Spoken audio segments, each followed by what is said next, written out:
And the one thing I liked about him a lot is that he was slept on EU, and I kind of share the same thing on NA. I feel like people sleep on me, so we have like a lot in common.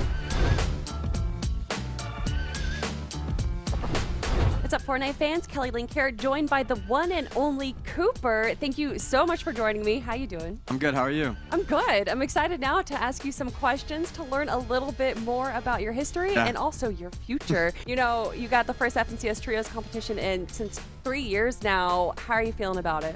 I'm feeling pretty good. I'm really confident with my trio right now, and I'm also really liking like trios and like the meta itself. So I'm really excited to play for sure. Well, I love that you bring up your trio because we have to ask about your trio right now, Sphinx and Vidil. That is quite the combination. Talk to me a little bit about them. Oh, I've been a really close friend of Sphinx for about like 4 years, I'd say. It took a while for us to figure it out because I wanted to IGL, he wanted to IGL, so we kind of swapped between trios for a really long time. And then we finally came to our senses like, okay, we should play. So Sphinx took on the IGL role, I took on the fragger role, and me and him were looking for one for a very long time. Video was like a shot in the dark. We didn't think he would move nothing. We DM'd him, and a week later he got Division 1 on NA. From there, it was just history. Like, we just flew him out, and now we're playing. That's crazy. Out of all the EU players that you could reach out to, or even all the NA players, what was it about Vidil, though, that really stuck out to you guys? I think he has the best aim, like, ever. And, like, his clutch factor is, like, insane. I think he just fit perfectly into our dynamic, personally. And he's also, you know, very experienced. He's, you know, won a grand. And the one thing I liked about him a lot is that he was slept on EU. And I kind of share the same thing on NA. I feel like people sleep on me, so we have, like, a lot in common. You know, we've both won before, so I know we could do it again. So we both got that factor in us. This is something that you're just talking about, how you and Sphinx, you get along, you guys have been friends for a long time, and you can really hear the vibes when you guys compete. Like, the comms are just always so positive. Do you think that is part of the reason why you guys have seen some pretty good success so far in Division 1? 100%. I mean, like, we're always going to, like, be really close friends. We're always going to have a really good time. That's what I like a lot about Sphinx, and even my trio as well. Vidil's also caught along really well with our vibe. We just have a good time, we have fun, and we just dominate. So, yeah, I think our vibes are definitely a really big factor in how we play, and it affects how we play entirely, yeah. What do you think you've learned throughout the years now? Do you feel like you're kind of a similar player to you were a few years ago, or kind of how have you evolved? I think I kind of evolved, like, backwards, if that makes sense. Whenever, because I kind of came up so quick, right? When I was literally, like, a no one, and I just randomly win, right? And that was, like, a really big step in my career, and I was on top of the world for, let's say, like, a few months. And I never really got to feel like the down spike, which is what I had realistically. I won, and then it just went down. After I stopped playing with Kanata, I started playing with Sphinx. It kind of sparked my love for the game again, as he's one of my really close friends. It's just making me realize more that, you know, over time and time, things get better, and you just got to keep putting in the work for the results. Where can people find you online? Is it your Twitch, Twitter, everything? My Twitter is CooperFNBR. My Twitch is Cooper. And my YouTube is also CooperFNBR. So thank you so much for joining me, Cooper. I really appreciate all the answers. Of course, no problem.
cheering in the stands when it's game day. Better make way. The weatherman said it's a great chance of a great day and a great game. It's big time, that's that. I get it in, no cap. It's showtime, put it on the line. Buckle up, we on fire. I'm looking like game day. I'm feeling like game day. You know that I want it, embracing the moment, doing let the band play.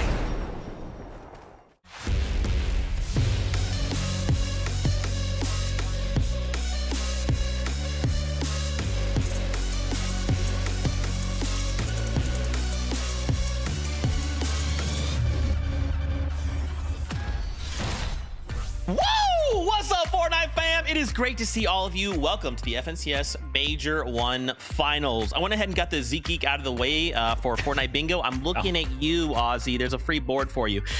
Welcome, everyone. It is fantastic to be here. It is time. You know, we've been away for so long, but now what normally takes us a lot longer to get here, it's here. The day is upon us, and we will kick off the competition shortly. First, we got to introduce your analysts. It's Kelly Link, it's Vivid, our good friends. Guys, we're here. Major 1 Finals. I can't believe it. You know, 5 months ago, we had the global championships, and now within the span of 3 weeks, Major 1 is almost already over. And if this finals is anything like what we got to see in EU, it's so close. The top 5 really are so close to each other. I think anyone can win tomorrow. I'm hoping we get the same for NAC. Gosh, I don't know if it was possible, right? But EU really set us up where they were like, hey, listen, this is what the finals could look like. And yeah, like we said, we've absolutely flown through Major 1. I have no idea where the time is going. Now, today we have 6 games in front of us, 6 games tomorrow. Zeke, 12 games to decide who's going to be the champion of the region. It's going to be exciting. Hype levels are off the charts right now. Remember, it's a marathon. It's not a sprint, right? Those 12 games, 6 each day, super critical for all of these trios. But what got us here, right? How did we lead up to this moment to see who's going to be competing here this weekend? Well, we'll break down some of it for you and kind of highlight some trios we have pretty high expectations for coming into the competition, starting with the members from group number 1. Out of group number 1, we want to start with Visual Braids and Unminished. Now, these guys kind of are flying under everyone's radar right now, Kelly. Yeah, and they definitely did that all the way until they played together. They only played 3 finals together before they went into the play-ins, which I think is why it was a bit surprising that they outplaced Clicks, Batman Booga, and Iamzo in the consistency leaderboard. And I think that's largely due to the fact to how versatile and adaptive that they can be. We've seen them go high ground, low ground. We've seen them go for high elimination games, also placements as well. And even in the solo game that we got to see where Braids was able to survive and thrive, they potentially could have gotten 15th in that game, but he was able to hold on, going from 1 elimination to 6 eliminations, as well as a 3rd place. But due to recent developments, I think that they're going to have to adapt again, because I think that they have been kicked off of their POI at Foxy Floodgate. Yeah, they're going to be making a little bit of a move over just to the east of Mass Meadows, and they're going to be actually going up against Kix, Kuza, and Swampy over there. So we're going to get some early game action. Of course, it's finals. We're always going to get some early game action, but a straight up 3v3 over there is going to be crazy because, like I mentioned, it's just to the side of Mass Meadows where, of course, Vidal, Cooper, and Sphinx are going to be laying in one of our top trios. They're definitely going to be looking to get involved for some early damage over there. Oh, that's terrifying. Why would you even say that? It's fine. Everything's fine. We'll talk about that more in a little bit. Let's talk about another duo, or another trio, rather. Shadow, Curve, and Tyler. So Shadow has been around for a long time, right? All the way since Season X, and it's stabilizing fast. Yeah, if you look at their FNCS finals, there's 9 of them, and almost all of them go to Shadow there. Curve and Tyler, definitely newer players in the competition, and they've actually been competing together since Major 2 of last year, so they definitely have a lot of good synergy going on, and I think that's part of the reason why we've seen them in the top 8 consistently. Obviously, during the group stages, they were landing Flooded Frogs, and I don't think we're going to be seeing them land there this weekend. If I'm not mistaken, it's actually going to be Warriors Watch, though, which is uncontested, so still a pretty good POI. Been a big fan of Shadow myself for a long time, right? Whenever I say the name Shadow, I remember, seeing his emergence, Shadow and OMG Me Too, right? The duo that kind of appeared out of nowhere. And I swear that Shadow's always kind of had this thing about him where I've been like, listen, I swear this guy can be good and break into like the top 5 in one of these FNCS finals. We'll have to wait and see if this is the one. You just unlocked like a core memory for me. Yeah. That is crazy. That is so crazy. One more trio to talk about out of group number 1 is Batman, Booga, Iamzo, and Clicks. Like, obviously, we are all fans of Clicks, right? Clicks fans rise up, paired up with this hyper aggressive Iamzo who's using that coin to almost max efficiency, paired up with Batman, Booga, like a legend from NA West, now on NAC. We have such high expectations for this trio, and we want to see them perform well. The question is, can they?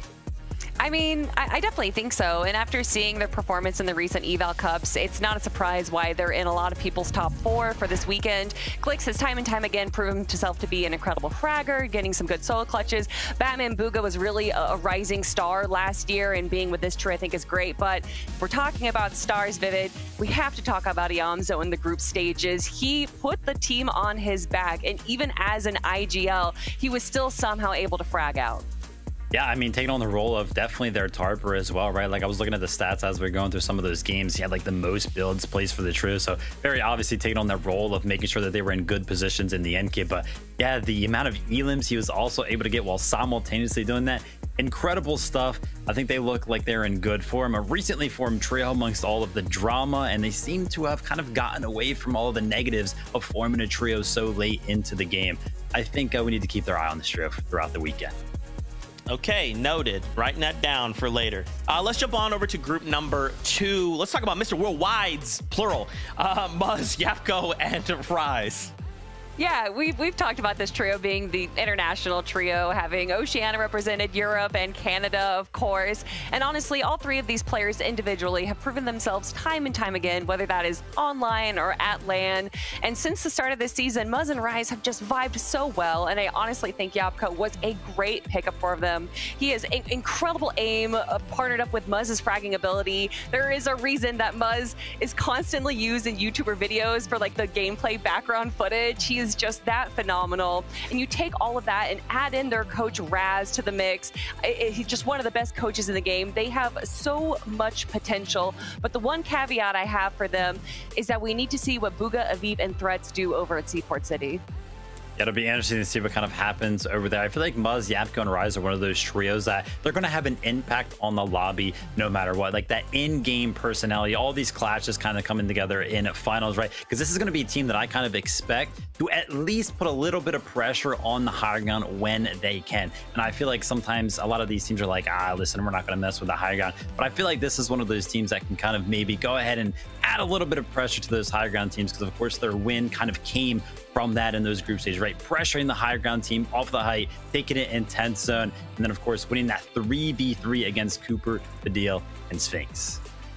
Well, that's a great segue, because that's who we're going to be talking about next. Obviously, Fadil moved on over from EU, right? Cooper, global champion. Sphinx, Poyo's old teammate and living legend himself, come together to form this super trio. I mean, could these guys be the ones to stop Peterbot? It is quite possible. I mean, all eyes are on this trio, and for good reason. Beyond their accolades and their great placements in the Div 1 and Eval Cups, honestly, I think what really stands out for their trio is the synergy. And we actually got to see Cooper's interview at the start of the show. Cooper and Sphinx are longtime friends, and Fadil has just meshed so well with them. And I truly think that Sphinx has been an incredible IGL for them, especially when it comes into consideration for those vibes. There was a few games that I watched over again recently where they started to kind of have a little bit of a bad game, and Sphinx was able to like regroup, refocus them, and then they were able to turn it around. And that is so important, especially in these finals lobbies. I mean, first and foremost, this trio, I love their play style, right? I love the fact that they kind of like to go to that front side of the moving zone, play that low ground over there. I think it works out so well for them. But I gotta go ahead and point out the fact that, you know, listen, last year, Fortnite, competitively speaking, we had a lot of EU competitors kind of come over to NA and kind of try to like take over the scene, right? Try to go ahead and win an FNCS finals. But not actually end up working out all that well for pretty much any of those teams. But right now, with Cooper, Fadil, and Sphinx looking like second best, you know, team on the region, this could be the best move that we've seen yet out of Fadil. Okay. Well, let's do it, right? Let's talk about them out of group number 2. Peterbot, Ritual, and Cold. Yeah, relatively new duo. Who? Trio, rather. Not really big numbers. I've never heard of these guys before. Yeah, so in all seriousness, this is kind of the trio I believe everyone is looking at to kind of win Major 1 finals. Yeah, honestly, all 30 minutes of this pre-show could be dedicated to talking about them, but we don't have that time, so we're going to try and consolidate it just a little bit. But just, their game plan from start to finish is nearly flawless, from where they're dropping to how they handle storm surge tags to how they rotate to how they handle in-game, whether that's low, middle, or high ground. And honestly, Peterbot, I truly think, have on the incredible run that he had last year, going from Major 2, Major 3 winning, Major 1 he got second place, winning the global championships, into now the run he's had right now. I think many years down the line, when people talk about some of the most dominant esports competitors, not even just Fortnite, he's going to be up there with the likes of Faker, Fatality, and Daigo.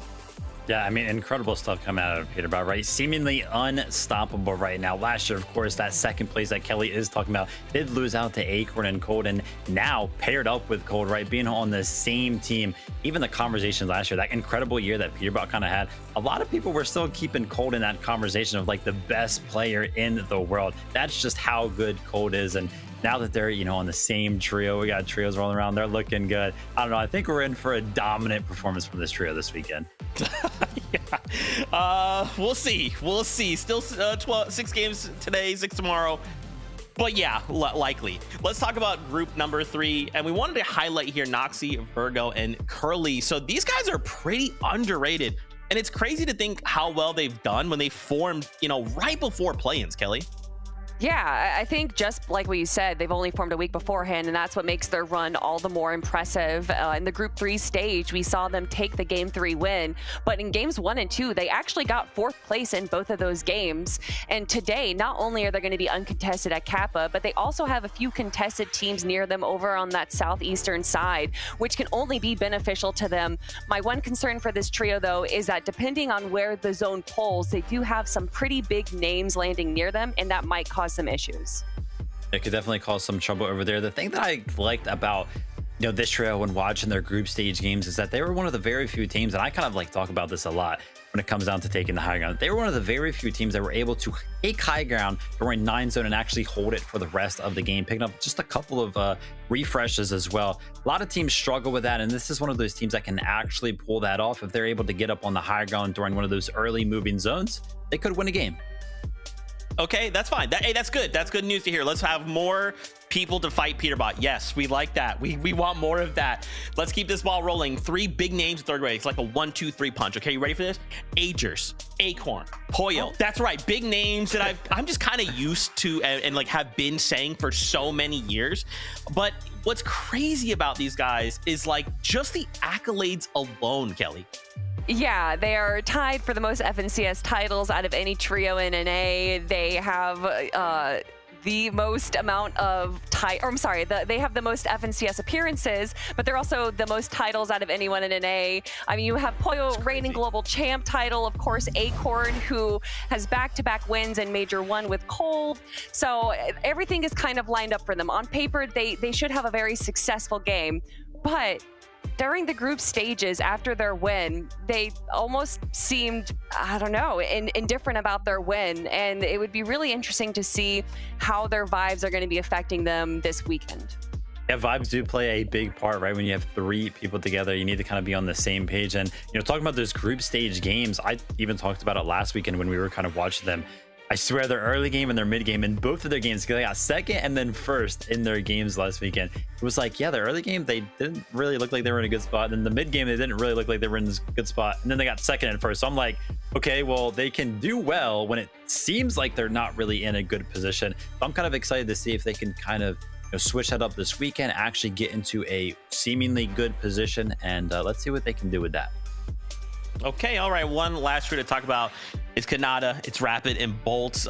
Viv, you really got me going last time when you said do Ragnata. That really made me laugh. That really broke me.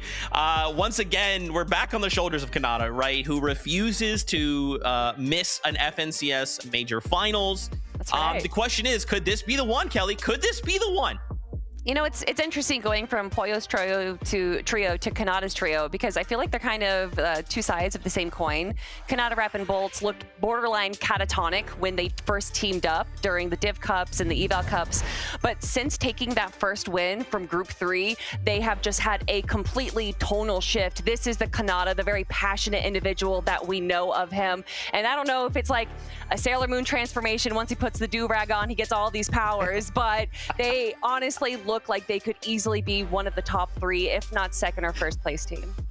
I mean, ever since like kind of like the turning of the do-rag, I guess you could call it, right? They've just been performing so well. Even that performance eval that happened in between last weekend and this weekend, there was only really 2 big name teams that kind of showed up and got a win during that. That, of course, was Peterbot, Cold, and Ritual. And then, hey, Kanata, Rapid, and Bolts also picking up a win there. So between last weekend, throughout the week, they look really good. Okay. Now, that's good. That's good. So obviously, we have to dedicate some amount of the show, right, to talking about Peterbot. We do. Ritual and Yes. Cold, because just how dominant they've been as a trio. And I feel like a good way to do this is kind of talking about Storm Surge, right? Like a lot of trios, they tend to suffer with Storm Surge, and it, at times can be difficult to manage. But these guys are kind of like Storm Surge who? Yeah, exactly right. They kind of just like skip that whole point of the game. Let's go ahead and take a look at what it actually required in terms of damage needed throughout the group stages, looking at averages for that, right? So, you know, end of zone 5, 850, end of zone 7, 1300, end of zone 9, 1800. Kind of keep those numbers in mind, because the thing that I want to talk about the most when it comes to Peterbot, Cold, and Ritual is how fast they actually deal with some of those numbers. We actually saw them take a early 3v3 fight. Now, we're some of the best players on your team. You're gonna want to fight other teams because you know that you're going to be able to pretty much just roll them over. Now, of course, Peterbot does get knocked, but you got Cold on your team to kind of come in, clean that up, and a 3v3 like this is just going to net them so much damage, Kelly. Yeah, and it just showcases too that even with Peterbot down, Cold regularly during, you know, the Kitch analytic posts, he has a higher damage, a better damage ratio than Peterbot himself. So even when your top fragger goes down, it's not just the Peterbot show. All 3 of them, including Ritual, can clearly get elimination after elimination to handle those storm surges. Yes, let's go ahead and take a look at that damage done, right? Like how much did that fight actually do for them? By zone 2, so pretty much, I mean, they've only kind of done one thing at this point in the game. That's that 3v3. 1,200 damage done. And if you remember that number that I showed just before, the amount of damage you needed was 850 at the end of zone 5. They are zones ahead of that threshold, right? And if they're actually zones ahead of that threshold, Kelly, well then guess what? They don't need to worry about it at all. Yeah, I mean, being able to kind of, the mid game, it seems to be a struggle for a lot of our teams, especially when they have to deal with Storm Surge, they have to tower up. But when you already have the damage done, you can kind of focus on the end game. Yeah, focusing on the end game is really, really important. Right? You actually set yourself up for end game in the early game, which is kind of what they do here. And, you know, because of all that damage done, guess what? They're like, well, we have all the damage done. And usually to do damage, you need to be by players. But we don't need to be by players. So why don't we go ahead all the way over to the west side of the map where nobody's going to be and make one of those classic dead side rotates that we, of course, love to talk about. This is super, super cool in trios, right? Because it saves them so many materials. When you think about trios, you've got 3 people on a team that can pretty much beam you at any point in time, which means that you kind of need to preemptively build. You usually spend a lot of builds, right? Staying away from a lot of trios. As you can see here, northeast side of the map as well, very, very congested. They're on the complete opposite side. They know that. They played Fortnite for a very long time. But look how healthy they are, kind of just sitting over isolated. 150, 150, 150, like 15 masks on each of them. They haven't used anything so far throughout this game because they do not need to go near any other players because of how early they got all that damage in. And also, if they do use their masks, they can just go back to flooded frogs because no one's willing to touch them, and there's so many elemental chests over there that they're bound to find another. Yeah, I mean, they're just set up so well. Not only, you know, all the confidence that they have themselves, but how much respect they get from other players. Let's go ahead and take a look at what they actually looked like then when they took the high ground. Because like I said, they're setting themselves up to take this high ground early on by taking that 3v3. That early 3v3 allowed them to kind of stay isolated, stay very, very healthy in the materials. And when they took high ground in this game, 80 builds, 86 builds, 51 builds on Cold, still some Void Max charges left to kind of make some plays, kind of TP across some of those high ground layers.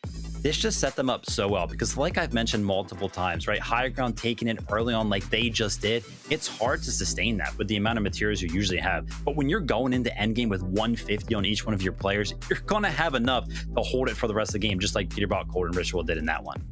And it doesn't matter at that point if someone else is on the high ground because they will either find a way to absolutely decimate the low ground or take high ground for themselves. Okay, so right, these guys are really good, right? But let's kind of quantify that with the data we have now, right? So they did really like unbelievably well in group 1, right? But there's 2 other groups that we're missing. There's all of these other trios that we're missing in this equation, and now all of those trios are coming together on one bus. Can they look to do what they did in group 1 in a major 1 finals? The setting is completely different. Yeah, I guess that's kind of the question, right? It's always like what everybody kind of points to. It's like, oh, well, yeah, they did well here, but hey, listen, this is FNC's finals. It's going to be completely different. And I feel like sometimes we kind of try to say that, right? And then Peterbot, Cold, Ritual, I mean, look at the caliber of players that we're looking at right there. They're going to be able to do it. I guess like maybe the hardest thing would be to justify the 3v3, them being able to like kind of like roll the team just strictly over in a finals lobby. But Kelly, we know how good they are. I think they're still going to be able to do it. And I just want to reiterate again, it's all 3 of them that are absolutely the top of their class. Both Cold and Peterbot, easily the 2 best fraggers in the entire region, if not the world. And then Ritual, who is an incredible tarper, an incredible IGL. He is able to set them up for success time and time again in these games. We saw how well he's done on LAN. We've seen how well Peterbot has done on LAN. You know, Cold now going for the 3-peat of winning Major 1. Everything is being set up for their story this weekend. Whew, okay, I like that. This is quite the pedestal they've kind of put themselves on. We didn't do this. They did that themselves. As we continue the conversation, though, let's take a step back and meet up with our casters. Give them a big warm welcome. It is Jacob ER and Monster D-Face. Thank you, Zeke. And yes, there's so much to talk about. Finals is here, Jacob. Finally now, everything we've been working for all these weeks, we get to see unfold. Yeah, 5 months since we last crowned our FNCS champion. And these contested drops is going to be really, really grueling for teams. But I think even a minute said it. Contesting, sometimes it could be a blessing with how much surge you're able to get out of the gates. Yeah, so to really set the stage, couple teams we're going to be looking at for early game fights, potentially. Noah W plays versus Oliver OG down at the bottom right of the map here. This is at the Hopeful Heights. And another team I really want to talk about, Jacob, Skittles and G Money. They're going to be clashing, going head to head. We all know Victor V. We've grown to love him, especially in the last year. But G Money has had a great uprise as well. Yeah, over at Magic Monsters towards the north side of the map, those are 2 aggressive teams, and they have a ton of experience collectively to battle it out. I don't think that's going to be an easy drop for either one of those teams to really come out on top. But Monster, there's 12 games. You just have to figure out a way to win the majority, maybe 8 of those off-spawn fights. Yeah, we're going to have to see how it's going to work out. There's a couple of battles going down. We're excited for what's going to unfold here at the finals. But of course, we got Zeke to take us through the rest. Thank you guys so much. We'll be back with you shortly. First, okay, so we kind of talked about Peterbot, right? Okay. And we framed them as this powerful trio. We kind of gave you stats and breakdowns, but like, who could dethrone them? We feel like it's Vidal, Sphinx, and Cooper, right? And we kind of want to set this up in like a similar data-driven point, right? So Viv, you kind of walked us through the Storm Surge and how Peterbot and his trio were kind of looking. Maybe do the same with Vidal. Like, what are we looking at here? I mean, every trio is going to be different, of course. Cooper, Vidal, and Sphinx are obviously going to approach the game a little bit different than Peterbot, Cold, and Ritual are. And I feel like we can kind of hit home on that very, very early on in the game, right? Just we talked about, oh, listen, Peterbot, Cold, and Ritual, they're going to go for some early elims. And Cooper, Vidal, and Sphinx, as you can see here, by the damage done numbers, they're kind of not, right? I mean, by zone 2, 291 damage, by zone 5, 951, right? They, of course, have their points in their game where they get a lot of damage out, but it's definitely not in the early game. And I feel like it's really easy to kind of see how well Peterbot, Cold, and Ritual establish their Storm Surge damage. If we just go ahead and strictly compare probably the 2 best trios on the region and see what that damage kind of looks like. And Kelly, it is quite the difference. Yeah, you can see just a little bit of a difference there by zone 2, but as the zones go on, they definitely do pick it up. And I do want to add also that in the early game, Sphinx, Vidal, and Cooper haven't had too many contesting trios around them, but during this weekend, as long as if no one changes their drop spots, they actually have 3 separate contested POIs around them, which might give them a little bit more storm surge by zone 2. Yeah, definitely some opportunities to kind of switch it up there. And, you know, like we mentioned before, Peterbot, Cold, and Rich will kind of isolating themselves on some of those dead side rotates. They're not going to be getting much damage dealt there. So, you know, by those later zones, Cooper, Vidal, and Sphinx, they're of course going to catch up. It's just going to be a different approach to the game.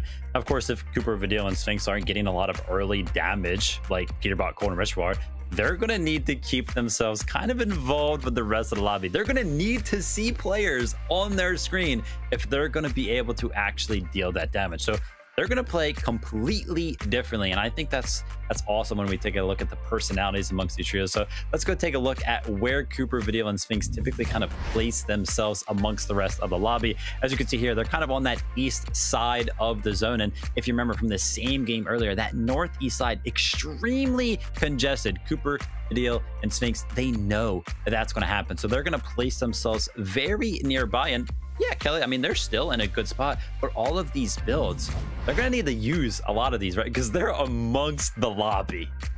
Oh man, also the group stages that they played, I swear every zone was a mountain zone and having to deal with that. But even with the, rough situation that they were put into, they got second place against Peterbot's trio. So regardless of if they have that early engagement or not, they're still always able to turn it around. Yeah, I mean, they do an incredible job kind of managing all of this stuff here. Now, of course, the differences in the play styles, right? Like I mentioned, since Cooper, Vidal, and Sphinx, they're going to be putting themselves in the rest of the lobby, right? In that mix, they're going to have to spend more of those builds. So, of course, they're going to have to end up with refreshes at some point in the game, which is what I really like about this trio. They always kind of find a way to find those refreshes. But something that kind of works for them the best, it's of course going to be that front side low ground of those moving zones. And shout out to Sphinx, he does such a good job of putting them in good positions. But as you can see here, Vidal, Sphinx, and Cooper ahead of the rest of the lobby on this moving zone. And this works so well for them because, again, kind of the point here being, they're going to have less builds than a team like Peterbot, Cold, and Ritual. They have to spend builds because they're constantly throughout the early, middle of the game, they're next to the rest of the lobby. They got to block off all that damage. So when they get to these types of positions, Kelly, they got to get the eliminations, they got to get the refreshes, and that's exactly what they do. Yeah, like you're saying, sticking to the front low zone is so smart, especially when they know that there's going to be players dropping down to them. They're able to just clean it up, shooting fish in a barrel right there. And it's all 3 of them that are really just taking control. Even though Sphinx is doing a majority of the tarping, he's also able to get some eliminations himself. Yeah, he does such a good job right there. And I kind of like to coin this as like a momentum-based play style because it's like, well, if they don't get any of those eliminations, then they're probably going to end up going down shortly after. So there is a lot of importance on putting themselves in good positions. And Kelly was kind of talking about it right there. How are they getting into those good positions? And honestly, a lot of that heavy lifting is going to be done by Sphinx. I couldn't actually believe the numbers when I went ahead and took a look at it because I was like watching their games and I was like, wait, Sphinx is kind of harping a lot for this trio. And as you can see here, in terms of placing the builds for the trio, Sphinx himself places almost 50% of all the builds that this trio places, just at 46% right there. So very obviously getting handed a lot of those materials that they are getting from those refreshes and using them to tarp themselves into good positions to get more eliminations, that momentum-based play style. That is so crazy. And we even heard during the interview with Cooper that him and Sphinx were kind of arguing on who's going to be the IGL.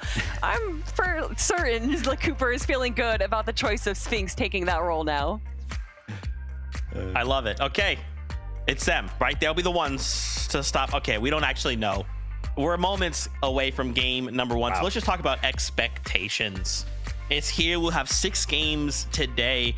And something to note is we don't have that 1.5 times multiplier tomorrow, right? That has been removed. So day 1 has to be big. We really have to put on and set ourselves up good for day number 2. So what do you guys think? What are you expecting to see?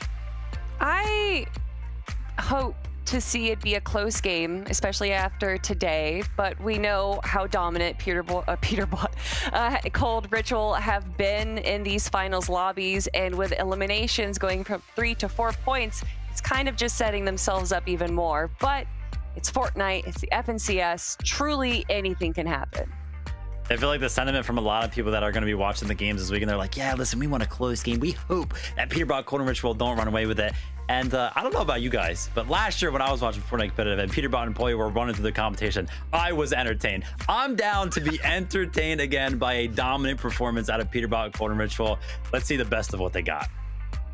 And you know, honestly, that's fine. If they go out and they win and it's another 1,000-point victory, like honestly, I'm fine with that because there's 2 spots going to globals, right? So even if they take up one of those spots, there's still a 2nd spot we are still fighting for. So we'll see. It is that time. Prepare yourselves. 6 matches today. Game number 1 is ready. So casters, take it away. Thank you, Zeke. It's one thing to be a professional commentator. It's another to be a fan and get to watch this in the front row seats, Jacob. I'm excited for finals. It is going to go down, and we know we're going to have a great competition. No, it's definitely going to be amazing because we ever get to see a dominant performance by Peterbot, or we get to see one of many trios really take that shine, take the throne, and upset everybody that's thinking that he's going to take that 1st place spot. And Monster, I think this season, there are actually quite a few duos that can actually do it. Yep, well, the battle bus sounds like it's ready. Let's jump on in for game number 1.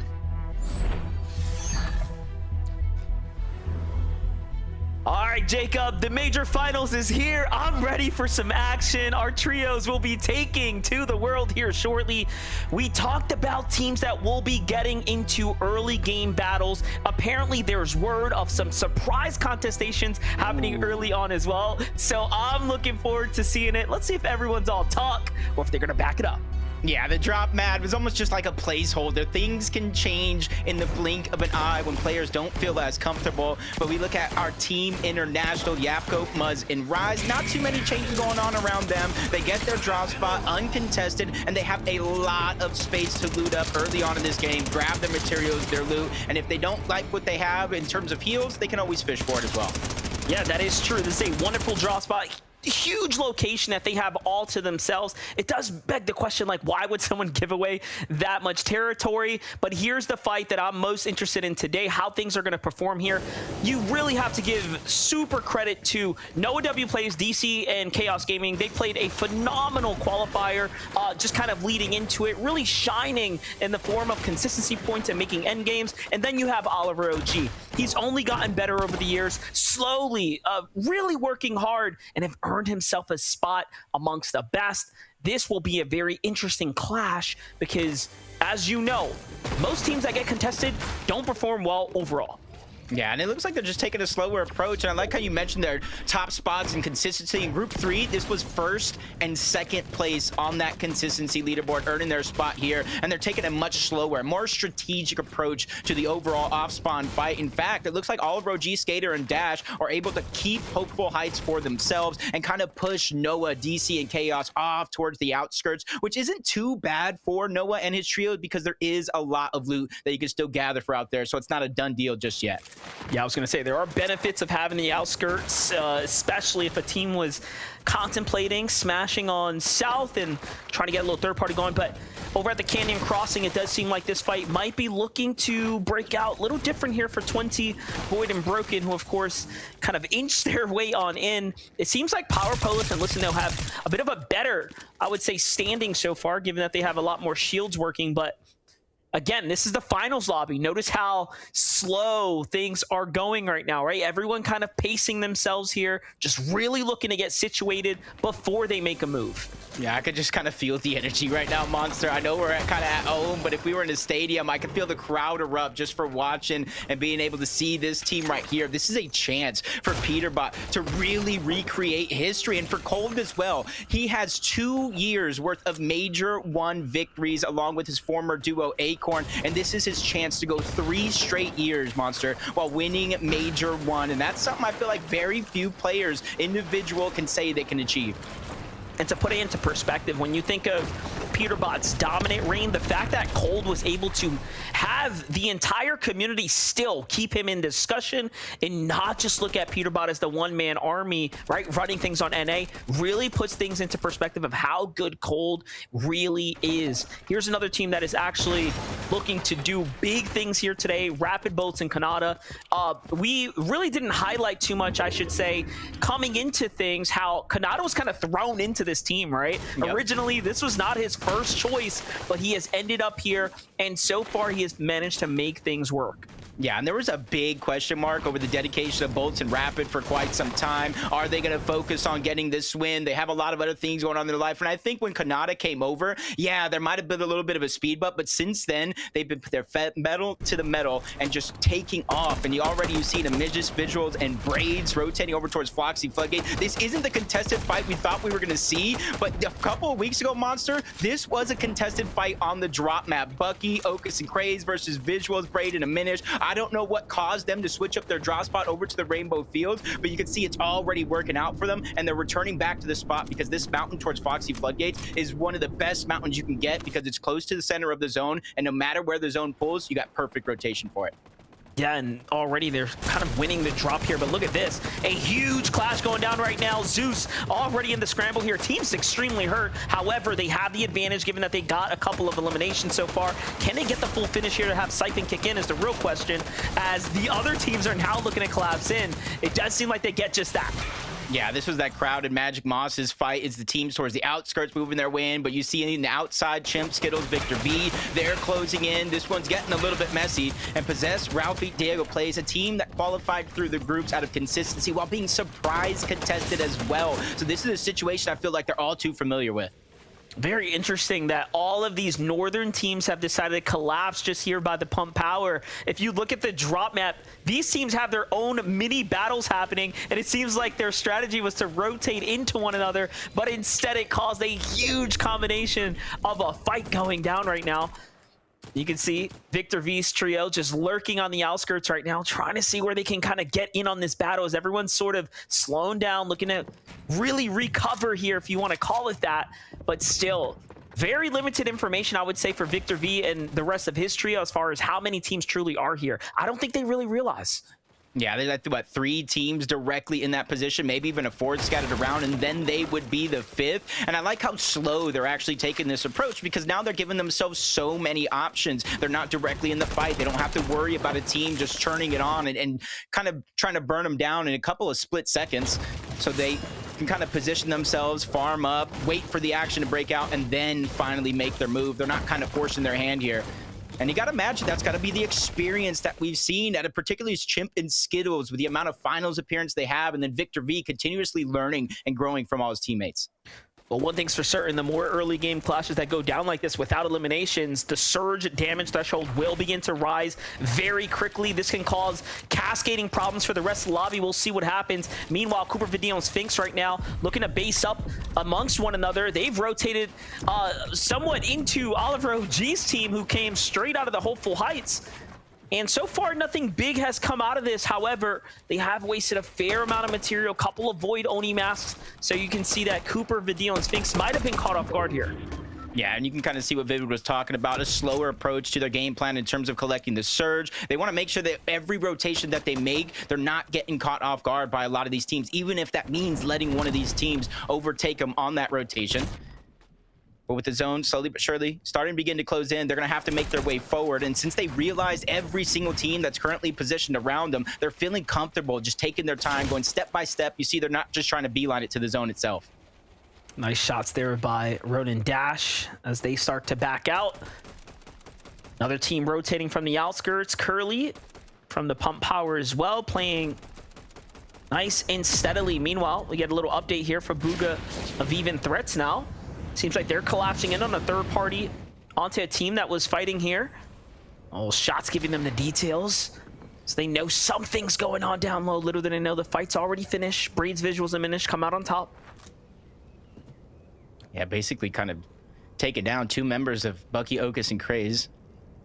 And they're just kind of waiting right above them. And it's just a very, very hard situation for Bugha of even threats. They can't necessarily drop down there and try to go on the offensive because they don't know. There's so many nooks and crannies where those players can hide down below. So they're just waiting for that moment. They heard the fight finish. Hopefully they come back up the zip line, and that's where they're going to try to strike. But as time continues to pass, they got to realize that its timing is wasted right now, just waiting for that team. So they're just kind of positioning themselves on this mountain that I talked about early on in the game. What a huge awareness check for them to know, wait, we can't just give away our tower. And the call was correct. You have Curly and crew inching their way up right now, getting ever so closely. Sonetto, Scare, Veer, a huge team to come out of the qualification. I believe it was week 2. They played so well, consistent, and just kind of appeared on our radars out of nowhere as a team to look out for. They've only gotten better as the months have gone by. Right now, they're going up against the vets of Edgy, Bila, and Quanti, who have come in on the skin of their teeth.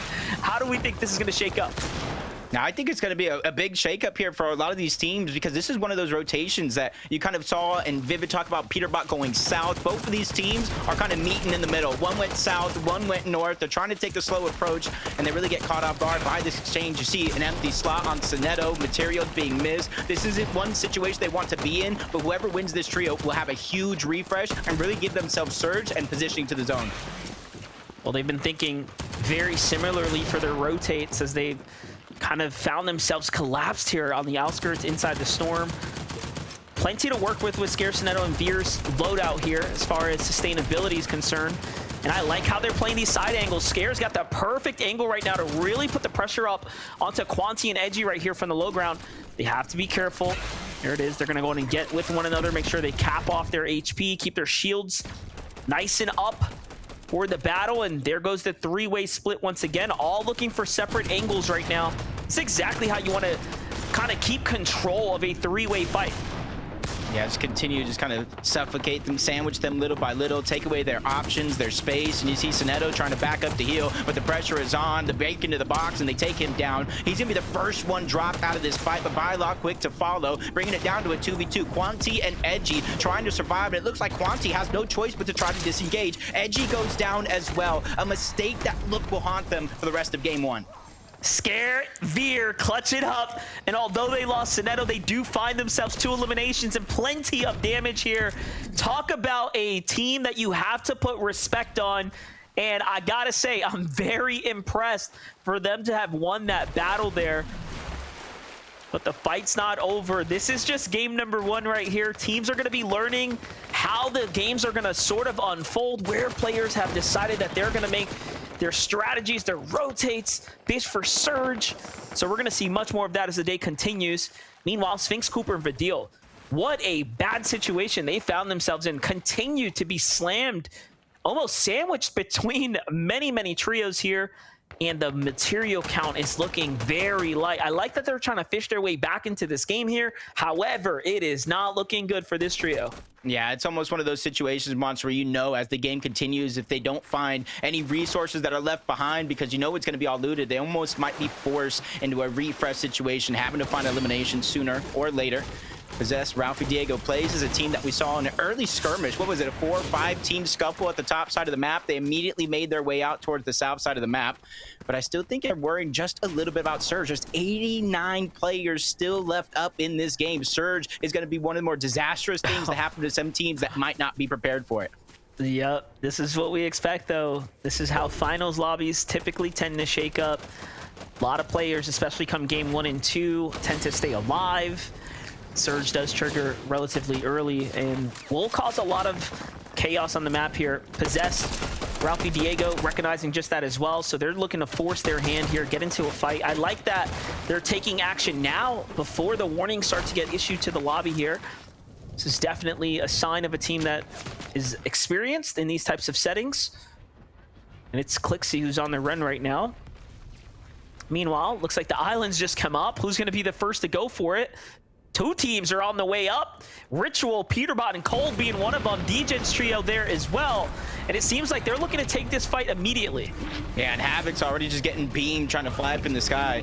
That's one of the things you have to really watch out for. The Void Orb can only take you so far. You're going to get caught gliding up, and a lot of that damage is going to be there. But for now, I think Ritual, Cold, Peterbot, they know another trio went up toward this mountain, so they're just not trying to lose focus, go for the boss, and trying to get beamed. So now that a third team's up there, it's just going to make it a little bit more risky for all three of the trios, not just Peterbot, Cold, and Ritual. And notice with every island that gets occupied, so does the very prestigious material that comes with it. All that brick being taken straight into another team's hands here. Peterbot, Cold, and Ritual have to make a decision quickly now, as they haven't picked up any eliminations. And, you know, it's very telling so far of the strength of the lobby, right? We all knew that Peterbot might have taken a fight early on against the trio nearby, but it seems like that didn't end up working out in their favor. Meanwhile, Bolts, Rapid, and Kanata right now, only 230 damage above the threshold. It must be extremely high, given that we saw them kind of in an early game clash. And they're not content with this high ground spot. They want to get out of here. Too many teams are up top. It seems like they're going to be the first to go. Yeah, and not only that, but from what we've seen throughout the group stages, we can even throw the play-in stages, watching a couple of these streams, is this isn't the easiest place to get Surge for a lot of these teams, especially if you're down below. But Ritual, Peterbot, Cold, they did not take an early game fight, but they followed teams around to try to get their Surge early. They're 533 above that damage threshold, really setting the tone and the pace. And you see how passive they're playing. I feel like they're almost waiting for another one of those teams to either disengage off the island or start the boss. When the boss gets started, you know there's so much destruction and chaos to the builds. I feel like that's when they're going to try to make a move. Definitely would be a prime opportunity to take a fight. Quanti, Edgy, and Byla, even though they got into that little skirmish, you can see that the pickup was good for Edgy and Byla. Quanti getting them back in the game. However, they are still below the surge now. There are shots happening just on the edge of the zone here, so you should see Quanti and team get a little bit active here shortly. However, I'm wondering, is that his team actually? Is he's the furthest behind right now? No, it's looks like Sinetto and Veer's trio battling on the edge. Here's Power, Polis, and Listen. They've again been contested, and still here's a team that didn't finish their fight either. Looks like Okus might be back in the game. Trying to see if I see any of his teammates nearby, because it was, I believe, Bucky and Craze that went down very early on. Can he get the reboot? That's going to be the big question. Luckily for him, it's finally leaving away from Foxy Floodgate. From Power, Listen, and Polis, they're continuously falling further and further below the threshold. A big shot like that from Power is going to ease up a little bit of that pressure, but you can see it's not going to be enough. Still 140 below. Out come the splashes, the heals from the team, but they have to start getting proactive. They have to get this damage, otherwise they'll be left with nothing and no damage. And what's crazy about that, they could have gotten the elimination onto Okus, but it looks like the Surge did that for them. So more damage lost because they couldn't find the chance, and it looks like Curly, Virgo, and Noxie's patience pays off here, as they were also under Surge pressure. But look at that, 3 eliminations come walking into their box. Now they have all the damage that they need, and they are very much in this game right now. Rapid, Bolts, Kanata, a bit split apart from one another, also fishing for damage right now, and you can see they are victims of the Surge as well. Very hurt trios starting to take place here. Still, they find themselves right on the edge.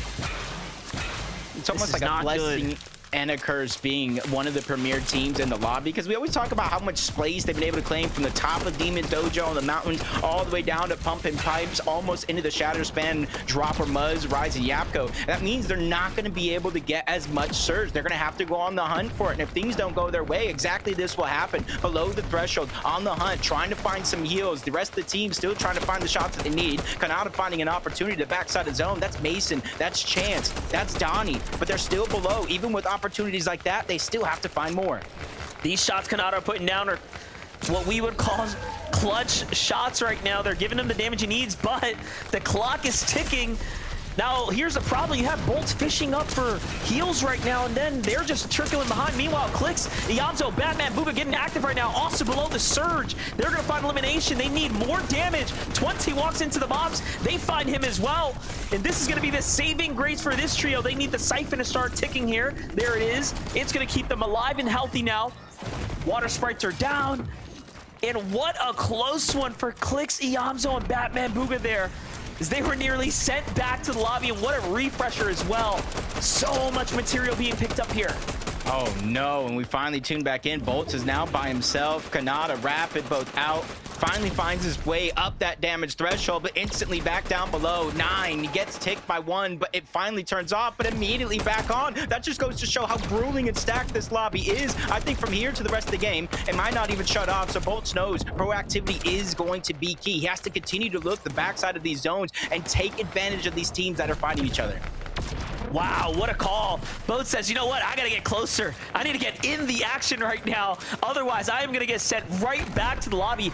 And look, he finds a little bit of a refresher. That's going to be a moment for him here. Let's go ahead and have something to work with. Back to his base he goes. He wants to play the range game, but notice he put metal down. He's going to have to end up working through that. And instead, he starts looking towards the opposite direction here. But if Bolts doesn't find tags now, it's going to be all over here shortly in the coming moments. Yeah, you can definitely just kind of put him on the clock. 145, that's about like 5 good shots with that hollow twister, but no one's really given an opportunity. Brick, metal, it's even hard to break through that to try to get what you need. On the other side of the map, you see in Storm Surge really dictating a lot of what we're seeing here today. Ritual goes down. Peterbot and Cold only 42 above that damage threshold. Oh, no, even with the Ritual's down. Medallion, they're still not finding those opportunities to get what they need without risking it all. It's Chimp who finds Ritual there. Victor V's trio set up and find a full elimination. Peterbot and Cold forced to actually back off here. And they're going to retreat all the way back up to the high ground, but no, a shortcoming there. Couldn't actually get to the island, so instead they have to work their way around. Cold left solo now. Up he goes here. This is a full-on refresh back to the loot that they left behind here on the island. A very smart and tactical retreat here. However, they will have to play this out as a two-man team. Talk about, and you know, you just never know what's gonna happen on a final stage. If you could have told me that Peterbot, Cold, and Ritual will be in such a desperate situation come game 1, I'd say you were lying for sure. For some reason, though, I don't even feel too worried. It's Peterbot, it's Cold, it's 2 of the most individually skilled players that we have in this game right now. I feel like if anybody can make it work as a duo, it is going to be them.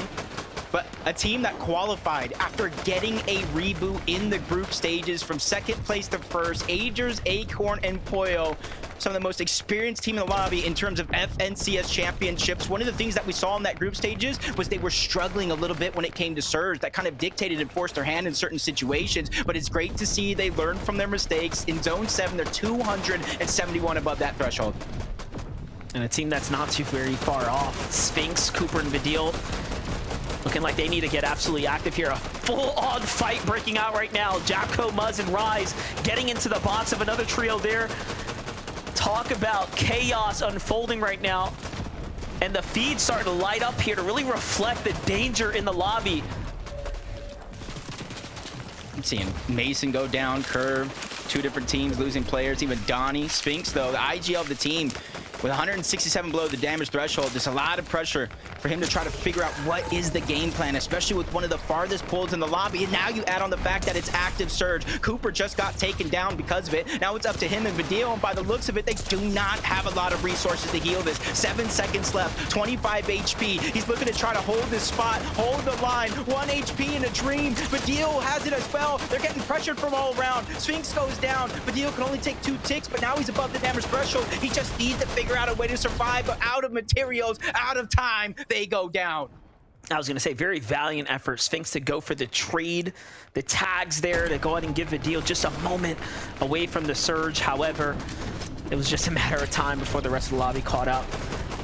Fully healthy now. Peterbot, Cold jump up to the high ground here. This is I would say, an act of desperation right now to put up the flex. They don't really have the mats to hold this out. However, they're puffing their chest out, trying to look bigger than they really are here, and avoiding damage of the low ground. Kuxiamzo, Batman, Booga. Here's my favorite team, I think, to take the weekend. Situated very, very comfortably here come this mid game right now, or actually I should say the end game, as we're starting to inch our way towards it. But Cold and Peterbot starting to get things back under control now from the high ground. Yeah, this is usually the stage of the game where really everybody's kind of going through battles down below. They don't really have too much time to look up, and that's a blessing for Cold and Peterbot. As soon as a duo or trio sees it, they usually like to try to make a late game play, and you see a lot of their resources being split between the two because they don't have a lot left. And that's where you see in peeking through the cone, Clix is seeing that as a sign of weakness. We could see a potential Clix and Yamzo Batman Booga high ground retake. Oh, what a play would that be? They're eyeing things up. They're trying to decide as they're the furthest team to rotate here. Plenty of charges left in a Void Oni mask as well. So they're not going to have a single problem rotating through the rest of this end game. Meanwhile, Cold and Peterbot only have 2 or 3 charges up top. So a much different story, but Clix, Yamzo, Batman Booga land themselves in a world of trouble here. Teams everywhere forced to go through their heavy mats now. The call comes to get up off the layer. Batman Booga is the last to jump up, but it seems like they have now gathered themselves a moment here. Jabco, Muzz, and Rise, though, are running things on the low ground. They seem to have this fully under control at the moment. Yeah, 36. It's not a huge feeling of confidence for Storm Surge, but they know at this stage in the game it's going to be more than enough. Agers, Acorn, Pollo, they find another elimination, and they move to the front side of zone, and you kind of notice they're staying away from that ultimate low ground. That's where the chaos, that's where the desperation comes in from a lot of those teams trying to scrape together any bit of placement points. Crazy to think there was about 5 teams that were really the favorites to take the weekend away, and most of them are still in this game right now. Gonna make for a very interesting game 1 here in the coming moments. Acorn, though, flying too close to the sun, gets the attention of the high ground teams. Meanwhile, the Yamzo gets a huge refresher here with Clix and Batman Booga. They are very much in this game as well, and notice they're not playing for low ground right now. They're looking to possibly go for high ground as well. And what a sleeper trio here. Threats and Booga still alive right now, working their low ground spot. It was big clutches by Booga that kept him in it to get him to this stage, and now we're seeing another opportunity with Threats by his side. This is a duo that has so much experience through last year's FNCS with a big knock in the backside of zone. Agers, Pollo, and Acorn, though, looking like they will not be stopped at any opportunity in turn. They take down and bulldoze through every trio in front of them. This is crazy. Big set of eliminations there. 7 for Agers and company. Meanwhile, somehow Peterbot and Cold still have high ground, but for how much longer? Clix has turned his attention up to the top here, and they're putting a little bit of pressure down. You can see it's just wood builds. They're completely out. Cold gets knocked down. Agers goes for high. Pollo and Acorn have it now, and they're building up, and it's fully secured here. No one is going to be able to stop them from here on out. The zone's getting smaller. Peterbot by himself, 4 builds. He has the medallion. That's going to be the hope, but right behind him, that's going to be Clix, Batman, Booga, Yamzo leading the way. He's trying to break into a tart, but he doesn't really have any options outside of the zone. The last of the splashes, his only chance to heal, to try to stay alive inside of the top 7. Almost find elimination onto it, Cryptid. If he can get this, he can. That Siphon is keeping him alive. Insane, and the fact that he just can't be seen here because the medallion keeps him invisible. Look at him go! And onto Rise's layer he goes as well. Look at him, just working his way up and down, sneaking, threatening everyone nearby. Another elimination, and Peterbot is starting to heat up. It's feeling of deja vu from the Global Championship. He does it again. Yamzo goes down. This is why we call him one of the most dangerous players in the game. Clix narrowly escaping, almost getting taken down, but Peterbot's not done just yet. Shield's getting cracked. He finds another one on the Clix. Can anybody stop him? He is still going single-handedly, keeping his team in the game now, and just like that, a top 4 position. But let's turn our focus to who could win this game right now.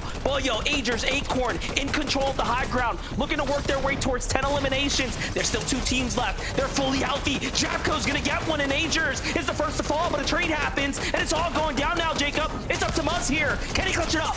That was only 2 of our 3 trios. Down below, they went through unnoticed. Down goes Muzz. Pollo's trying to drop down from above. Acorn's already there, taking a lot of damage. He's going to get dropped. Pollo by himself. Can he make the heroic play? He knows 2v1 weak. He's trying to take advantage, but out and around. That's going to be a minute. Braid from down below. Visual's there as well. 3v1, but Pollo's not going to be stopped. Down goes a Minish. 9 HP. Finally making it into the zone. He's trying to let the Storm do his work for the Siphon to come into play. Very smart play right there. He's going to heal up. It's all up to Visuals now. And it's going to come down to a single shot. Pollo does not miss. He connects when it matters, and he will win game number 1. What did we just witness? I thought the clutches were over. First Donnie in the group stages, then 20 in the LCQ. Now Pollo on the biggest stage in the Major 1 finals, showing that this roster change for him was worth it.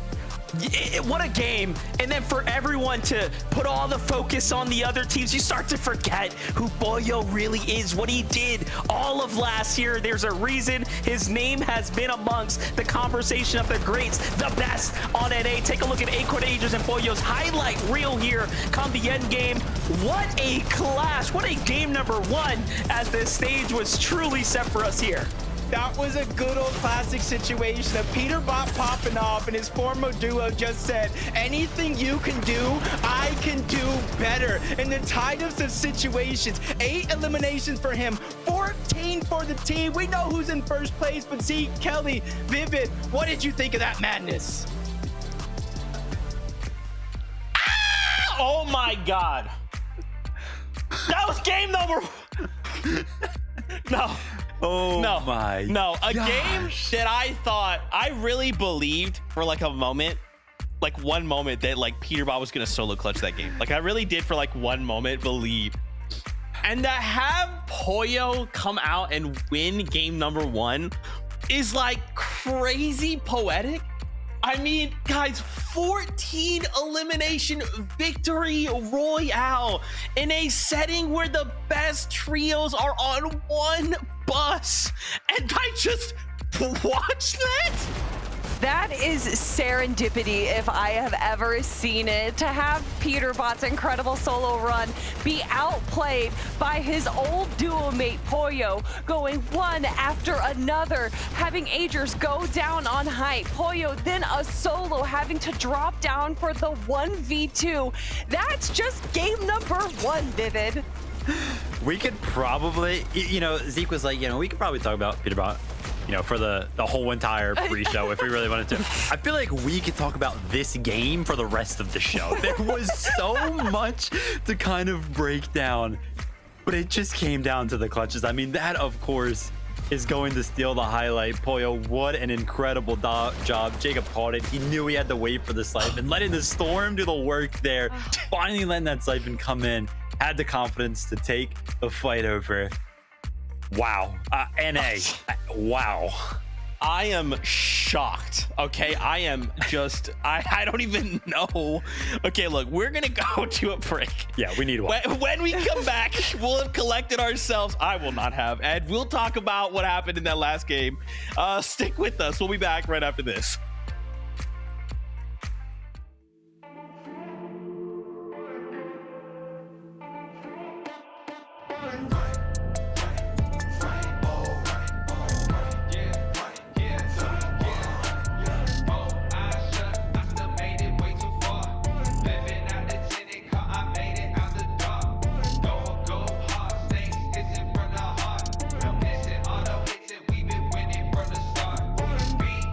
Who you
welcome back to the FNTS. I thought 3 minutes was gonna be enough time. It was.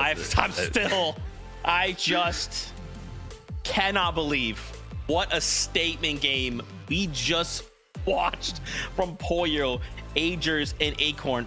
14 elimination victory royale, a solo clutch from Pollo. That is a clip for the ages. Oh my gosh. That was just game one, Kelly. That was just game one. I don't think I can handle this. I don't think I can do 5 more games, but I'm going to have to, and I'm so excited. I'm so happy that this is what NA is bringing us. There has been so many doubters out there being like, oh, NA is going to be boring. Well, they've all shut up now, okay? From game one, here we have Pollo, Acorn, Agers with 121 points. And also in second place, Visual Braids and Diminished. We talked about them at the start of the show. A bit of underdogs in the competition. Getting second place in game one is definitely setting themselves up for success. But of course, Peterbot's insane solo run, Vivid, is what it caused them to get that third place spot. I mean, yeah, we're obviously going to hone in on the Peterbot effect there at the very end. But I mean, first and foremost, the situation that this trio was put in, they were a duo. Peterbot and Cold were a duo. Had the confidence to actually go up to the higher ground, and they held that for the first 2 moving zones, right? 9th, 10th, 11th. They were actually holding it. I think finally it was Clix' trio that maybe was like, is that a duo up there? And finally some teams started to kind of fly up and start to fight for that higher ground. And then Peterbot.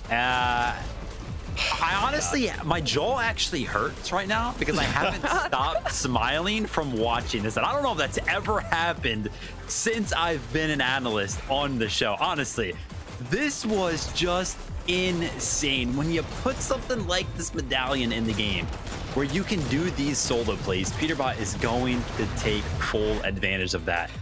Every single shot hit right there. Every single moment. I mean, he was climbing on things. I didn't even know it was possible. I was like, oh my God, he can do that. Yes. Yeah, Peterbot is just insane. I mean, especially if you put that medallion on him, right? Just running without any slowing down right there. And it literally had to be a trio to stop him. But when he saw all the stragglers, and that's really what they do well, is picking off player by player where they're kind of off by themselves. Just huge props. They are in third place right now, but that is just game number one. But just look at the big names we have on our leaderboard. Muzz, Yapko, Rise, right below them in fourth place. Clix, Batman, Booga, Yamzo in fifth place as well. I mean, all of these trios right here are just top competitors, but of course, we have to talk about Clix, Yamzo, Batman, Booga, going from 200 below Storm to getting 3 eliminations and then 400 above. Being able to recover when you're in shambles is such a key element to success in Fortnite. You know what, Kelly, I'm going to go ahead and run away with your point right there and say, heck the conversation about Clix, Yamzo, and Batman Booga for a second. Storm Surge in general. I mean, we were jumping from some of our top named teams to the other one, to the other one, to that one. They were all like below. And we were just sitting there, we're like, what's going on? You know what I mean? Game one, maybe we got some stuff to figure out here. But yeah, everybody seemingly struggling with Storm Surge right there, right? Like Cooper, Vidil, and Sphinx, probably the biggest ones that got kind of like hit by that for sure. But a crazy game number one from start to finish, including that Storm Surge. I mean, some of these teams, they got to figure that out. Yeah, I mean, thankfully that was just game number one, Vivid. You know, if that was game number 12, we'd be having a very different conversation. True. You know, but hey, it's fine. That was just game number one. Let's get 5 more games of that. Wow, we are amped, and we hope that you guys are as well. It is that time. Will game number 2 have that same energy? Will any of these have that same energy? I hope so, because that was wild. With that being said, though, find your seats on the bus. Game number 2 is ready, so casters, take it away. I wholeheartedly agree. I hope the rest of today and tomorrow continues at this pace, because that was only game number 1. We saw Peterbot heroics, but we saw Pollo really show up and show out. Yeah, man, I thought that after the break, you know, the highlights, the reactions from the community was going to be enough to, like, you know, give me what I needed for the weekend. But no, I need more. The action is just incredible. And at this pace, I don't know if we're going to have a voice for tomorrow. Talk about a game number 1. That's just setting the stage now as we're jumping in for game number 2. And by the way, shout out to Faxity. I can hear his voice through Twitter here in my house. He was going crazy for the pop-off game. You can really just feel feel the energy going crazy right now. Yeah, that energy is contagious, even popping up all the reaction streams on the side. But it's now time for game number 2. Will it be just as exciting? Let's find out.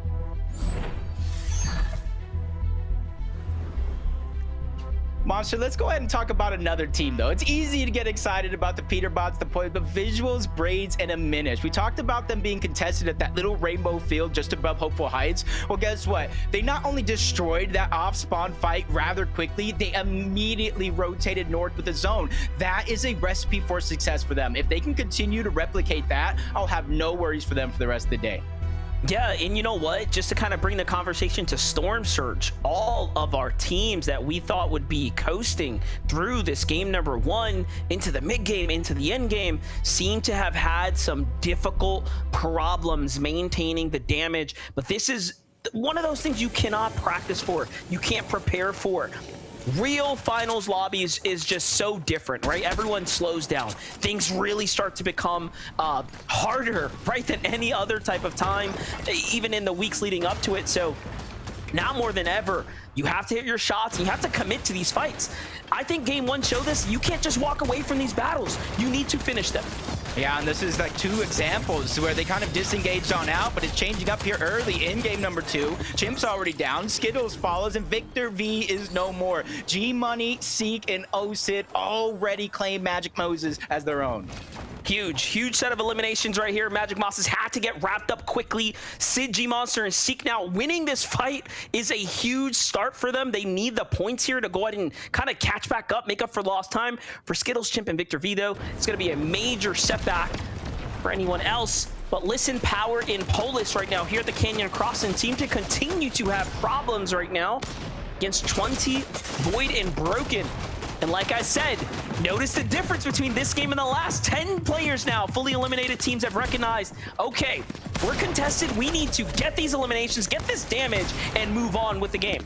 So the dynamics now, Jacob, are going to be very different compared to game number 1. Yeah, and I don't think it's so much just about the loot when they're splitting these drops, Monster, even though that is a good point, but it's exactly what you were talking about, the surge. The Storm Surge from game 1 was very, very telling. Even Vivid said a lot of our top tier teams that you wouldn't guess be struggling on that Storm Surge were actually below and around that threshold itself. So I think off-spawn fights like this are become more and more impactful and actually getting the damage, finishing them early, so you actually give yourself a shot to play the rest of the game out with less worries. And you know what? I called it in game number 1 when I saw teams kind of taking these extended fights, tagging one another. It's trios. The one thing that came to my mind is that first surge is going to be very, very high. And that's what happened. That's what happens when you take fights and you kind of don't finish them. Players just heal and it keeps going. But enough of that. Braids, Visuals, and Minish are holding on to their top 3 position right now. Pretty much holding on for dear life here as they've already lost a man here. Visuals down in the box. Will they allow the team to get the pickup here is the real question. Swappy nearly picked up, but looks like Kix is the one playing defense right now, and they're not too happy about this. Aminish looks like he's calling for the disengage, but Braids is deep in it. And unfortunately, they are going to have to give it up now. Yeah, I think that return was just kind of get that reboot card back on out. Gonna go ahead and use this van right here, but you saw that he threw the orb early on just in case they continue to get pushed. They can kind of make their way on out with ease, but just judging by the minimap, nobody really making their way on over. After a fight like that, in a drop spot like this, I think both of them kind of know we need resources, we need materials, we need loot in order to have a good game, whether we win this fight or not. And look at this, Skater, Dash, and Oliver OG, where in game number 1, they allowed Chaos Gaming, Noah to back out, right? They're like, no, not this time, taking full advantage of the high ground here. And they're pushing in on DC Awesomer. Ronan Dash has got the Void Oni Mask right on top of his opponent here, but looks like Chaos Gaming might be the most out of position right now. He's gonna go ahead and go for it here shortly. Skater's here to back him up as well. And this is gonna be looking like a set of eliminations to be picked up here.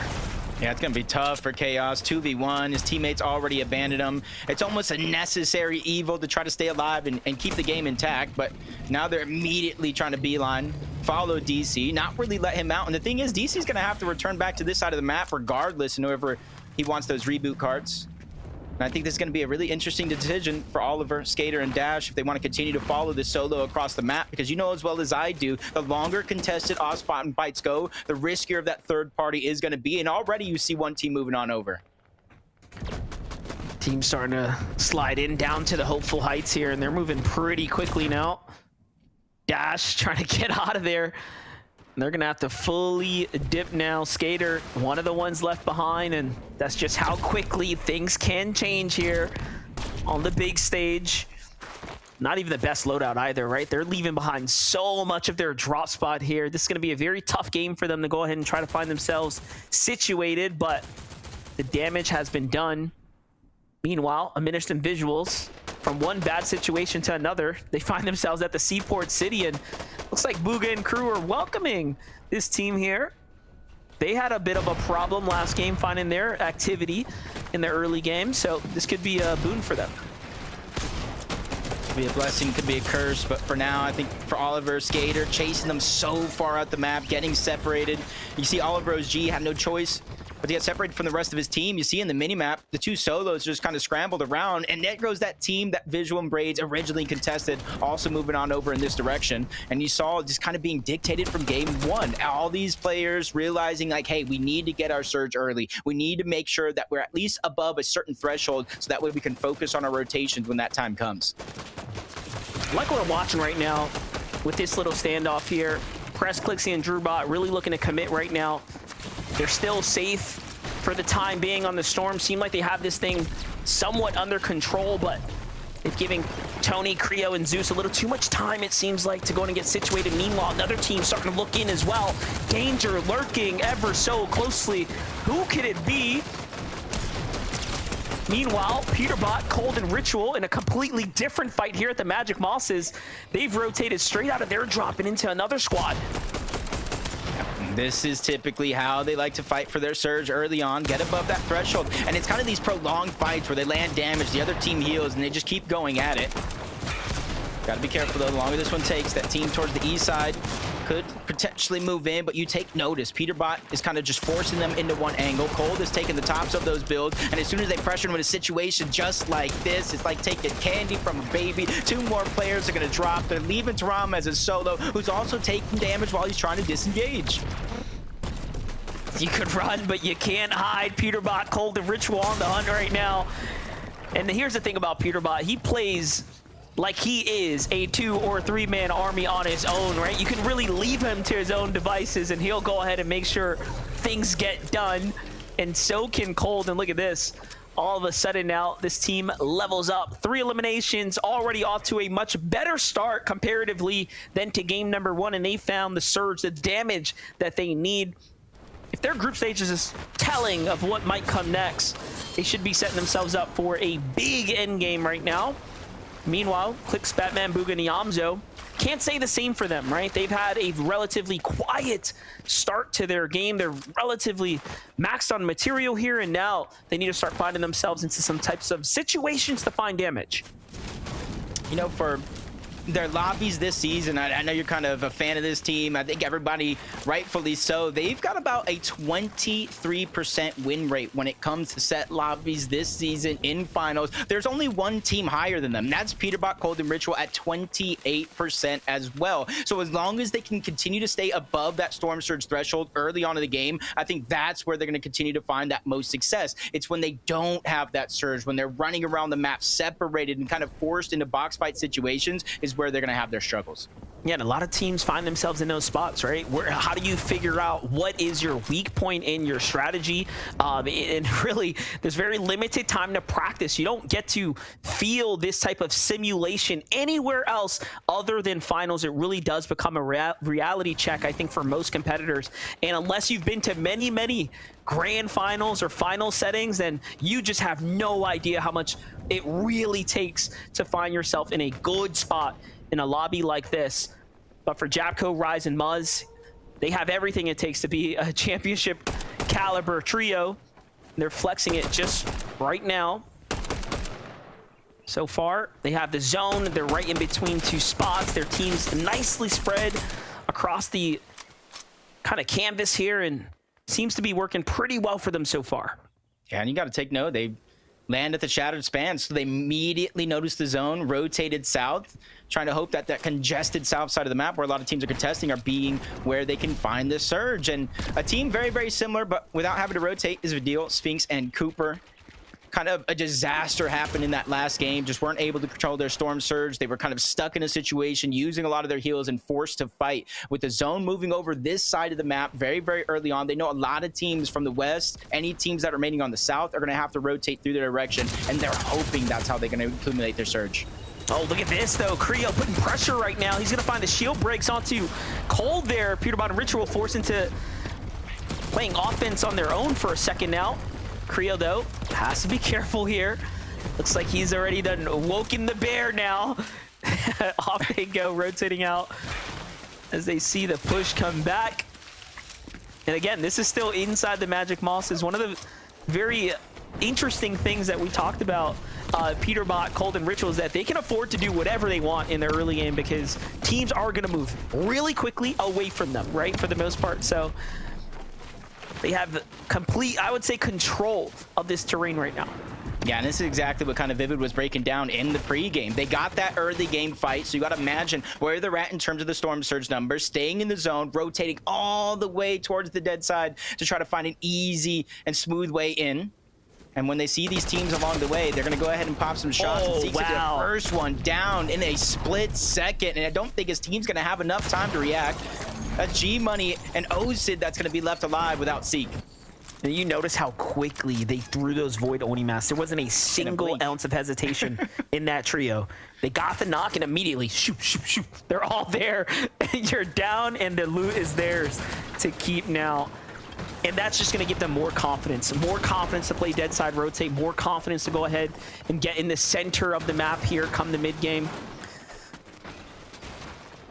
It's a huge difference from game one. It's about 88, 89 people at this stage in the game. And I did see a knock from the zone defeat, and you're seeing how it's getting cleaned up. Flix gets the elimination. Jojo is trying to get away. Aoxy gets caught out.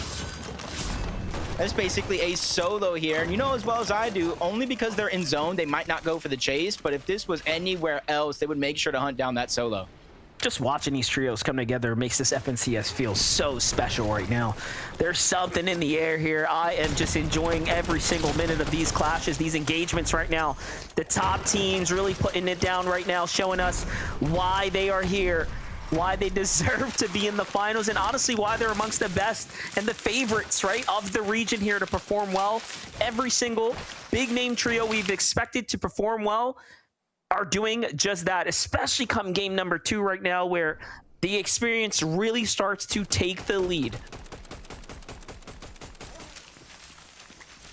From one fight to the next, you see that 4th elimination. They didn't get too greedy on trying to follow those other 2 players out, just trying to rotate with the zone. And this is almost nearby their old POI, Brutal Boxcars. They heard a reboot van in the distance, and I think they're just going to try to move their way on over, try to gather where all these other teams on the north side of the map are making their way in towards the zone, while it looks like Cold and Ritual are going to position themselves on the Brutal Boxcars mountain, so that way they can continue to accumulate surge in that regard as well. Let's take a look here. A couple pop tags from Cold right now. Talk about activity when they really don't even need to continue to be this active, but it seems like game 1's a bit of a scare here for Cold, Peterbot, and Ritual. Making them think twice about their surge situation right now. They don't want to be in the same spot that they found themselves in game number 1.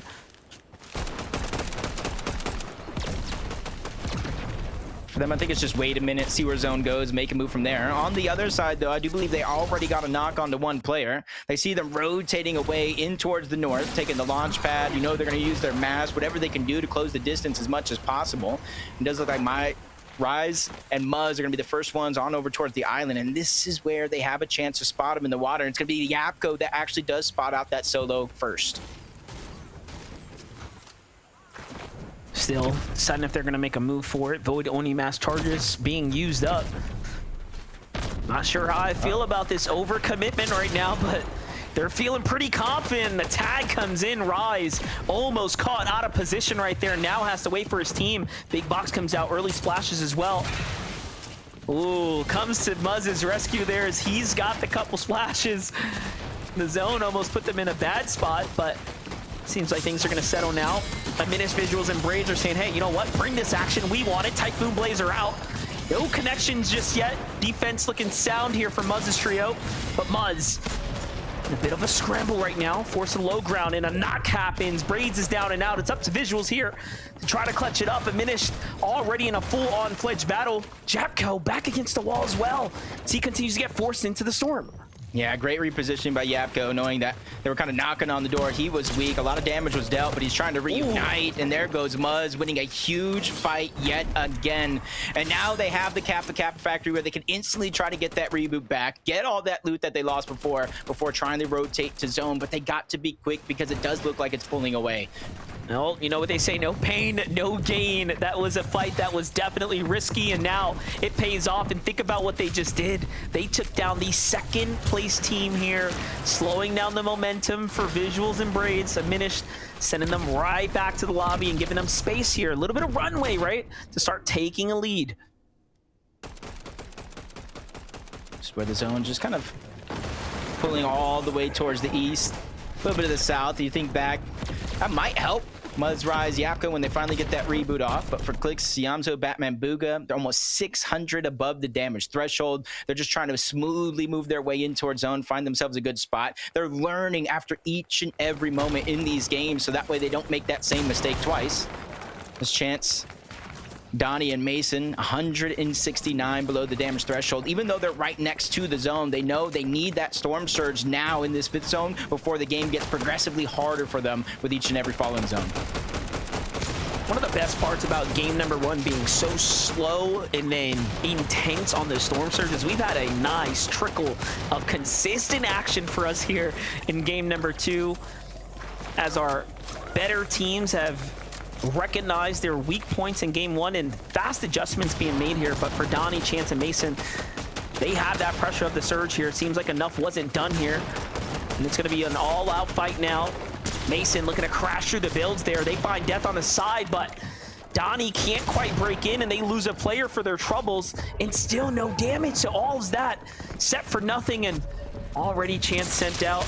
It's all up to Donnie. It's not looking good. This should be a quick set of eliminations here for him, but zone's already doing damage. The surge is already active. That was tough. Or they thought there was the hope and chance, almost deja vu for him winning the game. He got the first knock, just unfortunately with Storm Surge and a whole nother player walking him down. There's only so much one player can do. And you can see how active the lobby is getting now that Storm Surge is kind of dictating a lot of this flow. Some players above, but that doesn't mean they're same, because a team like Nut, who's down below the damage threshold, is immediately trying to progress and aggress onto them.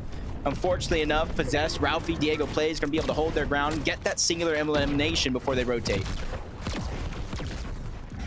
There goes the Void Oni mask. Look at where the zone's ending right now. It's bringing its way towards the Seaport City. Very heavy amount of player activity happening on that north side right now. Most of our teams that are desperate for Surge seem like they're going to be landing themselves right in the mix here shortly. Ralphie, Possessed, and Diego just got a little bit of time to work with here now before the zone closes and things start to get real desperate. Meanwhile, Clixiamzo and Batman Booga are one of the teams kind of lurking nearby. Possessed, Ralphie, and Diego have no idea. Rotating north is just going to be hard, because even if they make it through all these buildings at Seaport City, they got to go across the mountain ranges where you already see 2-3 teams positioned up. They're hoping if they move towards the right, they not only get a position in toward the zone, but a spot where they can look back, try to get some surge. It's Batman, Booga, Yamzo, and Clicks to seem are a little bit busy, and that's their opportunity. They're trying to surprise attack. 61, Storm Surge is active as well. They got to hurry up because things are not looking good. This is what happens when you don't find your early game fights. Things start to go downhill, and although they do have an elimination, you could just see that number, that threshold is steadily rising here. 140 damage, though, is definitely surmountable, but it's going to come at the hands or the expense of Clixiamzo and Batman Booga. Let's see if they can defend themselves well. Of course they can. Into the trap door, he falls, and down one goes. Clicks now forced to go ahead and recover here shortly. Couple of teams starting to focus in on them, though. This could end pretty badly now. Just got to try to hold on as long as possible. That Storm Surge do a lot of the dirty work. Diego Plays, Possessed, even without a teammate, they're still not finding the opportunities that they're looking for. 118 and counting, which means they're going to have to get more and more risky to try to find what they look. Possessed is going to go down. Storm Surge is going to take him out. Diego Plays with only 15 damage needed, but it doesn't matter. Clicks, Batman, Booga, and Yamzo strike back, get the eliminations, and help their own Surge game. I was going to say, interestingly enough, they actually needed that fight. At some point or another, it seems like they started to fall behind. So it seems like sometimes you just need a little bit of luck on your side as things start to fall into your favor there. Now more than ever, though, Bolts, Rapid, and Kanata are pretty happy about this position they found themselves in. On the outskirts of the zone, no one really pressuring them here, and they've got full information being downloaded here on the rest of the lobby. And that's how you win a game right there. You start to really take in what is unfolding just like this, and all of a sudden you can find yourself in a great position. Meanwhile, Peterbot, Cold, and Ritual, no problem with the Surge this game. However, not the most prime position just yet. Yeah, and you kind of see Storm Surge activate 7th zone. It needs to go down to about 42 players. That's 12 individuals that do need to fall, or 4 straight trios, so it's not going to be easy to try to survive this. But for Yamto, Batman, Booga, and Clicks, the early game scuffle, it's proving to be rewarding. They not only got Surge, but enough loot to kind of hold their position. But they see the zone pulls, and it's going to be one of the farthest pulls in the lobby. And immediately, so the IGL of the team scouting out where they need to void, and it looks like they're going to make a quick rotation out of all this mess and not be one of the last teams out. Tough spot to be in right now, but they have to move now. Yamzo, Batman, Booga, Clicks here, one of the first to go in and start rotating out. Very nicely done for them. They're going to be on the outskirts, but Deal, Sphinx, and Cooper have to get a move on as well. This is probably the worst we've seen them in so far. Only 128 above, a single elimination. They haven't really earned much this game. However, the pressure continuing to add up right now. And off they go, and they are still so very far from the safe zone. It's going to cost them a little bit more. Luckily, the sky is clear here for the Void Oni Mass rotate. Meanwhile, Cold, Ritual, and Peterbot on the move now as well. A little bit of a late rotate for them too, but Void Oni Mass, of course, making that no problem for them now. Yeah, you can see, because they haven't had the most forgiving rotation this time around, coming in from the north all the way to the south. Material is not necessarily looking the best, but they're looking around to see if there's any potential refreshes that they could try to get.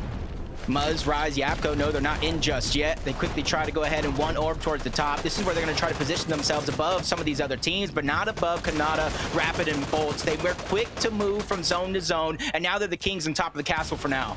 And this is what happens when you pull the zone so perfectly like that, and they have the download of the rest of the lobby. I was literally setting the stage, and the zone couldn't have been better for them, but first we got to see what's going on here in Foyo's world. Agers and Acorn got some big pressure coming in here. Foyo looking for any kind of elimination right now, but nothing's going to come his way just yet. But it does seem like they find themselves a little bit of loot here, kind of falling into their box right now. Can't be upset at that. Time was going to be on their side. They're in the front side of the zone, but so is Muzz, Rise, Yapko, and that's something that you really have to start to be careful for. At least cognizant of who's going to try to overtrack you. They're only 31 above the damage threshold, as Kanata, Rapid, and Bolt still holding on their position in the clouds. Ritual, Peterbot, Cold trying to claim the position in front of everybody else. Zone after zone. It's still a little bit too early to know if anybody's going to try to take that high ground away. Let's see it, though. Pressure coming in. Clicks, Yamzo, Batman, Booga maintaining this kind of second height visual right now. No problem as far as their loadout's concerned. Things are seemingly starting to come together for them, but a refresh could be nice here. Meanwhile, Yamzo's starting to lead out. Matt's starting to run a bit lighter here for the front side tarp. Only wood left and remaining. Second height starts to get the pressure here. They're looking down. It's Cold, it's Ritual, it's Peterbot who's down below them. Meanwhile, high ground does have two teams potentially looking to poise up. Clicks and company go up for height, and Cold and company take the low ground. They're just continuously trying to bulldoze their way through these teams. They know they don't necessarily need Storm Surge. It's just about materials and eliminations. As Kanata, Rapid, and Bolts continue to pour down pressure, Jack's going to go down. Cease is going to be left by himself. He has to make a big clutch happen, just like he did to get to this stage alone. But he's going to fall. The whole team's going to be ripped apart. Peterbot, Cold, and Ritual box to box against Acorn, Agers, and Foyo, the team that won Game 1. Top 10 situation right now. This is where the points really start to add up. But look at this, only 30 builds here, 3 mats left. What can Peterbot and team do? They're gonna need a refresh, and Edgy is gonna be the one first to fall here. Now Peterbot gets the siphon, so he goes into the storm for the loot. The risk was worth it. The team following close behind, and look at how they work as a unit right now. That is exactly what we expect of a team this good. Agers, Boyo, Acorn are doing it once again now, maintaining control of the low ground. Great shots here by Agers. He's working back and forth. Booga's gonna fall. Peterbot loses his teammates. It's all up to him and Ritual now. We've seen this movie before. We know what he can do by himself. Looks to the back. Acorn gets spotted out. Not enough damage for Peterbot to get the elimination. He gets jumped on from above. Quickly scurries to the zone. 7 HP in a dream as he's looking around for any opportunity that he can to get a singular elimination for the Siphon, but he finds nothing. Peterbot goes down. Sphinx, Badil, Cooper. A resurgence of a performance here in game 2. They're looking for the win. They needed this comeback right now. They needed to get themselves back on the board. Agers, though, is the last man standing. He takes down Yapko. He's looking for his Siphon. There it is. The points start to add up. The health is coming back for him. Meanwhile, he turns his high ground attention up top. It's Kanata who's still there. Agers swinging all types of around now. It seems like he's got his bearings back under his feet here. And things are starting to simmer down. There's a lot of fragmented teams alive, though. Anything can still happen right now. I don't think there's anybody that's a full trio left in this game, and Ager is trying to use that to his advantage, trying to go with the unnoticed, but Rise is on the other side. Eventually, they'll crash, and it does look like it's going to be Agers to get the elimination. Siphon coming into play just in the nick of time, trying to keep him alive, but the fight comes out. Kanata takes down Cooper. 2v1 situation. Kanata going for one angle, Rapid on the other, and they seal the deal. 12 eliminations, but Kanata in the double digits with 10. And if there's anyone that needs that little bit of confidence boost, is someone like Kanata, who plays off of the momentum of his mood and wait for him to take that game 2 victory right there. That's going to really put him in a good spot now, Jacob, for the rest of the day here. Yeah, you talked about the attitude, the confidence. This guy's got to be feeling good, and that brings it all around to his teammates as well. Bolts and Rapid, even though Bolts dropped down low, trying to go for eliminations, he eventually fell. You got to imagine the distraction and the damage that he actually did to the players down below, because we saw nobody was a full trio. Take a look at the high ground position here. We didn't even really get to tune in with their perspective, but it looked so easy for them as no one contested them from up above, and Kanata's pressure was just too good. Look at him rack up the eliminations here, really leading his team right now and honestly solidifying the victory for the squad. Must feel good to also land the final shot right there. What a big game now for Kanata, Rapid, and Bolts there, Zeke. Kanata! Kanata, let's go! Oh my god! What am I watching, dude? What are these games? I cannot believe what just the 2 first games of Major 1 Finals have given us. What's so crazy about this game is we're literally bouncing from trio to trio, and then the moment we get the white shot, we look up and we go, wait a minute, Kanata, Rapid, Bolts, are you guys on height? And they win! Yeah, they had that tower, like you can see right here, from 8th zone, and I thought, no way are they going to be able to convert this into high ground, and they do that. But then we see Bolts go down, and I go like, well, no way that they're going to be able to hold high ground, and they still do that. Kanata has to be one of the best fraggers from high ground. To get double-digit eliminations from that position is almost unheard of. And to speak on where they were in game 1, they ended in 21st place. So to jump up so far, to recover, and you know that this team is a very emotional trio, or Kanata is, to see them go from 21st to 1st place, you know that they have to feel good. Yeah, but what a huge burst of confidence that must be, right? I mean, for Kanata, just as himself personally as a player, obviously for the trio as well. I mean, winning a game, but 10 eliminations, breaking into the double digits already in game number 2, especially after that first game kind of slipped out of their hands. Still though, even saying that, middle of that game right there, Kanata, Rapid, and Bolts looked like they were a little bit lower on the Storm Surge. I'm surprised they were actually able to bring that back and convert that game. But yeah, Kanata put it on a show, and well done to this team, holding the high ground, receiving no types of pressure, just cleaning up the rest of the game. Dude, let's go.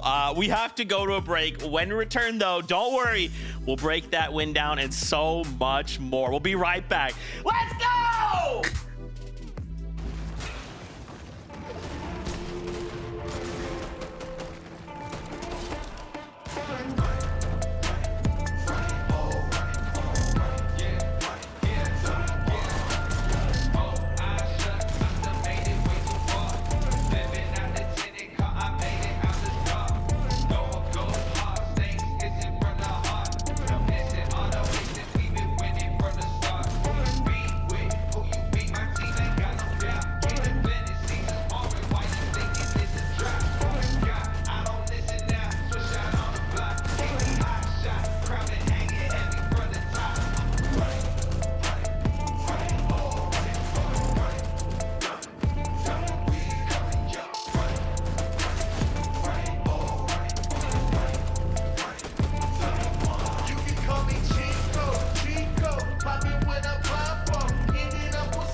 Welcome back, everyone, to the FNCS. We just got a sneak peek at the standings, and I'm about to lose my mind. First 2 games of NAC have not disappointed. We have seen some of the craziest plays, some high-profile trios, all battling it out, all going head-to-head. This is crazy, but that last game, Bolt, Rapid, Kanata get themselves a victory royale. Once again, we see a victory royale coming out with double digits, but look at these standings. Agers, Acorn, Poyo, almost 100 points ahead. Games in second and first, back-to-back, 13 eliminations, 14 eliminations. Kelly, what am I looking at? I mean, you're looking at what a lot of people expected from them. When we saw Poyo get picked up by Agers and Acorn, they had a great first Div Cup, but then they kind of floundered a little bit during the play-ins. Group stages wasn't exactly what they wanted. And, you know, we actually talked about it at the start of the show, like what vibes are we going to get from this trio? And they don't need the vibes. They're here to just do business. They know exactly what they're locked in for, and this is what we expected from this trio. They are absolutely stomping the competition from low ground, from high ground, regardless, Vivid. They are running away with it. Yeah, I mean, like I mentioned it earlier, but I was like, yeah, their group stage changes, they did not look like they were going to do well in those early and mid games, like at all. They needed to kind of clean that up. And for finals, right now, these games, they have for sure cleaned up those early and mid games. They look like such a healthy team throughout all stages of the game right now, and it is translating very, very well. I mean, a first place with 14 eliminations, second place with 13 eliminations, literally cannot be stopped right now. Almost 100 points out of the competition. I just look at the elims, right? Look at the placement points. I mean, what am I looking at? That should, you know what's crazy? What I love is that should say Peterbot, and it doesn't. It says Poyo. So everyone out there who's been like, oh, Poyo doesn't carry, but Peterbot, you're a liar. Check the stats, homie. Look at how crazy this is. We have just seen 2 games. I don't even know. My heart is racing. My little bird heart is racing right now, and I'm going to lose my mind. But there's still a ton of things we wanted to highlight. I mean, even just look at this top 5. Look at these names. I mean, guys, we are fighting here for one of those 2 spots going to the global championships, and it is so apparent.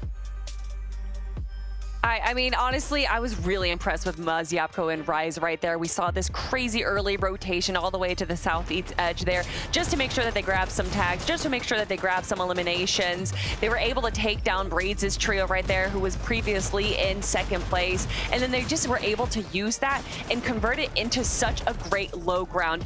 And I kind of like this Blade Oni mask hold that Muzz had right there. It definitely seemed to be, you know, more of a contingency plan, whether that it didn't work out for them or not, but regardless, they were able to just kind of have a great end game there. Rise having to go for a solo run, and that seems to be kind of the repeat story we're seeing, Vivid, is that these solo clutches, it's kind of what's holding up our top 5 right now. Yeah, super incredible job there, but also we've got a couple of teams that were kind of playing catch up, right? They had a bad first game like Video, Cooper, and Sinks. They've kind of snuck in their way up to 11th place, but then obviously Kanata, Rapid, and Bolts winning that game. I mean, they had 3 points after that first game, and now they're in 5th place. So that win right there was extremely important for them. So big. I mean, even Peterbot, right? Once again, you know, what's crazy, we talked about them being this unstoppable trio, but again, we're put in a similar situation in this last game, right? Everyone goes down. It's Peterbot left as a solo. So do we think that these guys are maybe having issues? Like, why does this why? Obviously, it's just 2 out of 12 games. I don't want to get crazy here, but, you know, it's happened back to back. So what's happening?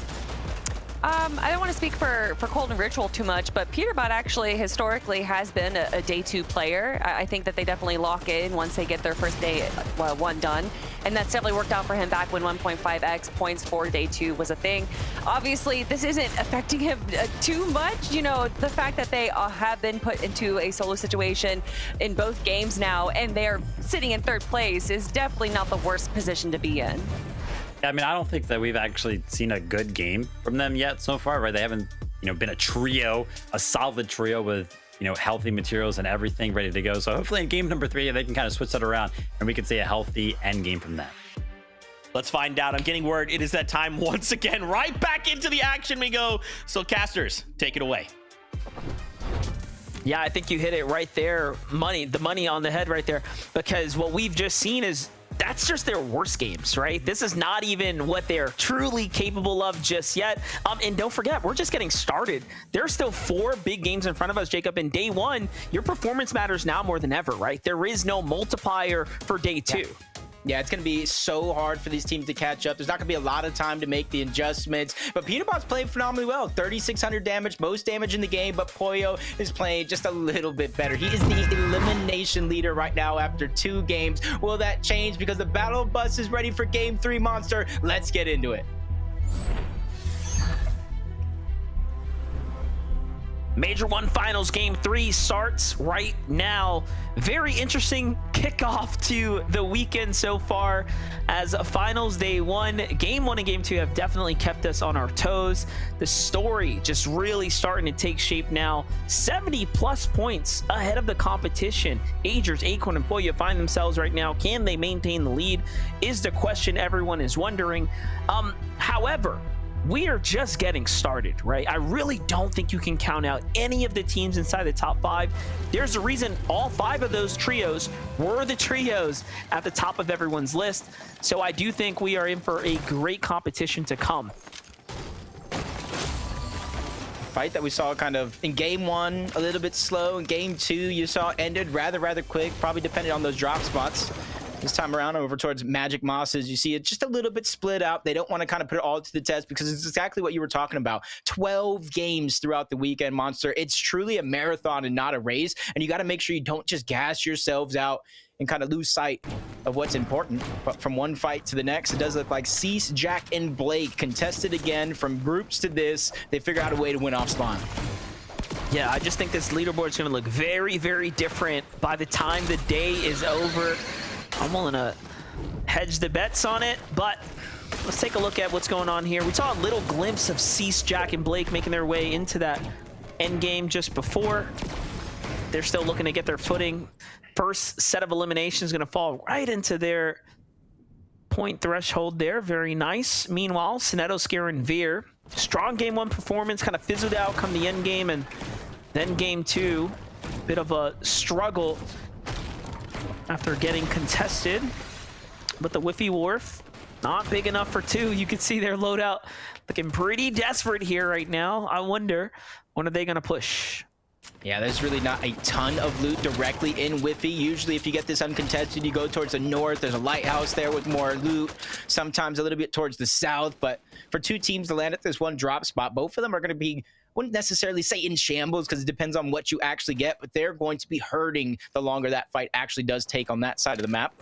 Chimp, Skittles, Victor V, you saw them contested. You saw them kind of spread out in the early game instead of taking their contested fight straight out. And they immediately move over towards Brutal Boxcars. They're just trying to get as much metal as they can. That's one of the few resources towards the north side of the map that they actually lack. Yeah, always tough to find that metal. Skittles, Chimp, and Victor V right now. Just looking to trade some tags here with teams in the vicinity. Nothing big comes out of it just yet, but they do have an early elimination off kind of picking one of these players off. So they're trying to see if they can set themselves up to potentially collapse now, but no. Instead, they back off. It's the right play, right? Game number 3. Everyone's still looking to kind of situate themselves, build a strong foundation here for day 1. Meanwhile, at the Flooded Frogs, Cold, Ritual, and Peterbot, we all know there is really nothing that can stop this team if you get them into endgame. It's just runaway train scenarios unfold game after game. Yeah, the accolades for this team continues to kind of stack up. Placed top 3 in over half of their finals games this season. No, it's not just opens, finals, stacked lobbies. We're the best of the best. They're usually claiming that top spot time and time again, and it's because of just the immense skill and the ability to claim these drop spots like Flooded Frogs. They moved over from Brutal Boxcars, but the changes happened to Flooded Frogs. The water actually dissipated, unlocked this vault right here that we're seeing Peterbot loot, which gives you almost guaranteed weapons, guaranteed mobility, something that they're able to use for this early game, while some teams might not actually have a Mask or a Typhoon Blade or a Kinetic Blade. And can we just give credit to him not even wasting the shield kegs? He's willing to keep it down to the last tag in case they need to double back into the storm, play a little bit further. It's the little things. They really have their entire drop mapped out, and I don't think people give him enough credit for the preparation. That's incredible. The international trio have the most shotgun damage out of every team, and they're at the top of the leaderboard, so they're fighting for every single inch that they have in this game, and they've done so by traveling north, south, east, west. They're quick to the punch to try to get position over every other team in these early zones. Sales Encrypted have seemingly jumped into the action here. I don't know who invited them, but Chimp, Skittles, and Victor V has had their drop spot just fully invaded round after round, and you can see it's weighing heavily on their points right now. Wonder where G Money has gone off to at this point.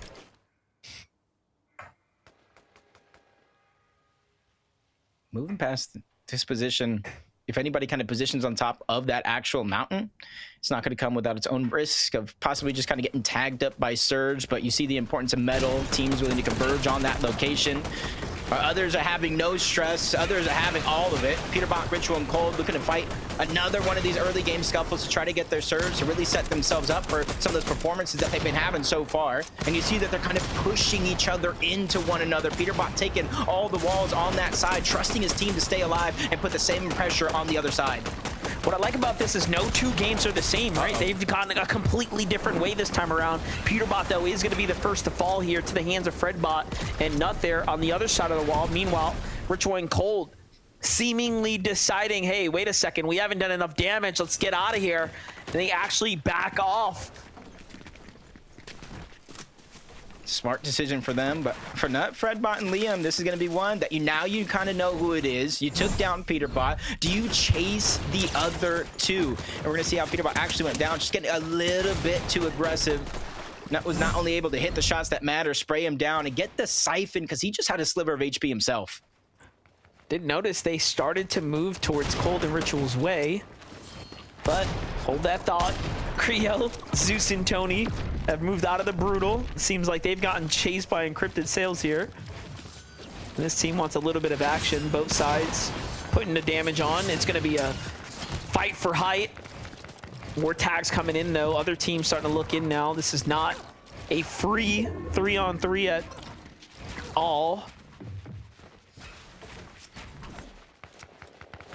Yeah, it's going to be a risky fight, no matter the case, especially for a team that's positioned not only on top of the mountain, but down below all the rest of those builds. So teams looking in this direction as they kind of build their way up. That is going to be free and easy Surge. So I do like the decision, not only to disengage, but kind of slow things down. Try to a different spot as Death just gets tagged up from all around the lobby. As good a position it is for these Surge bases, you got to watch out because as soon as you peek over, it just makes you susceptible to just beams just like that. A lot of action happening here. This is what's allowing Death, Encrypted, and Sales to remain inside the top 10. These early Surge bases are definitely important. Meanwhile, Oreo, Acorn, and Agers right now, our game 1 and 2 leaders right now, respectfully placing up at the top. Just doesn't get better to a tournament start than that. And then to think 14 and 13 elimination games. Of all those eliminations, Boyos have picked up 11 through those 2 games, leading by, I'd say, a fair margin across the rest of the competition right now. You can kind of see that uncontested night shift. They're easily making those rotations in towards the east. They got options to get Surge as well. The Bird contested by 2 teams if they want to look south. Donnie Mason land just above them to the north. If they're feeling risky enough, clicks Yamzo Batman Booga over towards Lost Lake. So you can see how they're progressively getting better in terms of accumulating that Surge game after game. So that way they don't have to worry about it, unlike some of the rest of the teams in this lobby. Curly Nox and Virgo on the move right now down at the Hopeful Heights here. They've got their eyes on a trio next door. Noxie already calling the scout here. They seem like they've had a bit of a struggle out of their drop. We already know they've gotten into some early contested fights here. I feel like because I think 5 of the 8 contested drops that we're seeing throughout the day, obviously if somebody changes it up, that changes it up, but 5 of them are on the south side of the map, 2 of them directly next to Noxie, Virgo, and Curly. So they're quickly trying to rotate, get as much Surge as possible, and take advantage of those fights. But I think a lot of the lobby is realizing how quick and important it is to kind of rotate, get your surge, get out of there. So as soon as they held their position on the south side of the map, a lot of those teams that were contested kind of moved on out of there. It's a good update right here. I wanted to see where Clixie, Yamzo, and Batman Booga were positioned this game because we already know that Peterbot had to get rezzed right deep inside the storm. So they could easily be one of these trios that will be next up, right, for Yamzo, Clixie, and Batman Booga to target. And given that they're already kind of off their game a bit, right, that could spell disaster for that team right now. That's actually a really, really good point because Peterbot goes down, they go deeper into zone. They're going to have to return back to zone and try to get surge. You got to imagine they might be one of these teams that you see in the mini-map. There's about 6 of them overall. Yamzo, Clix, and Batman Booga, they're immediately pushing on over, gain some elevation. And as soon as they see 1 or 2 players around, that's when they're going to try to take their time and try to interrupt one of these fights instead of being one of the ones to start it overall. No, they don't seem to be too happy about that.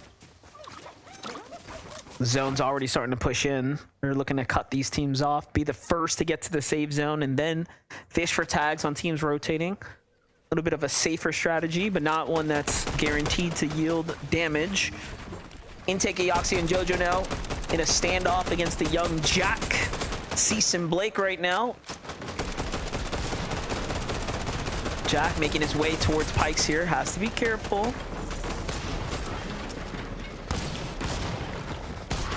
Which is tough. Now they're getting forced into zone. Jack can't even fight back. He has to try to heal. They're quickly on his tail. The cone's barely going to save him, but he's blocked off overall. Great edit by Jack to stay alive. Firing back onto Jojo. Unfortunately enough, the blessings come to an end. He goes down. The siphon coming to work for him, keeping Jojo alive. But you got to give Jack credit for that work. I'm not gonna lie, that was very, very clever for him to go ahead and edit that player out the box. He almost caught himself a little highlight right there, but now it's all up to Blake, and he gets his drop kicked right back to the lobby. Rivox, Jojo, Aoxy, and Intake Pikes now looking very good this game here. Surge secured, eliminations in the bag, and on their way to endgame they go. That's a tough elimination for Cease, Jack, and Blake too, who were in 11th place, just on the heels of top 10 now. So that's going to be a full reset for them. Aoxy, Jojo, and Fishy were in 16, so up they jump now, on their way to top 10. Yeah, it's just tough. The history of Blake is just not on since his 16 finals. And he's contested through both of them as Taram just trying to go through unnoticed. That's such a smart move. Instead of just trying to go for some damage, because you see his teammate is also in the zone with him. He's just trying to play it passively. Let them go on by. Don't worry about us. You didn't see nothing. And that's going to allow them to kind of live to tell the tale, because Ritual, Peterbot, and Cole, they hear the action going down. It looks like they're on the hunt for it overall. They are literally keying into Chimp, Skittles, and Victor V right now.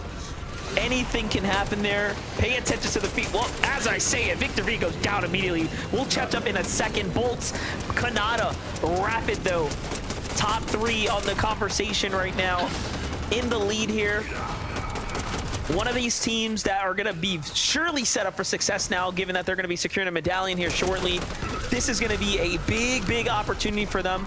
Notice though, we've seen this, you know, happen in the group stages where the medallion goes to Bolts, right? I wonder if that's going to continue to be the story here. It should be.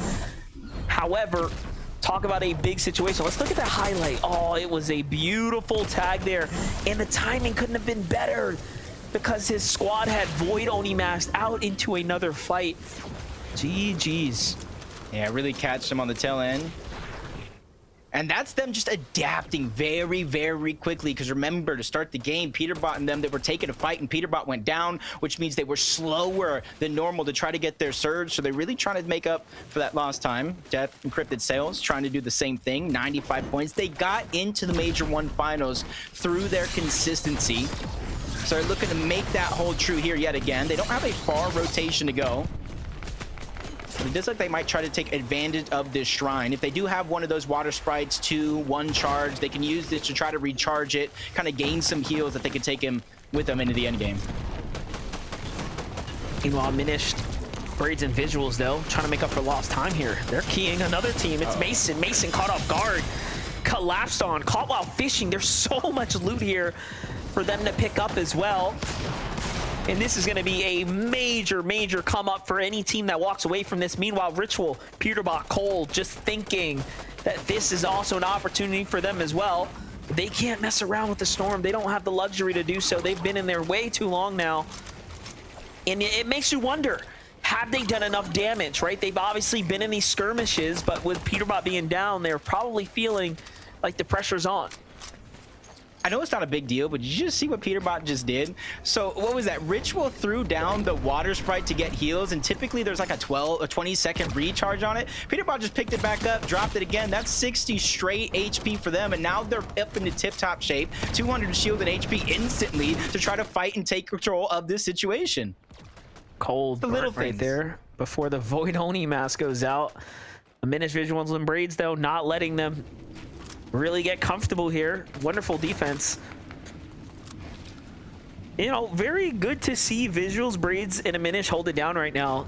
Not many teams can full stop a push coming from Cold, Ritual, and Peterbot, but they've managed to successfully do it.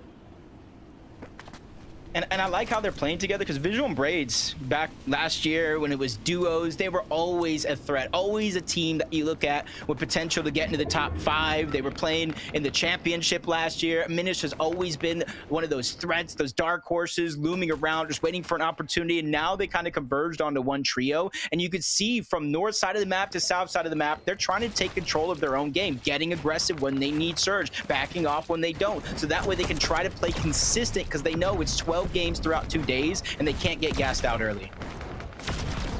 Here's a team that's looking to continue to stay topped off right now.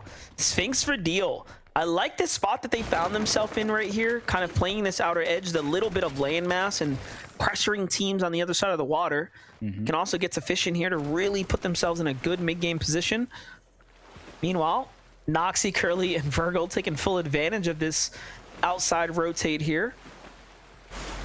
No one in sight to give them any pressure. Little do they know, though, they're inching their way towards Visual, Braids, and Minish, Peterbot, Cold, right? All these teams that are kind of playing the northern outskirts. Danger can be looking to set in. They've been spotted out. There's a team watching from up above, but doesn't seem like they have angles on them just yet. Yeah, they're hoping by being 741 above the damage threshold allows them to kind of focus on rotation, go to the slower side, which in turn not give them as many targets, but they're hoping because of that damage that they've already accumulated, it's going to be more than enough. And you spotted out that team yourself, rotating close by with the whole zone pushing towards the south. I think both of these teams are making that correct decision. Whether you see each other or not, it's more important just to get to zone first instead of taking these out-of-zone skirmishes. Especially if Braids decides to open on them, but Creo, Zeus, Tony, one goes down here. A fight by the islands, and already a collapse coming in here. This is a team that seems to be under some serious pressure right now. Liam, full keying, Fredbot as well. I wonder if the surge has anything to do with it right now in the storm here. They want the loot. Look at this. They end up snatching it up here. Playing bully ball for the come up. And then off they go. So just content with being able to at least secure some heals here. It's almost about the small victories for them. Same one that took down Peterbot early in the game. They're not biting off more than they can chew in any scenario. But you're seeing a good portion of the teams having to rotate from this far back portion of the zone. Peterbot, Ritual, and Cold, instead of gliding, they were there. They're going to try to make that smart play, use the orbs. That way they're not slowly gliding down, susceptible to shots from across the map, especially with how much distance they do have to cover. Look at this, though. They're still not safe here. Too many teams situated in front of them. They're going to have to switch up the angle. I was going to say, definitely not going straight. They're going to have to pull left here into even more congestion now, though, on the outskirts. Meanwhile, Acorn, Boyo, Agers slowly making their way in right now. Press, Clixie, and Drew, though, are only 15 damage above, so this is a tough spot to be in. Although they have this really nice high ground hold here. Oh, wonderful tags now onto Fred there. It's going to buy them a little bit of time here. Iamzo, Batman, Buka, and Clix also recognizing the pressure coming in. This might be a full set of eliminations just waiting to get picked up right now. Other teams now joining in the pressure.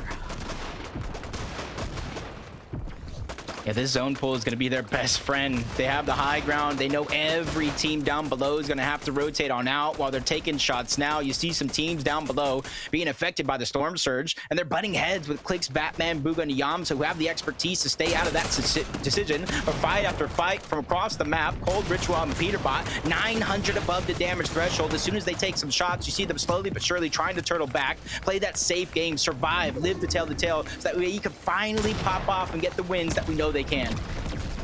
See, this is an important fight for them right now. If they can get the refresh, this high ground is going to be theirs, no problem for the end game. However, the damage has been done. The team up top seems like they were fighting for Surge, so very different opportunities at stake here. Look at this, Peterbot now inching their way towards another team. This is for the refresh here. They don't need the damage. They want the loot. Yeah, they know they're one of the further back teams. Nobody behind them, so they're trying to use that advantage, push the team in. Possess trying to go on the other side, but I believe that was the moment right there, separated from everybody else. But if you see that, it's Bird. No, it's a plane. No, it's Yapko, Rise, and Muzz on top of Shattered Span. Haven't really had to move an inch from the start of the game, getting blessed with the zone. They're really taking advantage of the fact almost 8,000 above the damage threshold and counting. This is incredible. This is our second most consistent team so far. Placement-wise, coming out of Game 1, Game 2, Japco, Muzz, and Rise have found themselves in such a key position right now. And they are untouchable, quite literally. There's no way anyone's going to even dare to challenge them right now, as they are coasting. And oh, it's not just them, it's Bucky Okis as well on the other side. And talk about a visual to remember right here. This is something you only see in a game like Fortnite. Anything is possible. And for this game right here, you can't practice for this, right? This is just chance and occurrence right now. It's going straight over the water. Very rare play out, I would say, as far as the zone's concerned. Gotta be prepared right now to expend a lot of materials. So if you don't have them, you gotta start looking quick. Bolts, Kanata, Rapid, not too far off from their drop spot either. They're able to save a lot of the resources. Zone beginning to open up. They can one-hop it with the Void Orb if they want. But 105 damage above the threshold, they know as soon as they get to the other side, they got to start to look back. They got to start to get active so they don't worry about it later. But Yapko gets caught out. Big find by Peterbot, get the elimination. But Ritual gets dropped as well, bringing it down to a 2v2 in this fight. Once again, they find themselves just not as a trio in the end game. This is what's holding them back right now. This time, it's Cold and Peterbot who have to work with one another, continuously losing the, and I'm going to say this very lightly, IGL of the team, because they all are so good. However, Clix and team already on the move, looking very strong here. Meanwhile, Japco and Rise, the first to the punch right now, already set up. Peterbot and Cold kind of split up right now. Cold left to play for the game by himself at this moment. Can he get back to Peterbot here and get control of the kind of situation here? New zone reveals itself. Back to the bridge it goes. This is an incredible end game right now. I feel like they can go straight back up to the spot they were at before on top of the bridge. So far away from anybody else. I don't even think there's a chance you can one orb to the top of that without just a little bit of elevation, and that's exactly what they're looking for. Everybody else down below has to go through the raging waters that you were talking about, expending a lot more materials, which means that somebody sooner or later is going to have to get a refresh that they need in order to keep alive. Ager's Poyo Acorn, not at this moment, but barely 91 above the damage threshold, so it's not going to be easy for them either. Well, this is the team that's been the most consistent, so we'll see what they can do. What a difficult end game to play right now. A very unique zone here. Peterbot, Cold, still working as a two-man team. So far, so good. But now the zone pressure starting to come. Void Onimask start to come out. They don't even have time to really look up and angle it correctly. They just are trying to get to the safe zone. Meanwhile, Jack, Muzz, and they just want the high ground here, right? Rise, they want to get back to their position, get back to these old builds, and look, secure as ever up top. They'll just be able to ride this end game out right now, but one thing's for certain, they're running out of material. First place looking like they're getting ripped apart. Acorn's down, Poyo's out, Ager's getting pressured by himself. This is a perfect opportunity for them to close the gap on that leaderboard, but it's up to Ager's for a solo clutch to keep them in contention of that top spot. Finds one, big shot, but not able to get the elimination. Ager's looking for more. Storm Surge is not a worry, it's just him being by himself. The NA region knows Agers is one of the best when it comes down to box fighting. Do not count him out right now. Peterbot, though, is the last alive as Cold falls on the rotate here. It's not looking good. He's out of material. Are the best falling now short in this last game here. Peterbot, though, has to figure something out. Still no chance for an elimination just yet. But also the lobby so distracted. Everyone focused on the rotates here. The Void Oni mask still in the hand here. This is a chance for Peterbot to find one, but no. There it is. Some mats finally picked up now. Up he goes with the Void Oni mask. That's a wall that you couldn't climb if he wanted to, but no. Finally, he falls in a short game for him.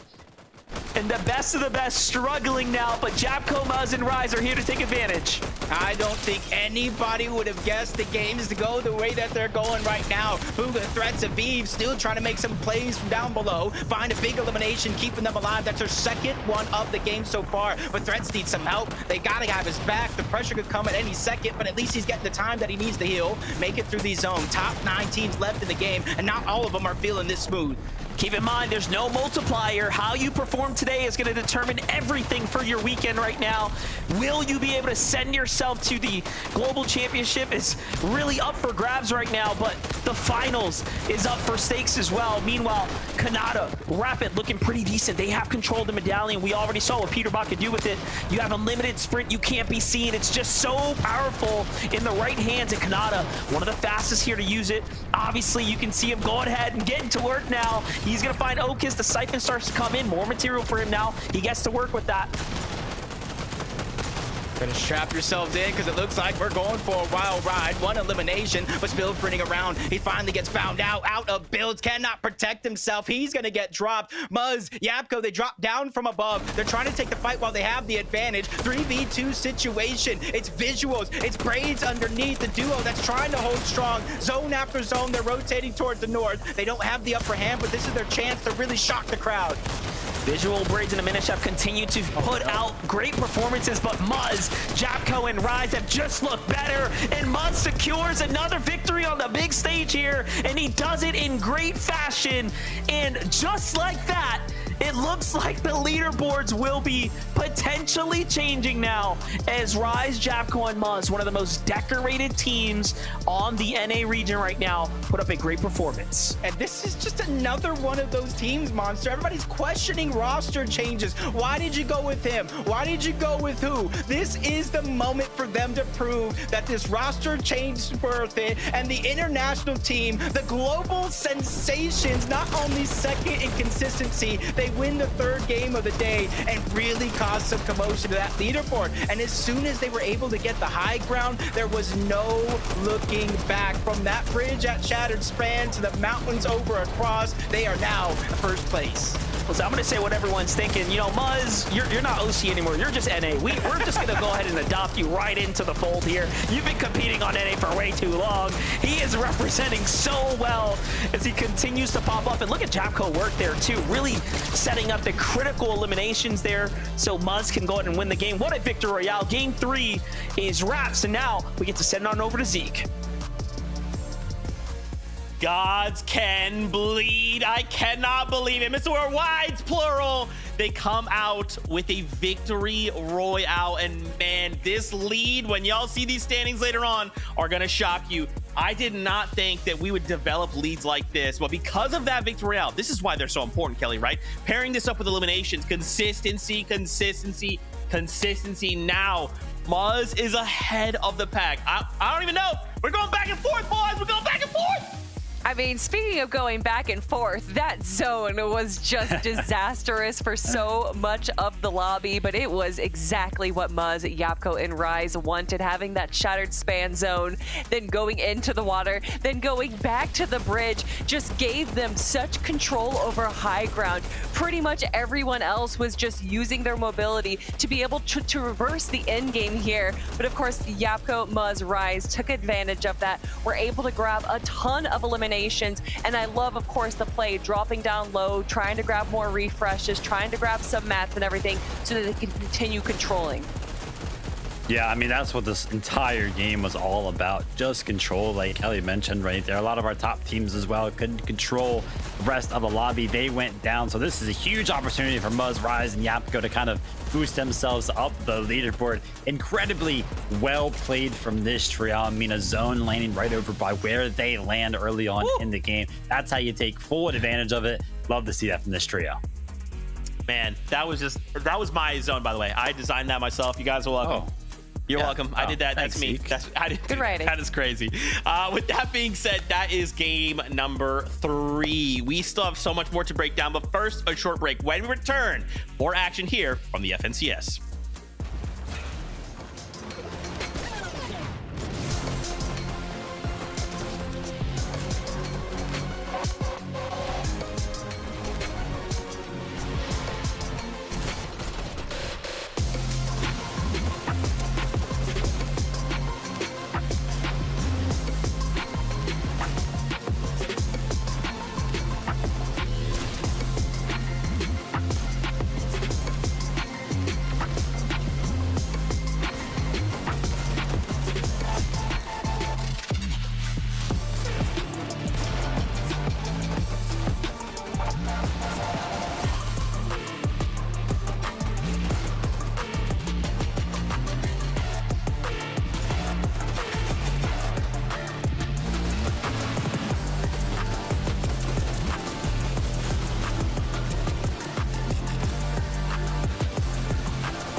Welcome back, everyone, to the FNCS. We just wrapped up game number 3. In case you missed it, you're tuning in, welcome. You have missed 3 crazy games. Highly recommend you go back and watch them.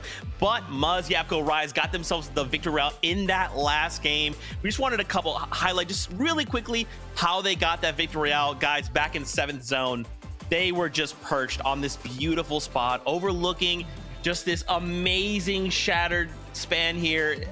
The moment the zone pulls away, they have just got to be like, guys, this is ours, right? I mean, there's just no way we don't win this game. I mean, it seems a bit obvious seeing as how that is their POI, but taking full advantage of it, being able to perch themselves up, be 1,000 damage over Storm is just going to give them so much ability to kind of control, as we said earlier, the end game. And that's exactly what they did right there, being able to rotate that from to the water back to the bridge. It was just smart, standard Fortnite play right there. No, honestly, I gotta tip my hat to them as well, because usually when sometimes the zone kind of pulls to your POI, it's actually not as easy to get Storm Surge, right? Because you're usually kind of like posted up. Teams try to, avoid you as much as they possibly can, because it's very obvious to where you're going to be at. But the fact that they were kind of like 1,000 above right there means that they had something definitely figured out for that zone. So again, well played by them. Yeah, just so crazy indeed. Let's take a look at these standings. So remember, we have 6 games today, 6 games tomorrow, and then we'll have Major 1 finalist rather. But take a look, guys, this lead after that victory royale.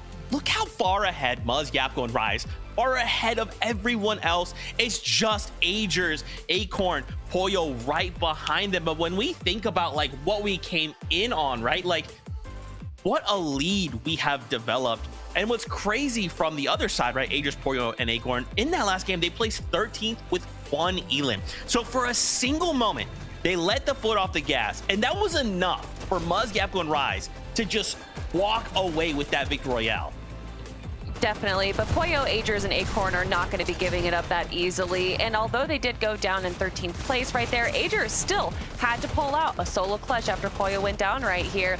And honestly, it's interesting. When Trios first started, a lot of people were talking about how in the end game, once a player goes down, like in duos competition, that's when you're going to have to solo clutch. And we're not going to see that with Trios.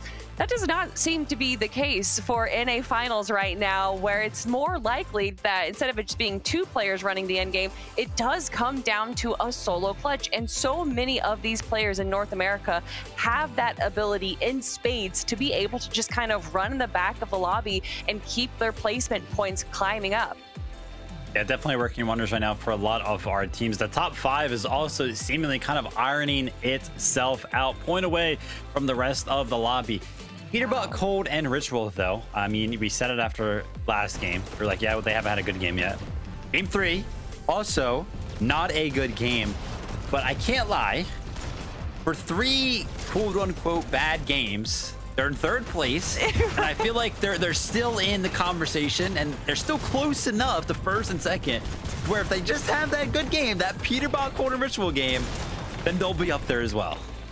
It's crazy to look at the leaderboard right now, and it is 160 points between 1st and 10th place. Wow. And we're at the halfway point right now for day 1, right? So that's the quarter point for the entire tournament. So tons of games still ahead, tons of opportunities for things to change and everything, but there is definitely a lead shaping up right now for our top 2. But I think anyone in the top 9, where we just saw Vidil, Cooper, and Sphinx jump into our top 10 finally, I think that there's still plenty of opportunities for them over the next 9 games. For sure, and this is still day 1, right? We'll still have time for the trios to come back, to prepare, to VOD review, to talk to coaches, and come back with a plan for day number 2. So let's not get crazy. No one sound any alarm bells. Peterbot, we're good though, right? Like, we're good. We just need to have like a good pop-off game, and then we can do that now. You want to do that now? Okay, I'm sorry. I was just talking to someone. Don't worry about that. Anyway, guys, it is that time. We are halfway through day number 1, so let's jump back into the action with Monster D-Face, Jacob PR. And it happened yet again. We got a new elimination leader that I want to go ahead and talk about. Yapko, after winning that game with the rest of his trio, he's on top with 14 eliminations, almost 4,200 damage throughout these first 3 games. Now we go to the second half of the day. Are you going to be looking for any adjustments from them or anybody else? Yeah, I think Zeke said it best. He's writing the script here. He's calling in some new plays right now, so we're going to have to see how things are going to shake up. Those first 3 games, just a telltale of what's to come. I think we are still yet to see the best from a team like Peterbot. Even in the start of that last game, they, again, out of the ordinary, fell very early, right? So they just have to get their footing. Let's see it, though, as game number 4 sounds like it's ready.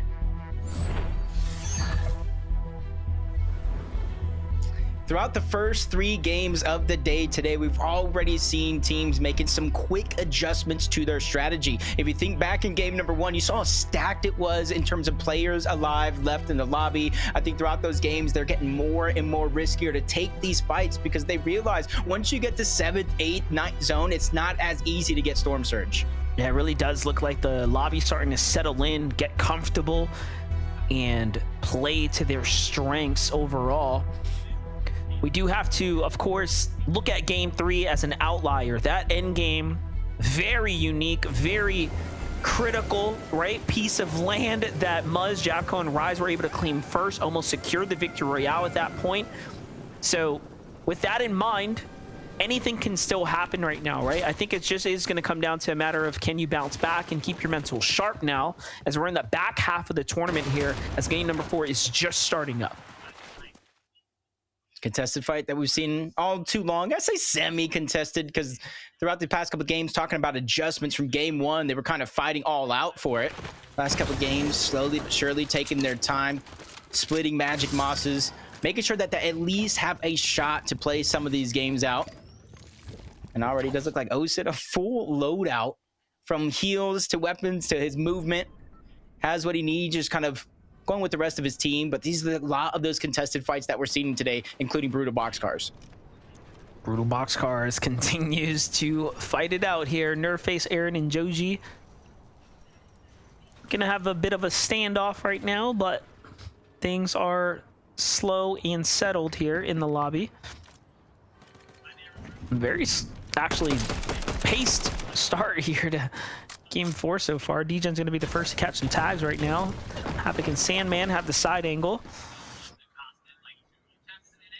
Because this is contested, they can't even take advantage of Brutal Boxcars to its fullest. Because you think back when the Brutal Boxcars first came out, it was Peterbot, Cold, and Ritual landing over here. They're not landed in the POI, but on the outskirts as well. For Nerface, landing some good shots, using the Fire Mask to try to deal just a little bit more damage in that direction. Trying to catch Sandman off guard, but Havoc already moving up the side of the mountain. He's going to be the one looking back, trying to alleviate some pressure if they do take shots in that direction, which they continuously do.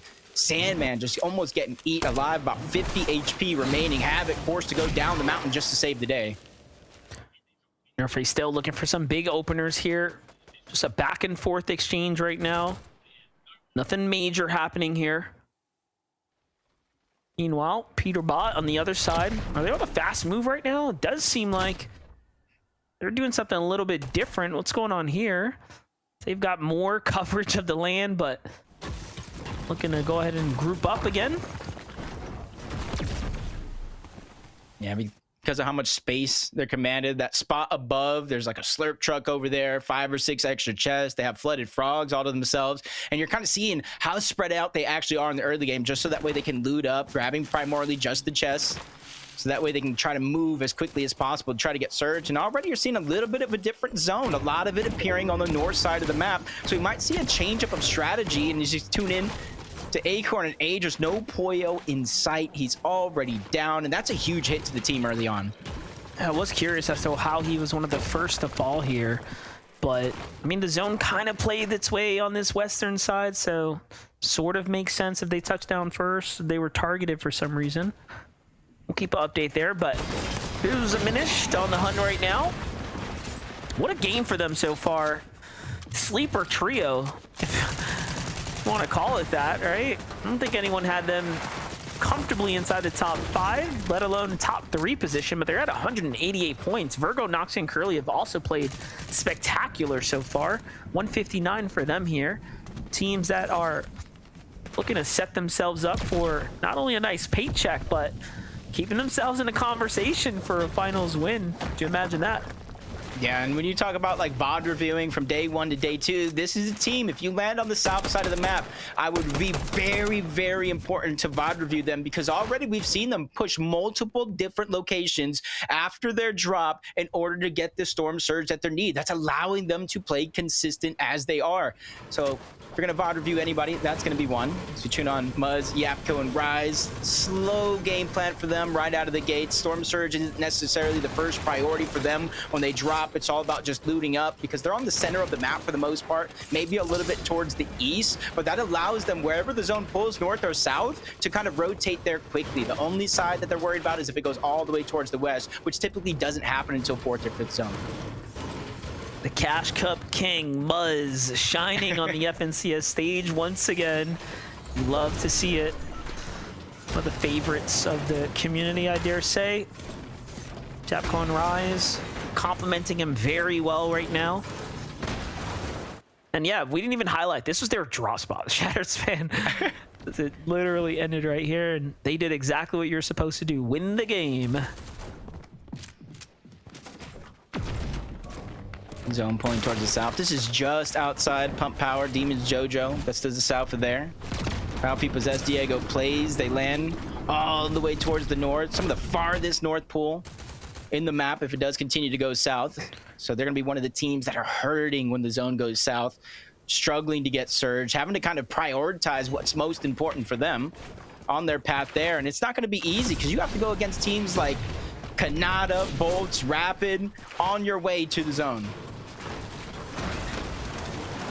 Yeah, first I thought we were getting a north or maybe like a far west, but this zone's starting to really tug its way back.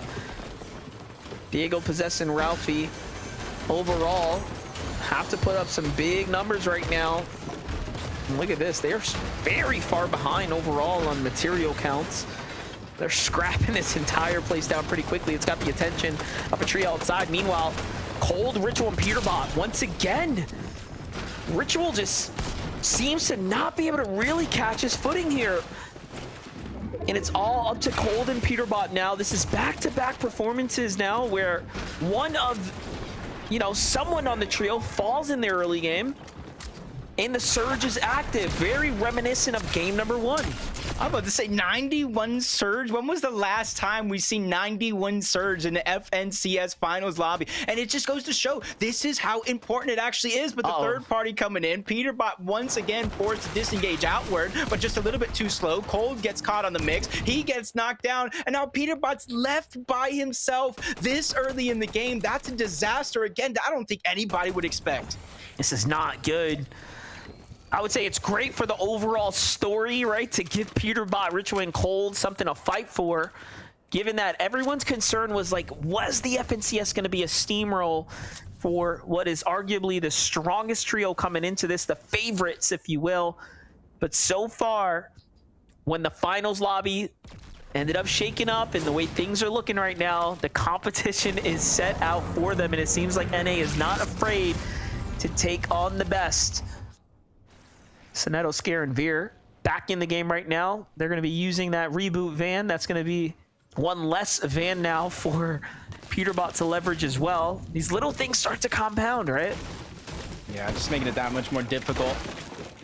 Luckily for them, they can go back to Flooded Frogs itself, continue to move towards the east, and that looks like exactly where Peterbot currently is. You see just a little bit of his arrow in the minimap. They're going to continue to rotate in that direction, mainly because of the loot. If you're going to go anywhere, you go towards a Flooded Frog type POI where you know there's a lot of scraps left behind.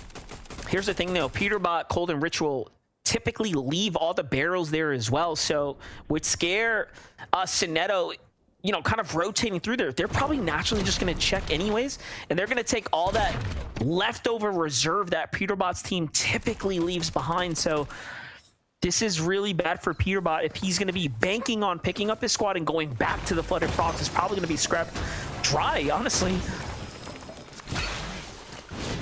And we know who's not going to playing heal off if it does come down to it later in the game. Peterbot's going to have to trust Ritual and Cold if he does get the reboots back.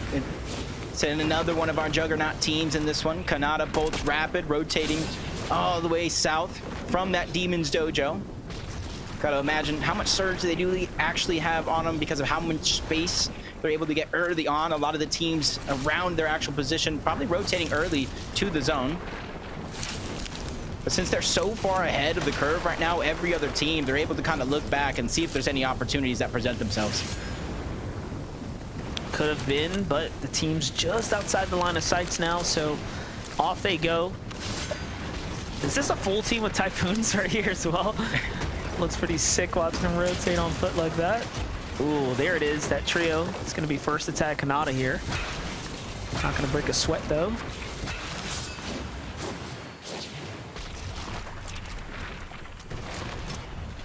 Yeah, without some of these zones have been playing, I do like their idea to go straight over towards Seaport City or one of the surrounding mountains.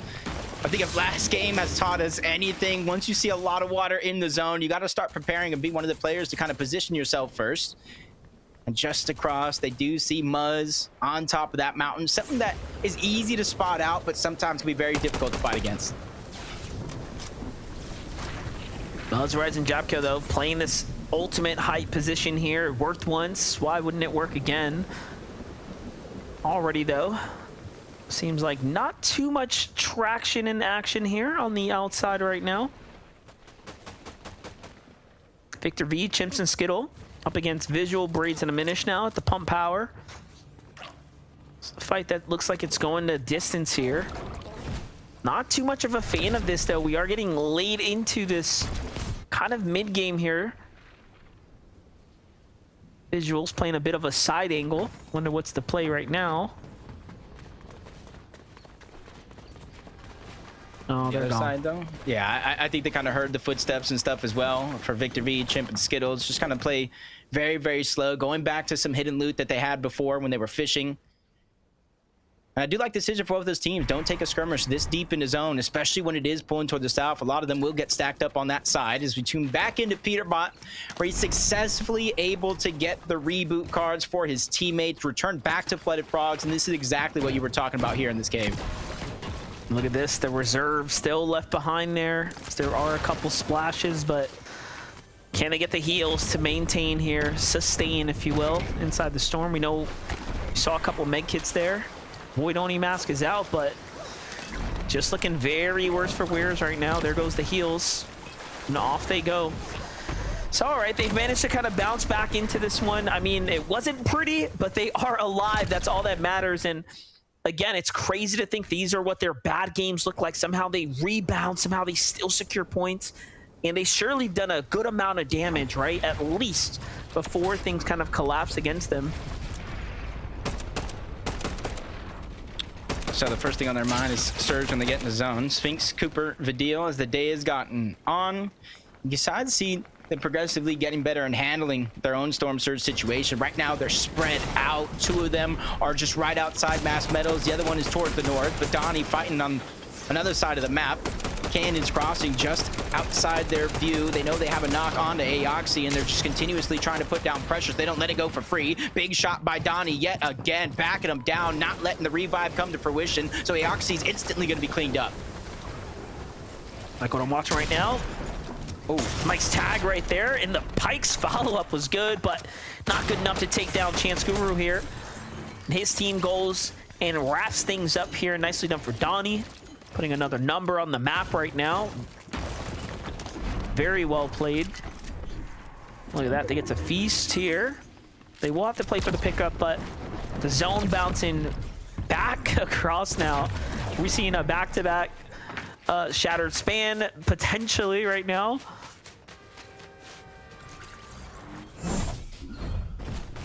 Check out the replay. Right off of the respawn, they're immediately going back to work. I said they knew how important Surge was. Ritual making up for going down early, gets the elimination. 466 above the damage threshold. Honestly, I would not have expected them to be that much above the threshold at this stage in the game, considering what we've seen so far with both Ritual and Cold getting rebooted. You know, I was curious, you know, if Ritual was the weak link here, do we think it's like FNCS finals jitters, right? Or could it just be the luck of the draw? Sometimes things don't exactly go your way. Yeah, it's just kind of one of those questions. It's something that I feel like, you know, from day one to day two, even from game to game, they're talking about the adjustments that are kind of needed to make. They see another team in their line of sight immediately beelining their way on over, interrupting a fight. They're trying to take advantage of it while they can. They break into one wall. They get pieces on the other side. Cold gets a knock onto one and immediately separates him from the rest of his trio. Another big elimination. Look how quickly they're making it look. How easy they're making it look right now. Cold, Ritual, Peterbot starting to heat up right now. They know that they're not going to have a problem with the damage moving forwards here. It's just a matter of positioning here onwards.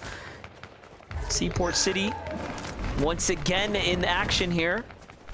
It's almost reminiscent of the first game here. Let's see what learnings players are going to take into this one here. Void Oni Mask helping them with the big rotates here. Yeah, it's going to be a little bit easier this game considering compared to last, but Agers, Acorn, they get Poyo back. 298 above the Storm Surge threshold, but that's not going to stop them from going after Seek. They get the elimination onto him, leaving the whole trio down as a duo and immediately make it to zone. But as this one continues to move towards the eastern side of the map, a lot of the teams in this lobby are going to continue to have to rotate along with it. Good to see Boyo back in the lobby here as well. Just a little concerned if he even made it in for a second there. When we first tuned in, they were down and out, but hasn't set them back. Look at this. They're still very comfortably in the lead with some damage here. And off they go for a big rotate. They're going to be cutting off the rest of the lobby here. One of the first to go ahead and dive in. It's pretty impressive to actually think about. We're kind of always talking about Boyo, considering he gets in moments like this, able to stay alive, pressure coming in, they overbuild to try to create space, but it was actually Agers who was teaming with Cold and Ritual before Peterbot said, nah, this team's mine, taking it over. So it's great to see them contending above them on the threshold, and they're taking shots out of Yamzo. Clicks and Batman Booga, getting him down, no shield. Yamzo is forced to back up with the rest of the team. They kind of converge, slowly but surely turtle back to try to save themselves. Neither one of these teams are currently in zone. They still got some distance to cover. That's exactly what I was thinking. I was like, yo, wait, these dudes are not even in zone. They're putting a lot of pressure on this team right now, trying to see if they can force him out here. And this is going to put Clixie, Yamzo, and Batman Booga in a pretty bad situation. We'll see if they've got enough to go ahead and bounce back. Meanwhile, Rapid Bolton, Kanata, the blades out, and it's getting pretty crazy here on the low ground in the Seaport City. It's going to end up working out for Rapid as he finds Braids.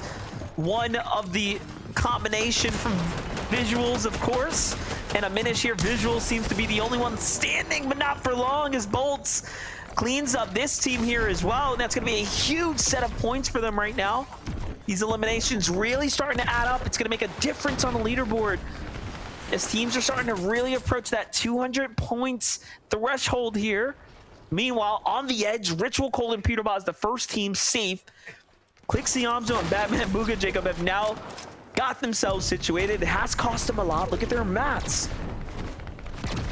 Yeah, a fight that kind of put a lot at risk, but you're seeing how they're able to get those eliminations. Scare gets tagged up, Veer gets dropped. They're able to get that elimination and immediately try to move towards zone. They clean up Scare big on the way there, and you can kind of see the stats. Something I was talking about early. They won 23% of their finals lobbies. Just like Peterbot, though, they have to continue to come online, get back into the form we know they can compete at.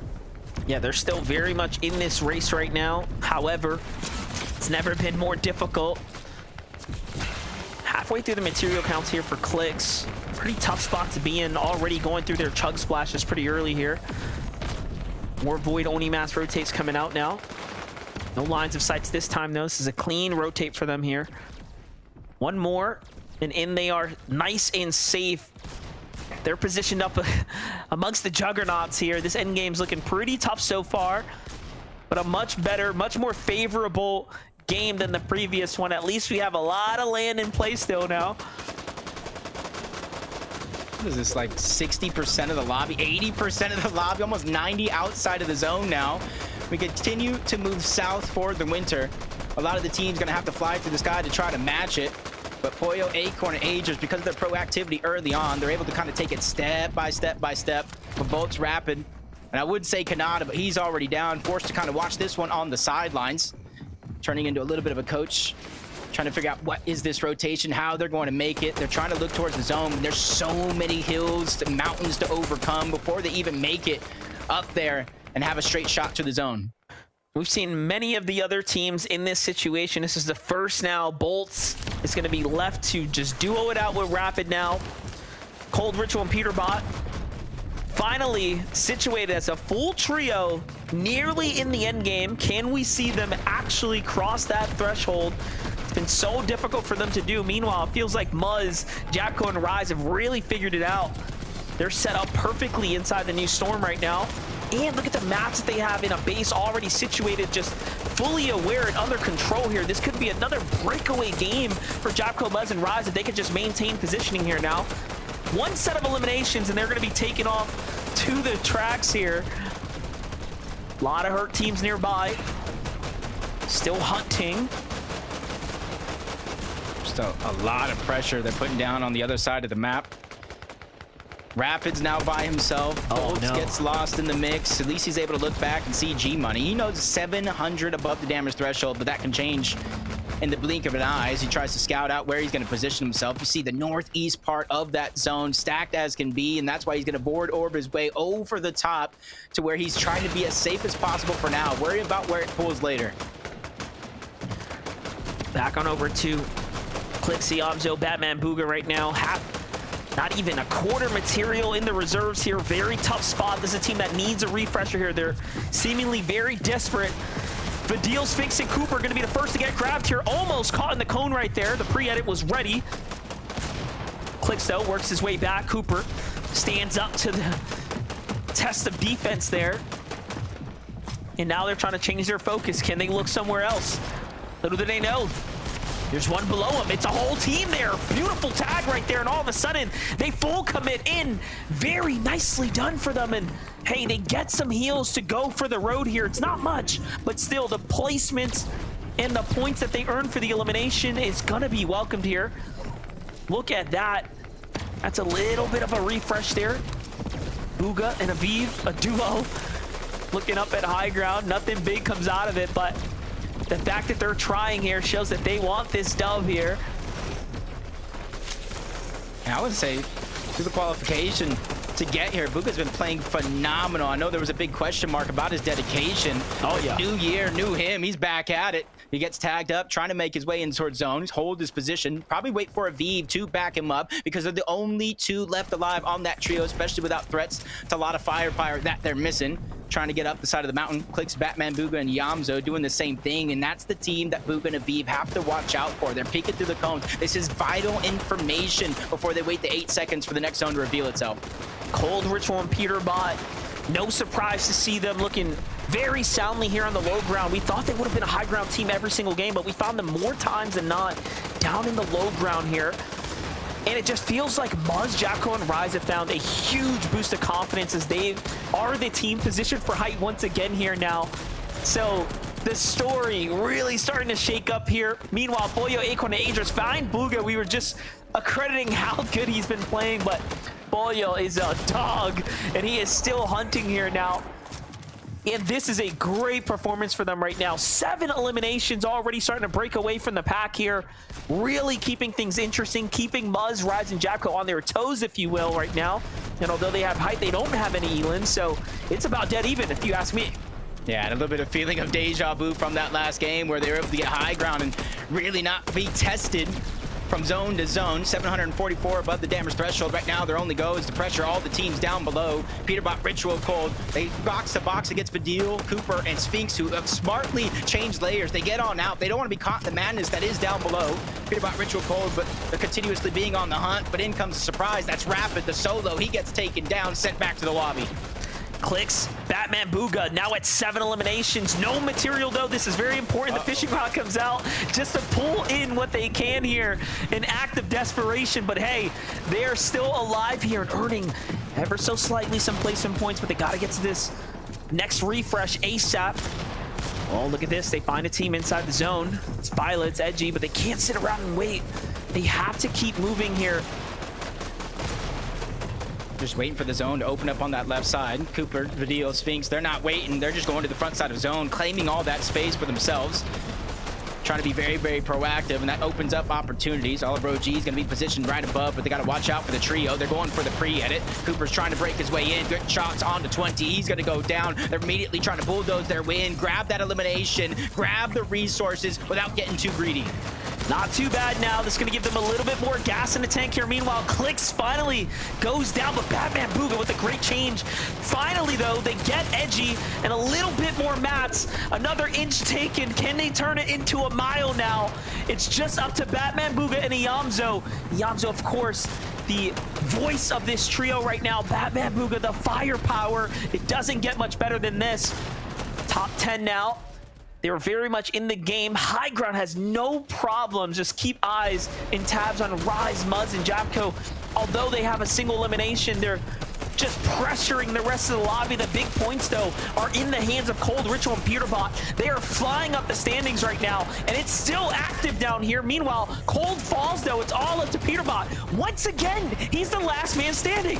A familiar station that he's already ready for. Big knock on the Virgo. Tries to go for the back-to-back, but the run ends. Top 6 for them. Aegis now left by himself. Acorn, Pollo, nowhere in sight. He's looking all around, trying to figure out where he's going to try to make this next move. Zone's moving towards the north. He peeks out for a second. High ground puts a ton of pressure, getting to expand the build, force them down low into that chaos, but Ager's trying to play it smart. He doesn't want to go to the ultimate low ground, not at this stage in the game. No, I was going to say a couple missed edits there, and he is just caught between two teams. This looks like it's going to come down to Cooper, Vidil, and Sphinx versus our high ground, Muzz, Rise, and Japco, but there's still Oliver OG right in the middle. It all comes down to what Oliver OG is going to end up doing here. Are they going to look to high ground? Are they going to kind of sandwich their way down? Very limited options. No, they don't have material. Japco falls. He comes down too early, and all of a sudden now, anything can go down here. Don't know why he dropped down, but that was high ground. They were trying to force Oliver's team into Sphinx team down below, but the tables have turned. It cost them everything, but everybody's weak toward the backside of zone. They're trying to keep up, but it's Cooper, Vidil, Sphinx down below. They have full control, but they're out of builds. It's going to be hard for them to continuously try to claim space. Muzz in the outside of zone. He's going to try to start a little bit of a heal off, a late rotation in. Rise doing work, but he goes down. The trio down below. 3v1 situation up against Muzz, who's by himself, but he does not stand a chance. Vidil, Sphinx, and Cooper finally show out to take the game. I'm not gonna lie, it was looking like Muzz's opportunity to come back once again, and one mistake, one false move. Japco falls early by rotating down too soon, and all of a sudden now you crack things open for Cooper, Sphinx, and Vidil to run one up, and they do just that. What a victory royale for them as well. They needed that win right there. They needed the confidence boost. Vidil was talking about it online. This is feeling like another global championship level game right now. Why are the games so sweaty? And just like that, they pull in a victory royale. Take a look at the highlights though, Jacob. From their perspective, it looked easier, I'm sure, than it felt. Not too bad for them to take that dub. Not too bad at all. Vidil going from not knowing who to play with EU to having a superstar team in NA. Game 4 is done and dusted. We can throw it to our analysts to let us know their thoughts. We just keep going back and forth, guys. Every time it looks one way, it just goes the other. I feel like I have whiplash at this point. My gosh, to see Muzz, Yapko, and Rise come so close. But then Vidil, Cooper, and Sphinx step up and say, hold on a minute. We are contenders. What are you doing? That is so good for them. And to see them get it, especially at this moment, right? We still have 2 games to put up before the show's done.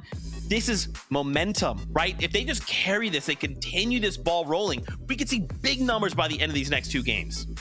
And I love that you say momentum, because their first game was a little rough, going down in 17th place, and they've only been climbing up the leaderboard since then. To finally get that victory royale has to feel good for them.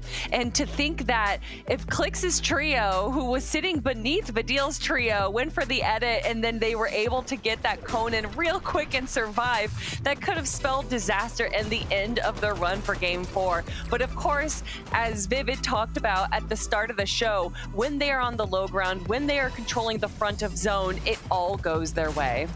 Yeah, and honestly, not as many as eliminations that I would have thought that they would have had in a victory round in the finals, right? Like, I would have talked about kind of like that momentum-based playstyle. I was assuming that they would have just had more. But the way that this end game kind of played out, it was crazy, because Yapko kind of dropped down, went down the Oliver OG team, and then Yapko's body went down to the ground, and Cooper trio of what there was actually able to get the refresh, which was allowed them to go ahead and transition that into the victory royale. Crazy stuff. They get the win. Man, chaos, my favorite.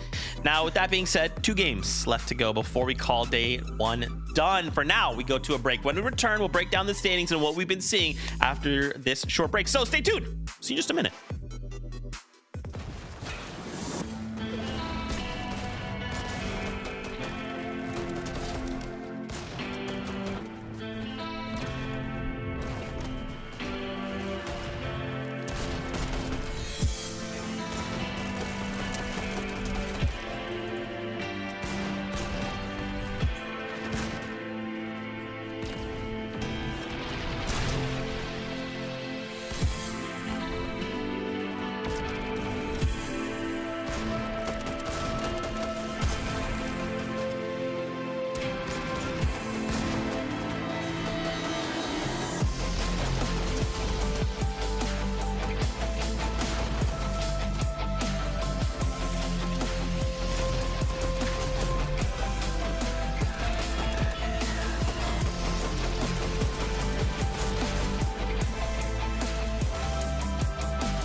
Welcome back. Missed you, but now we're here again together. Game number 4 on the day of the FNCS Major 1 Finals went the way of Adil, Cooper, and Sphinx, which is pretty big in case you missed out. Maybe you're just tuning in. Great to see. Hope you've had a fantastic time. We are deep in competition right now. So many things happening, and to see once again this momentum-based team find themselves a victory out is big, but we turn attention to the standings, and this is where it gets kind of crazy. Agers, Acorn, and Poyo are still holding down that number 1 spot. And I mean, Kelly, given like the situation they were put in, to still be holding that number 1 spot is like a testament to their skill.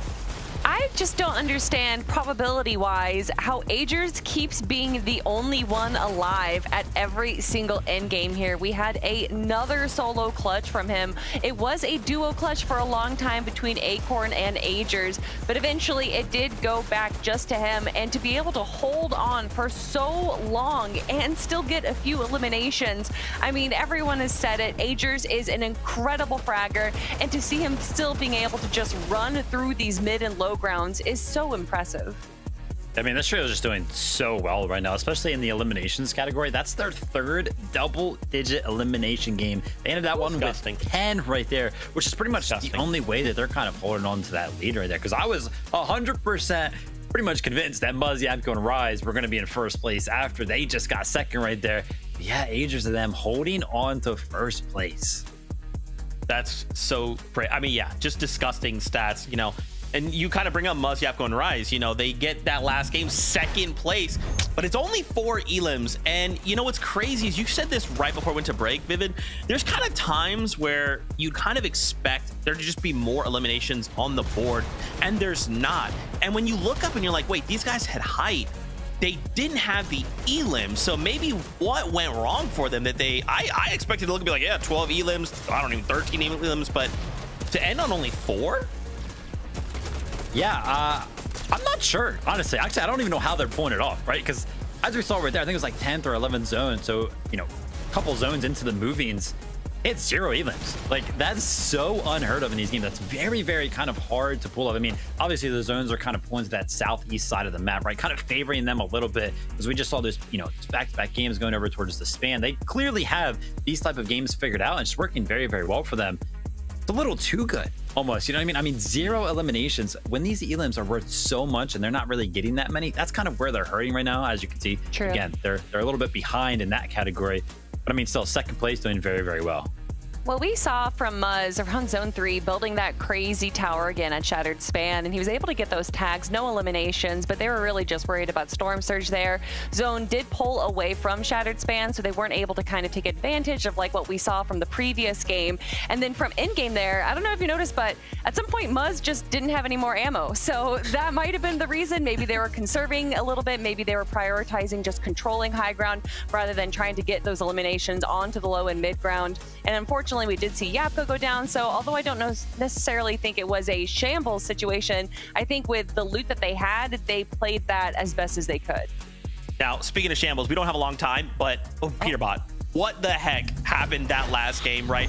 To start the game in Zone 2 as a solo, to get rebooted, and then Kelly to come back and to place where they did 6th place with 12 elims. I don't even know what's happening anymore.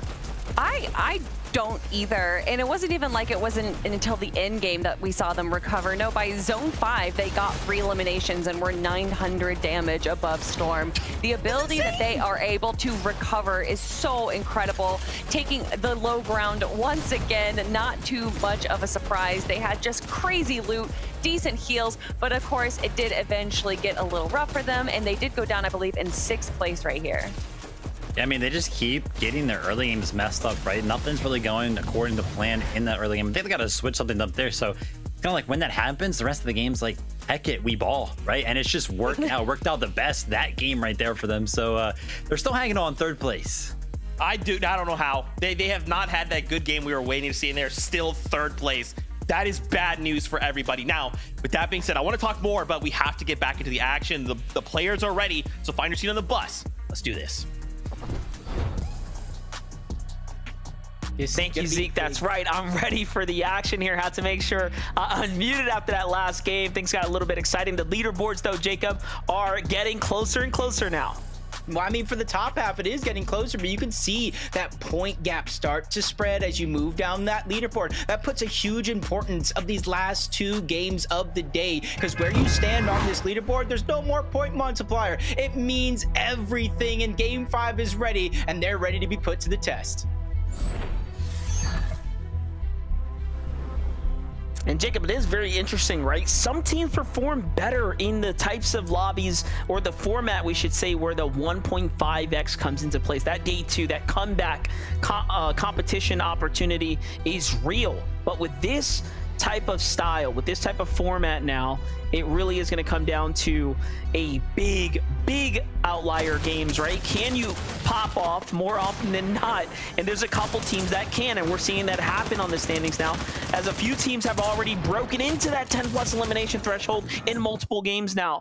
And talking about just quick fights here, though, Oliver, OG, Skater, and Dash, that's probably the first time we've seen them really land and just finish things up here at the Hopeful Heights and not have it drag out.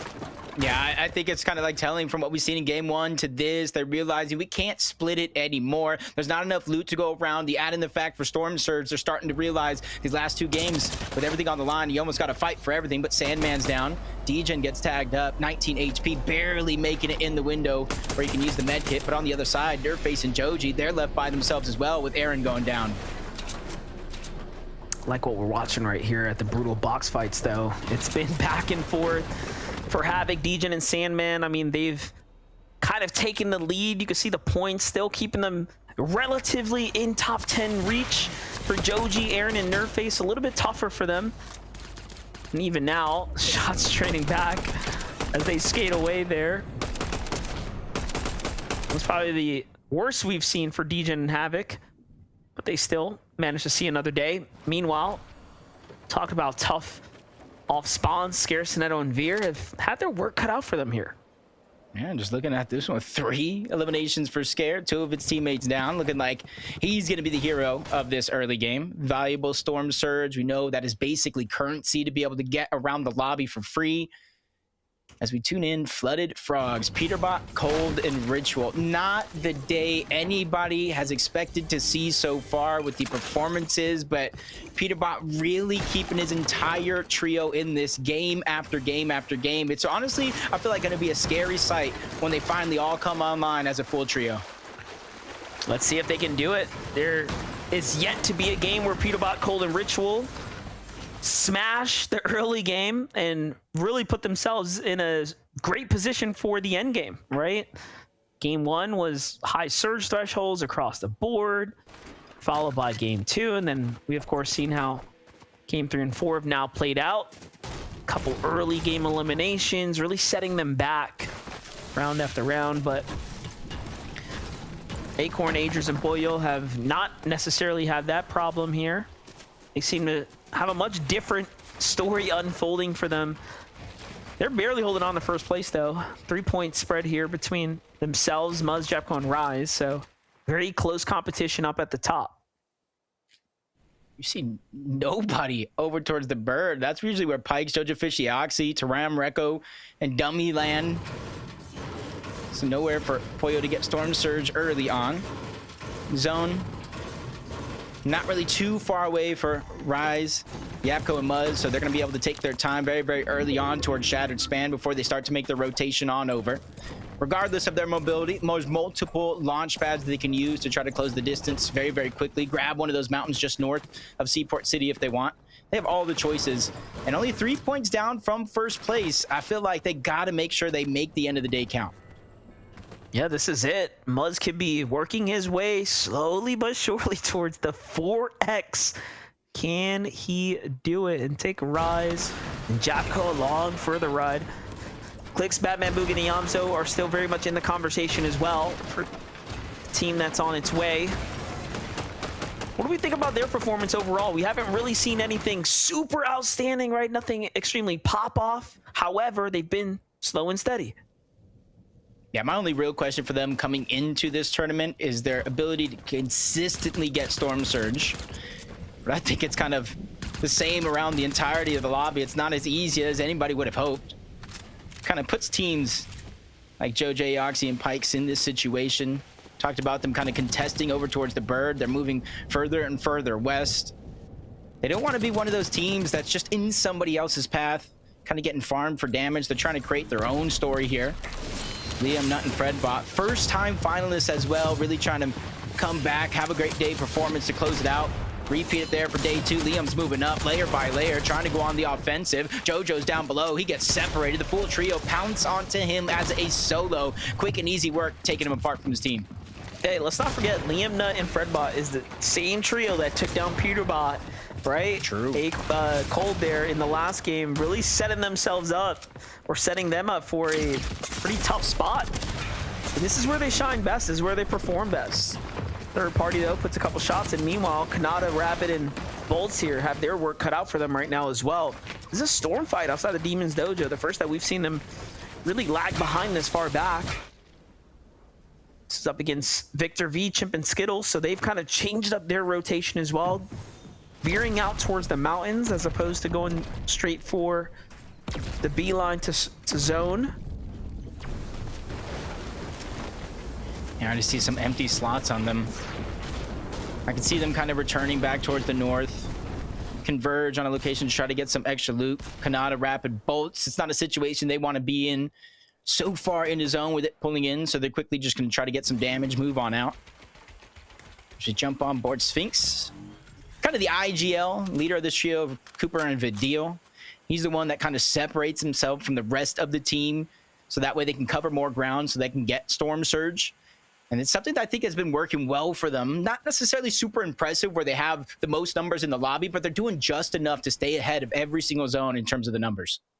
Yeah, I mean, it obviously helps you taking a big victory royale, right? Especially one that had a nice amount of elimination. So had they not dropped their first game with a 17th place, they'd be very much up towards the top.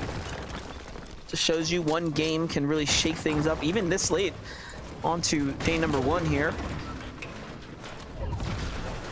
Noxy, Curly, Virgo here at the Hopeful Heights still have the attention of another team nearby. Have to be careful on their rotates out. Meanwhile, what's going on over here? Possess not at the moment.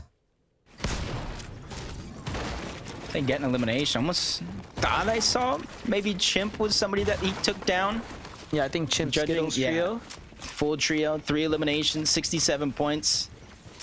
Kind of a blessing for them since they land at the so far north of the map. I would love to see after the day ends, like who has the most distance covered, because with the way some of these zones have been, I would say they could be one of those teams. Yeah, there haven't been any northern zones. This one's going a little bit more to the west, but a lot of the zones have been, I don't know, fairly center or like seaport. Definitely not in the north side though, we know that. Peterbot, Ritual, and Cold, what are they up to now? They find Seek, Osid, and seems like G-Monster. Their backs against the wall, and already that signature trio breakup right here. Peterbot on his own side, Ritual and Cold playing a completely separate angle. It's like clockwork every single time. And Cold just take it to a downward approach. Tree's kind of blocking him off just a little bit, but he's just following G-Money. Trying to make sure that if he runs away, he's not going to get an advantage in this fight, but he does find a way back with Seek and his team. Osid just a little bit farther away, but Peterbot just quickly shadowing them on the other side. He has the piece control, spots them all out on the other side, and he's kind of picking and choosing his battles, waiting for his teammates to cause a little bit of distraction before he tries to make that move. He just knows better, too, to take that left camera peek, not to put themselves in a bad situation. Peterbot doesn't have the luxury, I would say, right now to really take a risk. I like that he's putting respect on these trios right now, because these early game fights have been a little tough for them to kind of navigate. The fight goes on, lasting longer than I think we'd expect, giving more time for Dummy's trio to start coming on in and decide if they want to take the fight here. Gotta be quick. The sound that'll haunt me. The Typhoon Blade underneath. Cold's not going to fall for that bait. Lands a good shot, but the splash is coming out on the other side. Instant heals to try to get them back up to fighting shape. Got to imagine that third party now beginning to shoot shots in their direction. Presence is going to be known. You see Peterbot just trying to overbuild on that outside and push them away from that water sprite so they can't benefit from those heals. And he's going right back into old territory. Oh, look at that. Finds an angle here. Great tag there, but recognizes G-Monster still somewhere lurking about. Olsid's gonna fall here finally. One of the trio gets caught out. It's Cold who makes the big move, and then the second follow-up as well. Now the third party starts to collapse in. They want a piece of the action here. Peterbot in the box. He's clutched up enough today. His team's gonna have to carry the rest now. And Ritual does just that. But it's a 3v2 situation going on now. Oh yeah, they spotted them out. They see the res coming through. They actually stick it all the way too. They're right back in this game now. Possibly forced to splash it up. Yep, they are going to use it. Everything coming out now. They're right back into fighting action here. Yeah, they had splashes, water sprites. Really no loss there. That trio kind of has no choice but to disengage on out, especially when you know who actually won this fight. I don't want to bite off more than you can chew. Kind of take whatever damage that you were able to get and disengage on out. You see them immediately moving their way in towards zone. Ooh. Ritual, Cold, Peterbot. Moving towards the west where you got Havoc and Sandman. They need to be careful. You don't want to get caught off guard, especially when there's a huge numbers mismatch. Look at this. Fight breaking out here. Things looking a little messy for Oliver, OG, Dash, and Skater. They've already got the trio elimination from the drop pretty much wrapped up in the bag. That was Noah W plays this trio. And this is a... I don't know if it's a fight for greed, pride, or positioning, but someone needs it clearly. Skater, Oliver, and Dash, I would beg to say they probably don't necessarily need the damage, but they're still sticking around. Yeah, with a few inconsistent games on the day so far, I feel like they're just trying to replicate what worked for them in that last, where they were able to kind of pull up big, get a third place, points that they need. You can see with the loot that they're able to gather, just kind of stagger themselves back. The zone's not doing too much damage this early on in the game. They have the ability to take their time, but they have a race to the other side of the mountain. You don't want to be the team stuck inside of that tunnel, getting targeted by everybody else, but you see action kind of flowing throughout the map here. 75 players still left alive for Buga Threats and Aviv. It's going to be a good opportunity, not too far away from their drop spot at Seaport City, for them to get surge on that team that is right below them, follow them in towards zone or kind of beat them to punch, and then be able to look back. Just give a little credit to Oliver OG. Just good map awareness, right? Recognizing the tunnel there, kind of playing a little bit of a different rotate instead of burning maps to go up and over. Potentially getting chased out.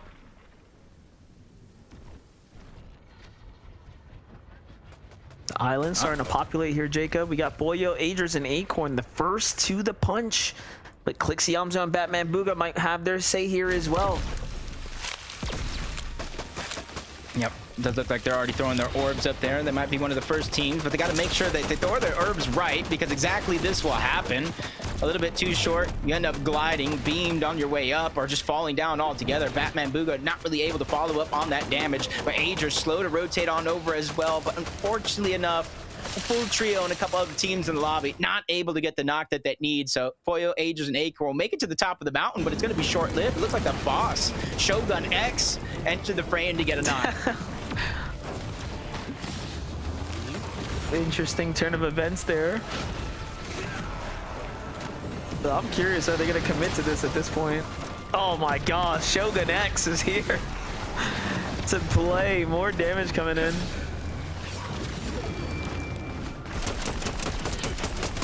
Shogun X just did more damage to them than anybody else in the lobby this game. Yeah, Aders needs to pull thread here. That's what he's trying to do here. Get the pressure off the Acorn. Finish up this boss quickly now.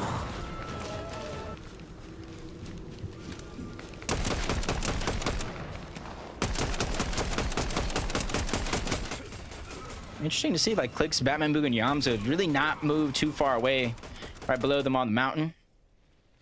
So they're just trying to hope other teams rotate in that direction. On top of a mountain of their own, Muzz, Rise, Yapko still taking advantage of any slow teams to rotate from the north side through brutal boxcars. And this is something they've been doing almost all day long, whether they got the zone or not. They're just kind of slow to rotate, making sure that they take advantage of all the other slower rotating teams on their way there, making sure to maintain elevation throughout the course of their rotations as well.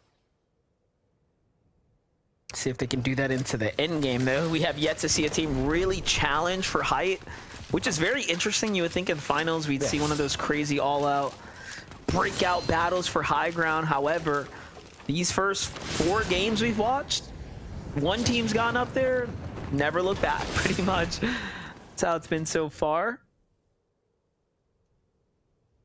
Especially with some of these zones, you know, the open water ones, you really don't have an opportunity to look up, especially with so much chaos going down below. Sphinx, Cooper, Vidil. Slow rotation after slow rotation from Mass Metals. They haven't had to move too far, but now with an open opportunity, they've been kind of able to survey the land this whole time while they were up on top of the mountain. So they know the perfect rotation. The instant the zone pulls on over, they're just going to try to creep their way on the other side of Foxy Floodgates and kind of set up, knowing that teams are going to have to come from the north and the east if they want to find their way in. More trouble for Peterbot, though. Look at this. HP running pretty low right now. Pressure coming in from a fresh trio. Fredbot and Liam just continue to ask for more trouble here. Liam falls to the hands of Cold, though. Oh, but the edit comes through. Fredbot's here, ready to fight. Big damage coming in now. I'm telling you, this team has really proven that they are great at fighting. However, Peterbot, Cold, and Ritual seem to be pretty fired up right now. No fear. Oh, they're back for vengeance, back for more. Very great pickup right there for Peterbot now. And look at this, they are racking up points right now. It almost even looks like there's 2 teams on the outside of the zone looking in that direction, trying to see how they can take part, get some surge for their own before they even rotate out. But you got to be careful, because almost unscathed, it's Peterbot, Ritual, and Cold as they make their way on out. Clixie, Drupbot, and Prez, they're ready to take the challenge. First of all, you saw the elimination feed. You know exactly who this is. Talk about heart on Clixie to go ahead and key Ritual right there, not knowing which of the 3, obviously, he was going to be going up against. This is finals, man. Teams are brave. Everyone looking to make their mark here. Oh, no. Peterbot so quick, though. Traps 1. Punishment comes in, though. Both teams are hurt. Luckily his teammate was there to alleviate some of that pressure. Almost full box by Peterbot right before our very eyes. But a difference this time around in this fight, they're staying as a full trio down below. There's more and more teams coming and rotating in this direction. Sales being one. He gets the knock on the Sandman. Cold being back down as well. 1,600 damage above the threshold. This is more about pride than anything else. As you see even more teams, Monster, coming outside of the zone, making their way in. This is becoming more and more of a dangerous situation for anybody to be in, no matter how confident you are, no matter how much you think you have the upper hand. Yeah, Peterbot's just thinking these teams are absolutely desperate right now for Surge, so he's just going to go ahead and push in, making quick work of that very damaged trio there. More eliminations adding up now. This is the most I think we've seen of any team this early into the mid-game now. Approaching near 10 if they haven't already cracked it. Liam still alive, by the way, from that very injured Fredbot and Nut, team now. They're just down to 1. And, when you have a player escape like that, this is why the Surge stays active, right? Just one of those real just tough situations. It does look like this time around, they're immediately trying to rotate towards the edge of the zone, not beeline their way in towards the middle. They know the next one's going to be about a 50-50 as we look around the lobby. Some teams in close proximity, some using their numbers, their distance to their advantage to try to get the number that they need for Surge. 113 though for Muzz, Rise, and Yapko. Not feeling as comfortable as they did in the past couple games where they were able to kind of go from Shattered Span, the zone moving on that side of the map, maintain their position on high ground without really too much risk of anybody taking them down from below. I'm noticing, though, Muzz's team only seemed to be about 100 above the Surge, so you really see the difference in not having that ultimate high ground, not having zone favor, right? All of a sudden now, the dynamics starting to kind of change here a bit. Boyo, Acorn, and Agers do have the high ground here. They've managed to, I guess, resituate themselves. It was looking a little worse for wears a bit ago. Boyo with the medallion in hand, though. Shogun's medallion is so powerful. We've seen a lot of great highlights. Some of our most exciting end games have come to the hands of whomever's been holding the medallion. So I'm excited to see what Boyo can do. And just got to rotate their way. Just one orb, they'll make their way in zone, but you already see teams like Clicks, Batman Booga, Yamzo, Peterbot, Cold, Ritual. They already have their spots in towards the zone, so they know they're just going to do their best to not make it easy for any of these other teams trying to rotate their way in. And it does look like they're just trying to pick that perfect spot. Wait for some of these other teams on the low ground, position themselves, box up, and then with those void maps, they can try to void their way to a little bit of elevation. Look at this, Clicks, Yamzo, Batman Booga. Little update for you guys at home. They are very much safe in the zone. Muzz, Rise, and Jepco not too far off for them as well. Just putting pressure in. This is a team that actually needs the pressure, right? 200 above. That's a spot that you don't necessarily feel comfortable in as a trio. Edits coming in. Muzz and crew want to do what they do best. Let's take a box fight. They can force one. Yeah. They're not anywhere near in desperate need of those materials, but you can look at the count overall. Just judging by that, if it keeps at this pace, how it's going from zone to zone, they will eventually need some sort of a refresh to replenish some of those materials as Possess finally gets caught out on the outside of zone. That's Rapid who gets credit for that elimination. They're first of the game as a trio, but they're still making sure to remain proactive. Almost 400 damage above the threshold. Just waiting these next couple seconds, seeing where the zone goes before they make that quick move. Snakes, Oreo, still the team that have a little bit of high ground right now, and it is gonna pull towards the mountain. Okay, so this is gonna shake things up here. Might see what I've been asking for, a fight for height. The mountains are in play. What a find right here. What just happened? Someone lurking behind the boss of Cold, Ritual, and Peterbot. There it is. That's the 10th elimination. Meanwhile, Muzz, Rise, and Japco, we said it.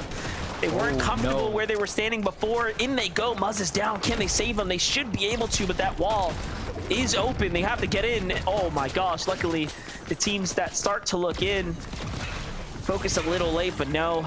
Down he goes. The damage has been done. It's a big loss to the team. 3-time champion. But at least it was at a sacrifice. Able to get damage before going down. 188 above the threshold. Trying to ease the stresses that the team is going through as we're trying to make our way up and over this mountain. On the other side of Foxy, Cold, Peterbot, Ritual being smushed, forced down low to the low ground, but a situation that we know they can thrive in, especially being 1,000 above the damage threshold. 21 seconds, next zone will reveal itself, and that's exactly what they're waiting for. I'll be honest, they had way too much material to play low ground. I think they're going to be looking for height. Kanata, Rapid, and Bolts are already up here. They're going to be the first to go ahead and try to contest, and they didn't even take Oreo or Snakes' high ground. They just made their own build, so look at what it's cost them. Plenty of material. Meanwhile, Cold, Ritual, and Peterbot, though, things start to go south for them. Down on the low ground, Peterbot finds himself down again. This is the second time now, but he is just knocked. Luckily, the save comes in here. There goes the pickup. The splash a little early, but he's back in the running here now. I think all attempts at high ground might be put on pause now. Japco and Rise here, looking to read the zone up. They want to get up and off this low ground into the safety. They're below the surge again. Oh, this is tough. Yeah, very tough situation for them, but they're just waiting for the zone to open up, make their way on the right side. Only 37 damage. One shot is all it really takes. The longer it takes them to actually go for that shot, 67, falling further and further below that damage threshold, but they're trying to be the team in the front of that chase. That way any team behind them gives them ample opportunity to go for those shots. Peterbot is officially back on up. That revive is going to be successful. Him, Cold, and Ritual still 1,000 above the damage threshold. 10 eliminations so far, and they find a knock onto Encrypted. Wasn't theirs, but they'll take it nonetheless. Sales is going to go ahead and meet him on the other side. That's back-to-back eliminations. Now Booga in our sight, and Booga was the one who originally got that knock onto Peterbot. I was going to say, these eliminations are huge, right? That's the siphon that keeps ticking here while you try to take these fights. It's the refreshes that keep the mats up because they're playing this almost high ground, if you will. It's going off the mountain here, so they are literally floating in the air right now. Meanwhile, Yamzo, Batman, Booga, Clicks, we haven't even saw what's been going on with this team, but the story developing here on the low ground, they seem to have things completely under control right now. And up top, I think Kanata, Rapid, and Bolts are running out of mats here. Things are going to start getting desperate for the high ground teams. Rise is still in this game, though, keeping on the points growing for this trio now. This is the clutch that you expect of a player like Rise here. Really time to shine for him now. Behind him is second place, the ones that are kind of on them on the leaderboard. That's Acorn, Agers, and Pollo. They have an opportunity to look up, but down comes Kanata trying to distract them. The whole fight's going to break down. Pollo scrambles around, finally reunites with Agers. They have a strength in numbers that they're trying to use their advantage, and a big shot onto Kanata, forcing him to return, but he goes down. That's Pollo who's able to get that elimination. He was the one who actually replaced him on the team. Pollo's just insane right there, really looking to fight right now. Meanwhile, Clipsianzo and Batman Booga go from low ground up top, starting to ask for more than they can handle for a second there. And Curve, Intake, Shadow are the team that all of a sudden find themselves with security on the high ground. Meanwhile, Bolts and Rapid forced to fight this one out. Quanti, though, 6 Bolts down. It's all up to Rapid now. And look at this. All of our big name teams are starting to crumble here under the pressure of the lobby. But Rapid has to find a little bit more. No materials for him. Can he clutch something up? Can he find some big points here? Top 6 now. Click still working up the lobby here. Has to save Batman Booga. What a save right here. This is going to put them right back in the game. Oh no, a full-on collapse though. It's Agers and Acorn who seem to have answered the call here. They just sent down Clicks and his entire trio. They are going to be one of the first, Jacob, to hit 400 points.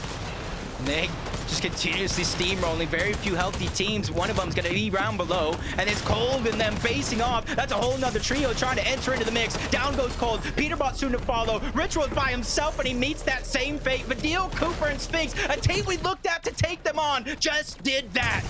Oh, look at this. Acorn going for high ground with Acorn and Boyo there. Boyo's got to hit this shot. Of course he does. He's just that good. And that's going to be a great siphon to keep him in the game. Meanwhile, Agers, we put so much pressure on his shoulders here to have to clutch this one up as Boyo falls to the pressure of the zone. The shot that came in, 9 HP, no heals left, but still a top 3 performance is something to be proud of. Curve and Shadow have managed to hold this high ground. Agers is probably giving the win away now to Cooper, Vidil, and Sphinx for another dub here. Can they do this in a 3v2 situation? It all depends on the heals, but it doesn't look like they have any. Cooper gets dropped. Sphinx doing what he can to take down Shadow, and that is going to be 11 eliminations for them. That is going to be their second win of the day in Game 5. And was that back-to-back, by the way? They just came off of Game 4, Victor Royale with 7 eliminations, and all of a sudden now, I think I counted about 11 or so on the tally there. Things really starting to heat up now for Vidil, Cooper, and Sphinx from the bottom of the barrel all the way on up to the top.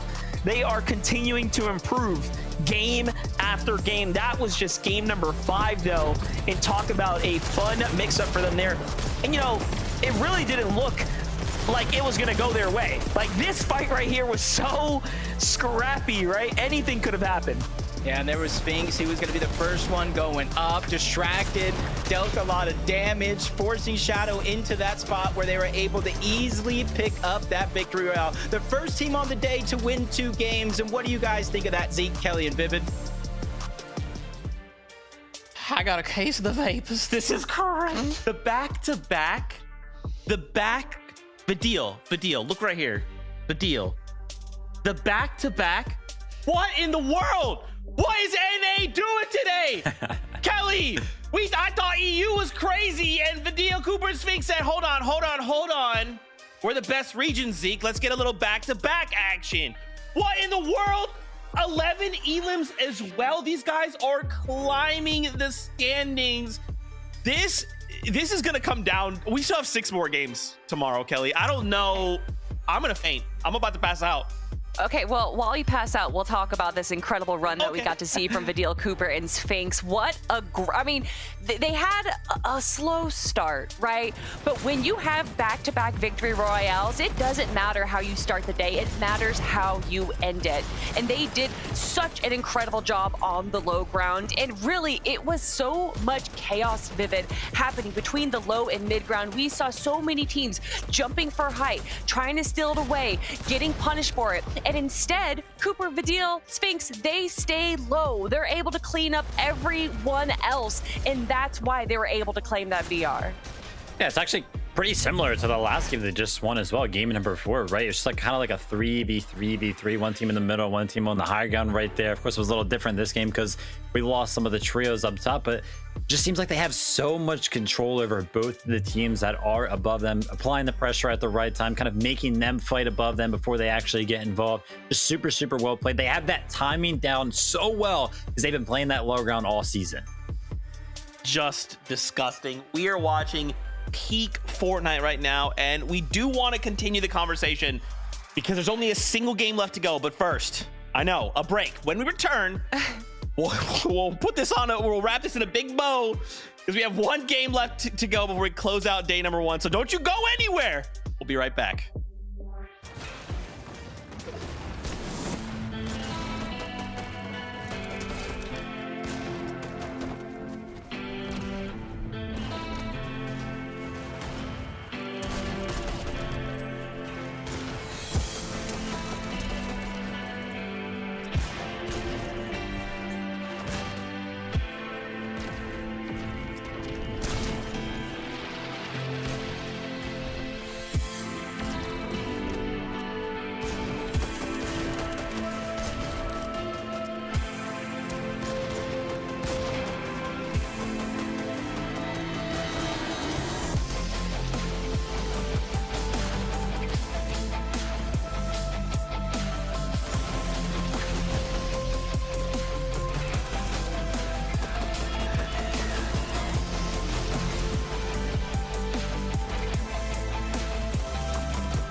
Welcome back.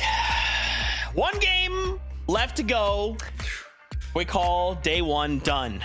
And so much has transpired. Vidil, Cooper, Sphinx, they got themselves the victory out in game number 5. But that's not the scary thing. The scary thing is the standings. As we pull these up, Kelly, what stands out to you? That Ritual, Cold, and Peterbot, even though they went down for them somewhat early, 4th place, they have actually jumped up into 2nd place right now.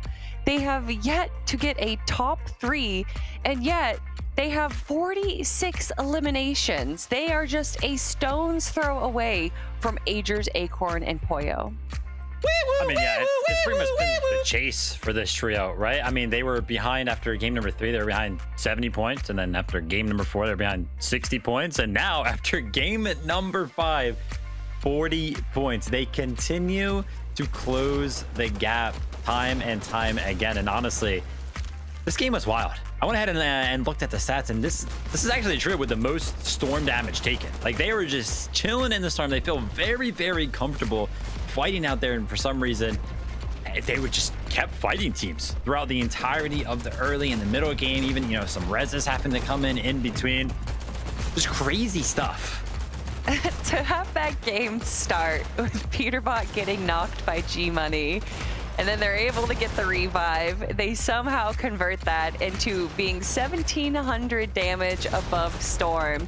And they just don't slow down the entire time. They were just laying down so much damage.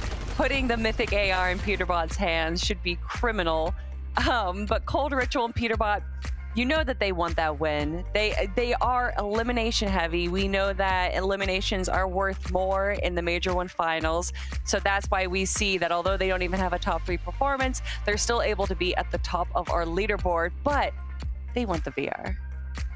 They do, right, Kelly? And I love you kind of call that out. Maybe you've not been following, but the fact that we've raised those points per elimination by even just that little bit, that tiny little margin, it's enough for Peterbot to now have found himself in 2nd place, and they still haven't had that game that we're looking for them to have. They still have not had that victory royale, and this is what's going down. Like, unbelievably insane. Now, to turn attention to that 1st place team, though, Agers, Acorn, and Pollo, they are still holding it down, right? They have not given up this 1st place spot in the first 5 games, and now we have 1 left to go. This is crazy. I mean, Pollo, you know, global champion, absolutely incredible fragger along with Agers here. And Acorn lauded as one of the smartest players in Fortnite, and he's definitely showcasing that today. And Pollo just looks like a mechanical. He looked like the most mechanical player out there. Some of the eliminations that he was able to find through some of this end game was absolutely insane. They're doing so well, but I gotta tell you, they probably are like, wow, like, we're doing really well. Like, all of our games have been good. And then they look at the leaderboard and it's just like, they like wipe the sweat off the floors. They're like, they're how close to us? Like what's going on here? You know what I mean? Like, how are they that close to us? I mean, they seriously look like they've been the best trio on the day for sure. But it's got to be super, super worrisome that Peterbot, Cold, and Ritual are kind of closing that gap. Dude, you're not wrong. You're not wrong, right? And for, like, obviously, again, because we have 2 spots, if you're Pollo, you're thinking like, it's scary you're catching up, but as long as we keep doing what we're doing, dude, we're gonna lock our spot too, you know? Like, yeah. If that was how we conclude Major 1, to have Pollo and Peterbot in, like, separately lock spots for globals, that would be insane. But listen, this is it, okay? Ow. 1 game left to go, and then we close out day 1, then we VOD review, and we come back for day number 2. With that being said, 1 last ride in NA. Monster D Face and the 6-foot phenom, Jacob PR. Over to you. Thank you so much, Zeke. Finally putting some respect on my name, but Monster, I gotta say, time truly does fly when you're having fun. Just watching some Fortnite with a great friend. Yeah, definitely. And Zeke over there counting the chickens before they hatch. We still got a whole day tomorrow as well. The competition is getting very close. I'm just glancing over at the leaderboard. I can't believe we even have the great Muzz, Japcon Rise up there in this conversation right now. So let's jump on this battle bus one more time for game number 6. If you look at some of the players at the top of the list where the elimination leaderboard was formerly always dominated by Peterbot. Yes, he's in 1st, but everybody else was in reach. 1 elimination down Pollo, a couple eliminations down Agers, Yap goes in the mix, and this just goes to show how close this actually is going into the last game of the day.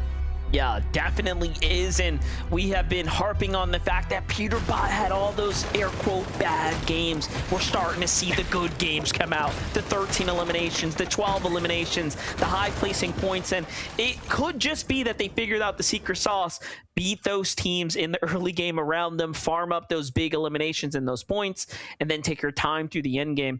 If that's the formula right now that's going to send them to the globals, I mean, we could be seeing the writing on the wall right now nice and early. I am very interested to see what is going so well, though, for Aegis, Acorn, and Pollo. They just seem to have such a sound strategy, right? As things are all falling into place for them. Oof. As soon as we tune in, Chimp already getting his hands dirty, gets that first elimination on Osid. You can see him kind of converging, moving around, just not really wanting to let those two players get too far away, trying to disengage, especially since they know how weak Seek actually is. In the bush or not, they're going to find him. And there goes the second elimination already. And this is where it's just really going to get tough for them. This is big, too, because Magic Mosses is obviously, you know, one of the places that Peterbot's team has rotated into. We've seen Kanata's team rotate down here occasionally as well. Like, this is just such a point of attraction given how contested it's been all day. So a quick fight here. It's going to change up the dynamic a little bit. Cold, Ritual, and Peterbot, we've already know that Flooded Frogs is all their territory. No one's come even close to contesting them or any of their routes. And it's crazy. Last game really showed that even when things go bad for them, you know, there's so much extra loot on the outside of the map that Peterbot was able to just like, hey, it's all good. Like, let's just go farm the other stuff we kind of left behind. So such a strong drop. Yeah, just kind of the awareness to kind of memorize it. But you wanted to see what they're doing in the early game. Peterbot, Acorn, Pollo, night shifts for us.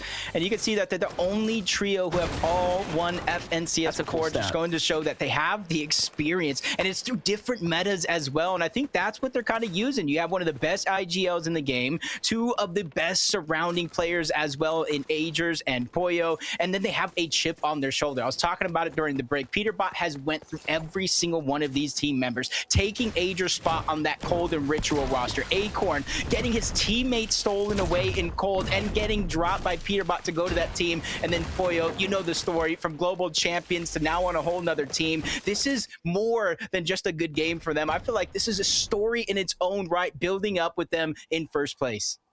And to have such a seasoned team, right? You saw the statistic right there. What a W stat. Every player there has experienced what it takes to be a champion. I was talking about how Ritual could have been the missing link for the Peterbot and Cold success story, because what we saw is a lot of what seemed to be nerves kicking in certain moments, right? Where he was falling kind of early on. Maybe now he's kind of got his footing, and tomorrow's going to be absolutely telling, but there is still this game and then 6 more ahead of us before we crown a champion. Kind of looking around the lobby, you see a couple more teams got a little bit more aggressive in their early game strategies, but the back-to-back winners, Cooper, Vidil, Sphinx, kind of sticking to what they know best. They spread out very, very early, trying to cover more ground. As soon as they see a team that they can try to take advantage of, they immediately move over in that direction. More times than not, they have their eyes in the Hopeful Heights direction, knowing that's one of the contested drops, especially if they don't see any eliminations in the feed.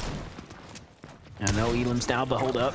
Tony picking up a quick finish now onto Aaron. It's a fight for the mountain right now. It's a great spot to farm a little Surge, let alone take a full fight, so things work out well.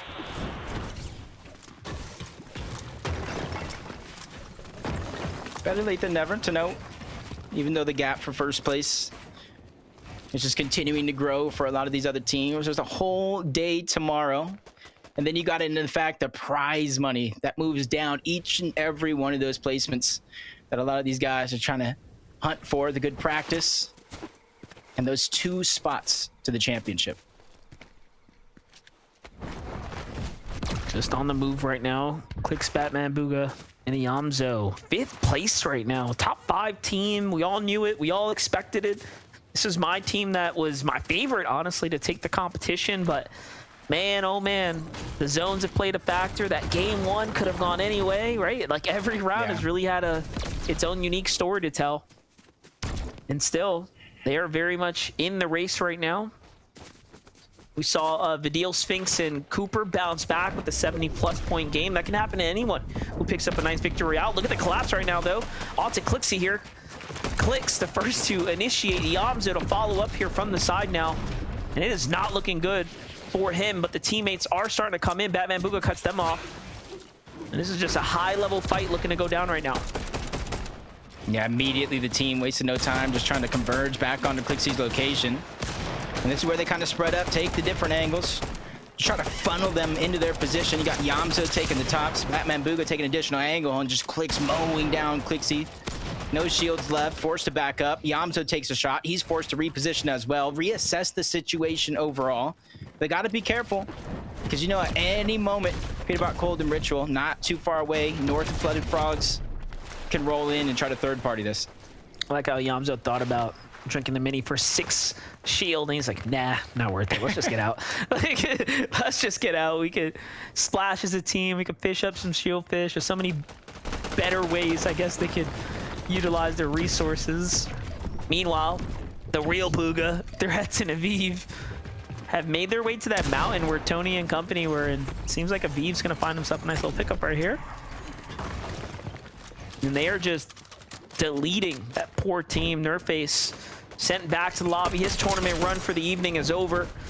Edgy, Quanti, and Bila. Okay, here's a team that honestly I think you have to be careful, man. Nut, Liam, and Fredbot thrive in these early game fights. We've seen them show up and show out. I'm giving them all the credit and all the respect. If nothing else, they know how to fight. Yeah, it's just a peculiar situation Edgy, Bila, and Quanti find themselves in because they land at Shogun Solitude uncontested. They don't really have a lot of time and a lot of opportunities to actually get surged. So as soon as they're done looting and leave that actual POI, they almost immediately have to put themselves in this position where they're close up or far away to try to get surge. In the feed, though, you did see Threats get elimination on the Creon. He immediately pushes over, cleaned that one up. Aviv and Booga closed the distance as well. Or there's one elimination, 2 more to follow, especially since they know just a sliver of HP remains on a Joji. Let's see it play out here. Joji, super damage, should be wraps. There it is. I was gonna say for a second there, did a V fall, but no. It's Joji getting sent out. Look how fast lobby's getting cut down now. 85 players remaining here. 3 teams fully wiped out. Plenty fractured now. Japco, Muzz, and Rise seem to be pretty hurt right now. They play in Deep Storm here, but the collapse in onto level 1 Crook. They want to take the fight. Japco's going to be the first to initiate here. Rise has got the backside. Great tag from Japco, but both sides get hit a little bit there. Only shotgun as well, so tougher to play with, I would say. Yeah, if you can kind of keep your distance, definitely packs a punch, especially since they know there's only 2. Crook with the Typhoon Blade trying to create some distance, but has no choice but the leave kicks there, who jumps right on top of the full trio. He gets taken down. I feel like maybe a necessary sacrifice so that way his teammate can try to disengage, but then if you look at the mini-map, there's a whole trio moving into his location, a whole 3rd trio moving, shadowing Rise, Muzz, and Yapko that they need to be careful for, because finally the shots come in and there goes a little bit of damage. There's way too much teams here now. Looks like Polis and Listen have already decided they're committing to this fight here. Japco, Rise, and Muzz. This is their worst case scenario right now, but Japco fired up right now. Sits one down. The zone credit for the other. Hold up. This is good. Defense has to come out from Rise now. They will get the pickup here shortly. There it is. They're right back in this game. That could have gone really bad for them, but now the question lingers. Is this a huge setback for the leading Japco, Muzz, and Rise here? Yeah, especially since you got to consider the fact now they're going to have a little bit of a journey towards the northeastern side of the map overall. So what little resources they do have, probably going to be forced out in this situation. Yep, they're going to recycle. Oh, I thought if they had a water sprite, they could have recycled it there, but it does look like they're just going to continue rotating back to their original POI where they know a lot of that loot was left behind. Very, very similar to what you were talking about with Peterbot in our previous games. Clixie, Yamzo, Batman, Booga sticking to the outskirts here. This is the furthest west zone we've seen for an early game. Seems to be playing into their favor at the moment, but do they have wind of this squad swimming their way around? I am curious. A little update with Cooper here. Couple water sprites in hand. Zone relatively close. You got to see his teammates just grabbing hold of that bridge. Position's going to be crucial in these next couple of games, or this last game, I should say. Especially one of those teams inside of the top 5 where you really started to kind of break away from the rest of the pack. You want to continue to do that, close out the day. Probably much easier said than done, as you kind of spoke about it. A little bit of a different zone than what we've seen throughout the 5 previous games beforehand. Some immediately trying to adapt and use that to their advantage. Grab position, beat a lot of these other teams to the zone, and then be able to look back.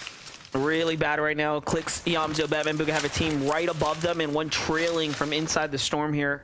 Not sure they actually know just yet. There it is. Shots open up onto Batman Booga. It's Sineto, Veer, and Scare who have the high ground and the advantage, but they let Booga slip away.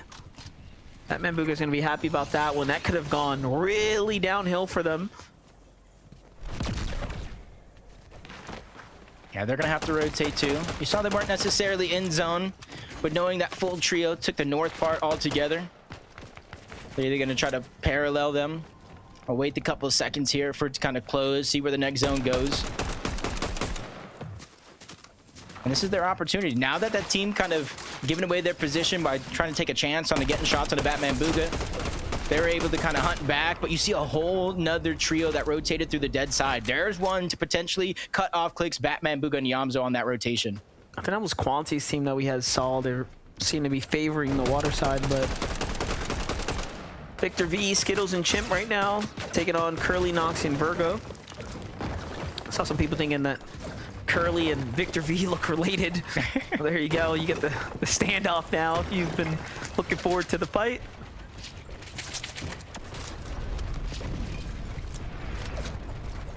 Considering from their drop spot over on the far east side of the map, they're very, very quick to rotate this time around, really not wanting to get caught off guard, lose track of time.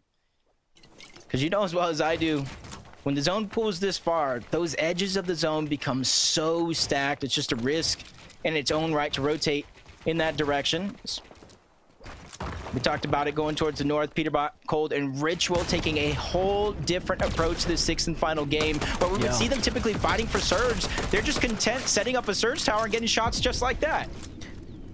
But they have 0 eliminations. This is very different comparatively to the other games. Every other game they've had early game eliminations, and they didn't have to base down. This is the first time we've seen them with no eliminations, but fully based down, sitting on plenty of heals inside the base. So seems like they want to get a dub under their belt here. Rightfully so for day one. A team like that should have a victory by now, so we'll see if their time is near. Raj Yapko and Muzz. Couldn't believe what we saw from them earlier. Seemed like everything was going downhill for a moment there. You see how high they went? That's that trick on the geyser. It gets you much higher than launch pads. It gets you much higher than other geysers around the map. You just kind of float, wait for it. It'll shoot you up again, and that's going to allow them. Remember how deep in zone they actually were? This one geyser is going to allow them not only to get towards the edge of zone, but so far in, they're going to be able to pick and choose where they actually want, depending on where other teams are actually at. Yeah, it seems like they've already got their minds cut out for them. The markers are out. They want a little bit of positioning here. They're going to go up north. Is that another geyser there? Seems like maybe setting themselves up for something. Kanata, Rapid, Bolts, 400 above the Surge in a bit of a box fight here. This is against Victor V's trio in the storm here. Seems to be getting dragged out, and they've brought in Curly and Virgo's team. So this is a 3-team affair now, all unfolding here. Curly, Virgo, and Noxie actually need this more than any other team. Only 100 above. Likely started because they needed the fight. Kind of lingering about. And zone beginning to close in. You can kind of see them throwing the orbs on out. The just in case, but Chimp's the one that gets caught off guard first. Great shot by Rapid. Kind of picking and choosing, trying to upgrade the loadout. They realize taking a fight this late in the game, this deep into the zone, is going to be so risky. So almost everybody there simultaneously choosing to disperse. You can find what you want at the later day. Curly, Noxie, Virgo, going to be one of the last ones to kind of rotate on out. But timing is of the essence if this continues to pull towards the east. You don't want to be one of the last teams when that 50-50 pull comes. I saw on the feed there, too, for a second. Acorn and Boyo pick up some eliminations there in that surge warning. Let's not forget, with them being in the lead, the more elims they get, the harder it's going to be for teams to close the gap. They're going to have to make a mistake at this point. Jumping back with that team. Let's take a look at what situation they found themselves in here. So, seems like they've marched their way through the brutal boxcars. They found themselves on a plethora of shieldfish here now, and they want to bring all these goods to the zone with them. just throwing those med kits ahead. Yeah, I would say you can continue to cycle them in front of them, use them when they have to. 540 damage because they're early game wandering around the map, able to get what they need, plus those 2 eliminations. Cooper for deal. Below Surge, something that we haven't really seen from them other than in the early portions of game 1. With back-to-back wins already, they don't want to start to lose this momentum before the day ends. I was going to say, are they going to push that knock right there? There's one in the box. You kind of need it here. 53 above now, but the storm is also on its way here. So there's a lot of factors at play right now. And the pressure is on a performance, especially when you're up on the leaderboard, sitting comfortably the way they have been today. A little back and forth here. Kind of targeting out the late rotation of Bucky, Okus, and Craze, kind of forcing them right next to Acorn, Agers, and Poyo. One going under the bridge, one going over. Around the map, you're seeing the proactivity. Clicks this time around, getting the Wanderers a medallion from the Shogun's arena up above, but they find themselves just barely inside of the Storm Surge threshold with 90 damage. I want to see what Clicks could do with this. Everyone's had their chance to shine. All the big name trios have picked it up at least once. Now Iamzo, Batman, Booga, and Clicks get their turn at bat here. 281 points is our 5th place seeded team right now. An end game will set them up for a running shot at globals here in day number 2. Kanata, Rapid, and Bolts, though, we got to jump in with this fight here. Another edge zone battle. Seems to be dragged out. 2 eliminations now, kind of setting themselves up, but still, they haven't managed to really topple Noxie and Curly's trio here. Everybody just kind of slow rotating out of that side. You kind of saw Skittles in the distance as well. Just really timing is of the essence. A lot of these other teams kind of beating them to the punch, just going all the way towards the east. Whiffy Wharf just outside of the zone. And there's potential monster that is a whole gulf of water there on that side of the map that we could potentially see inside of the zone. As Storm Surge activates yet again, Bolts Kanata, Rapid trying to stay ahead of the curve while maintaining their rotation speed. I mean, what is nice about this, though, is that we're getting a completely different terrain, right? Like zone pulling kind of north, sort of west, right? Really mixing things up. We've seen so much center and kind of eastern zone pulls, so I'm excited about this. Giving other teams a fair chance, if you will, at zone kind of playing into their area for an end game.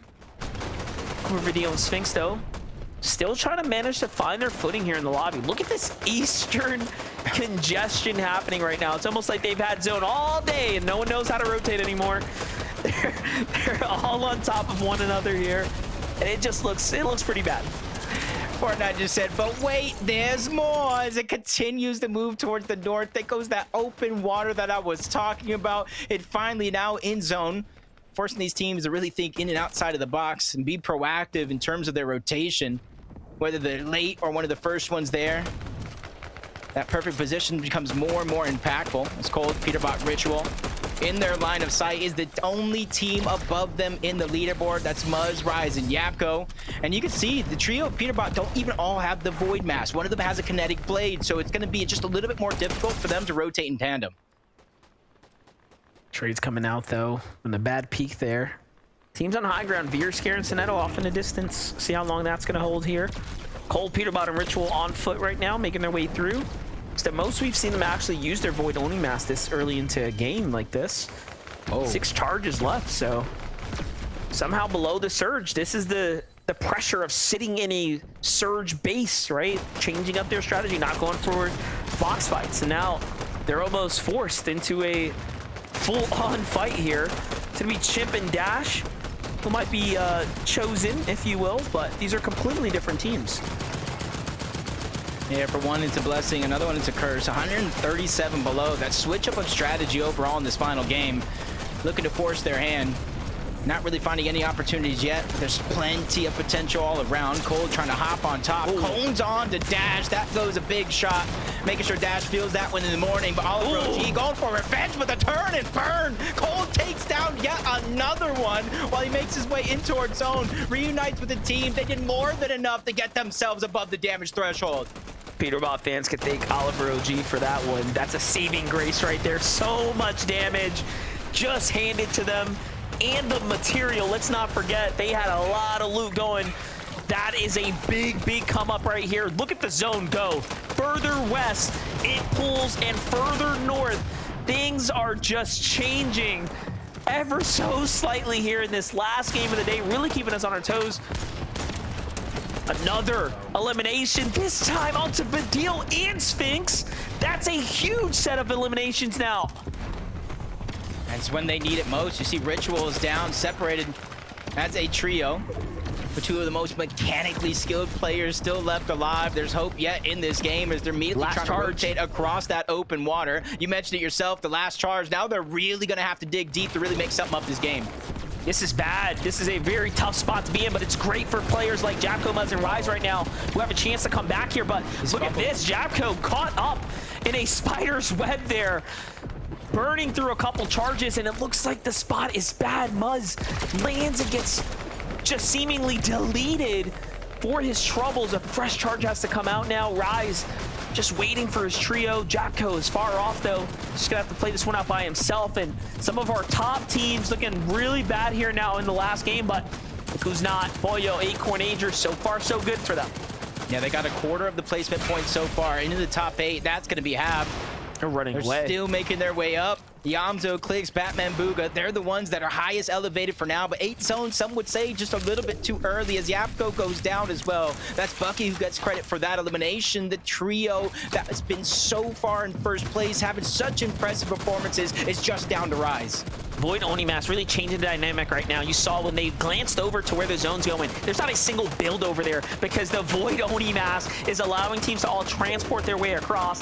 This is going to be a very interesting endgame now for Clicks and team because the fact that they went for high, they committed a lot of mats here. Boyo, Acorn, Ager is one of the first to build up a base in the opposite side. As I'm just kind of teeing it up, you're watching it all play out in real time.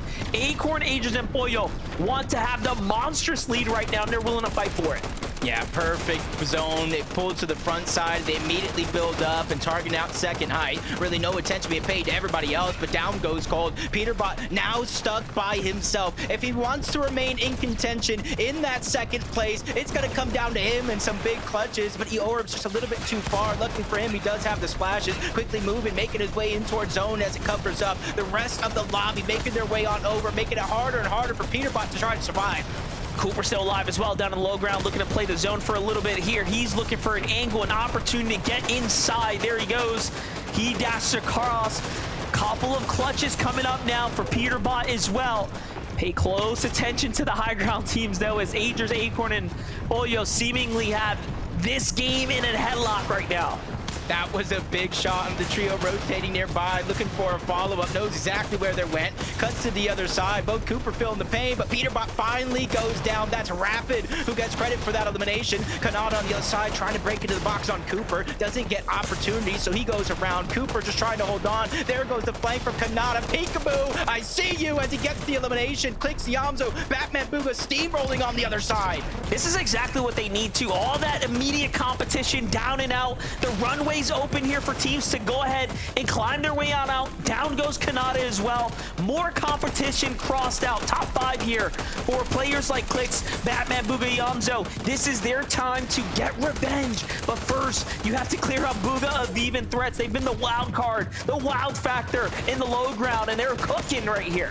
Such a quiet game going under the radar, but hey, maybe that's just how they like it. They continue to steamroll team after team after team as Encrypted goes down. Death feels the pain. Solo's gonna be left, but they clean that one up as well. Booga threats in a beam. This is a new chapter for them as they close out the day. You couldn't count them out either. The vets just showing up in extreme force here, but give it a second. Clicks, Yamzo, Batman, Booga. We know Clicks has the medallion. Look at him go here. Zipping back and forth, keeping teams on their toes. It's a 3v3v3 situation. No mistakes can be made. Clicks eating a little bit of storm here. Has to be careful, though, so he's got no mats. It's all going to come down to this monstrous shot right here. If he can land it, his teammates are down and out. A lot of pressure. They're trusting him. He has the medallion, but only take so many ticks to the zone. Barely makes it in on the other side. Zero builds. He's looking for scraps. He's looking for somebody that he can catch off guard. Here's one team below him. No, there's a full trio above. He's going to go up to try to buy himself just a little bit more time. Luckily for him, he doesn't even get scratched, forcing the trio from up above. This is crazy. The trio down below. This is crazy. He's got to keep sprinting so he can't be seen. No, the water is his worst enemy. And look at him go. Just trying to hold on to a little bit more. He is the pressure that no one sees coming. A great tag there. Clicks can earn a little more points. And he is a disruptor to everyone in the lobby. 2v2 now. Booga goes up. It's up against Acorn. Beautiful tag there. Acorn is down. Booga's got the high ground. He's got a chance to bounce back. 2v1 situation. They're ready to drop down. They know they have this one in the bag. Acorns are trying to take the other side. Threat's taking damage. Booga as well. But they have a strength in numbers, a history as a team, and they win the 6th and final game of the day. They can honestly thank Clicks for that W right there. What a performance by him. Running back and forth, getting a knock on either side. If only he could have gotten the elimination points there, it'd be so much sweeter. However, what a game 6 that was. North America really keeping us on our toes. Take a look at the highlights. Booga, Threats, and Aviv do it again, and they're right back in it. Yeah, I said it. They were flying under the radar. They're in contention. I believe they started that game in around 7th place, 229 points. Look at where they ended, 350 points. That was almost over 100 points for these guys. 14 eliminations, nothing to look down upon. All of a sudden now they are right back into the conversation there. What a game 6 that was. What a day. What a day it was. I think everybody's predictions in terms of getting them correctly on the spot went through a roller coaster of emotions. But that's only 6 games. Can you believe we have 6 more games tomorrow? Yeah, that's right. We're going to have to see how it's going to play out, Jacob. From us here, though, we'll catch you guys tomorrow. With that, we're going to send it on over to the analysts to give us the scores. Thank you so much. 6-foot phenom, Jacob PR, didn't break him, and I'm sad about that. And Monster Deface, you know, after that game, I feel like there's really only one thing that I could say, and that is Booga! Does it again, baby! Let's go, Booga! We back in here. We never left. Big Cheese Aviv Threats. Y'all got yourselves a victory royale here on game number 6. Now, to do that at the end of the day, obviously, we have to hope they can carry that momentum into day number 2, but they still showed up. That's still a bunch of points, and paired up with the elims, we're in a really good spot. Yeah, I really feel like Jacob put it best, where they've just been kind of flying under the radar all day. They have been in our top 10 since game 1, if I'm not mistaken, and they've proven time and time again that they are just a consistent trio.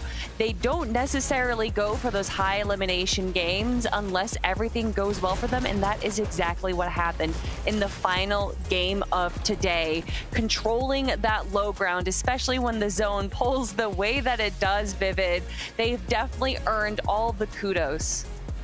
I mean, incredible stuff to kind of see them go out with a bang here on day number 1. And yeah, I mean, I kept looking over the leaderboard. I was like, okay, they're kind of close enough, right? That one game could potentially happen. Game number 6 was that game. Big shout out to Booga, Threats, and Aviv right there. Clutched up 14 eliminations as well. Huge numbers. Absolutely. Let's do it. Let's take a look at the standings. I don't Let's see how things. I know it's gonna be scary and it's gonna be wild, but just bear with us, okay? Look at this lead, and I just want to say something here because Agers, Acorn, and Pollo have put on such a showing in day number 1. Look at those placement points. Look at those elims.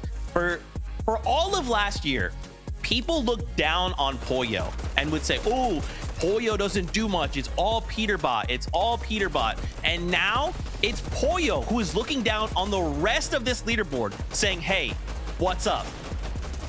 You know, it's really interesting that you say that, because I remember during the Global Championships last year that dialogue kind of got squashed, and I think it was actually something that Peterbot said himself, that Pollo is one of the best partners that you can have. The way that he is able to kind of just like follow at someone else's lead, which in this case would be Acorns, and still be able to provide a ton of support and a ton of eliminations is what made him be the best partner for Peterbot. So I think Pollo has definitely had the praise that he deserves, but this is just showcasing it even more so, because, you know, you had Peterbot and Cold leave their previous partners of Acorn and Pollo, and to see them now in what they thought would be a better trio being 100 points ahead of second place, which is Ritual, Cold, and Peterbot. That is storytelling to a T. The script that you have written is doing numbers right now, Zeke. I'm very impressed. Yeah. I mean, it's gotta hone in on the eliminations, though, right? I mean, first and foremost, right? Ritual, Cold, and Peterbot, and Agers, Acorn, and Pollo, both of them having 50+ eliminations as a bunch of trios there. And as you can see, they're on the leaderboard, the second most on a team. It's going to be 34 over there. But yeah, I mean, that chase was kind of on for Peterbot, Ritual, and Cold throughout the day, right? They just, you know, like I mentioned before, 70, 60, and then 40 points, and now it's 90 points. So definitely faltered there in game number 6.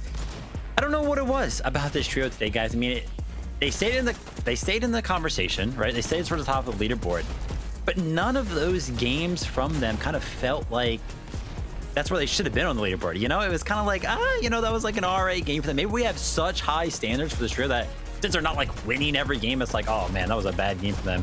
But I mean, second place going into day number 2, still pretty good. Yeah, it's interesting. I feel like, you know, in a horror movie where the killer is slowly stalking the player or the individuals, but they're not running, they're not chasing, it's just a slow stalk until eventually they reach their victims. I feel like that could still be the case for Peterbot, Cold, and Ritual. They're just slowly climbing up the leaderboard, slowly making their way. But if there were to be a survivor, it would be Agers, Acorn, and Pollo. Yeah, I again, you know, if with 2 spots, if they were the ones to walk away with those first 2 spots, that would just be unbelievable, right? And that's what we hope for. We hope for as we turn attention back to the standings. Clicks, dude, that last game, what you did in that last game, staying alive with that medallion, like in so many different situations, it's like with every step Clicks took, he should have been eliminated. He should have not been there. And yet he played spoiler to that last game.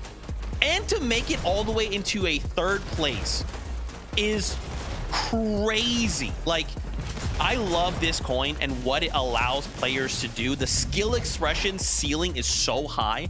And to see him put that together in those moments, you know he feels so amazing. Yeah.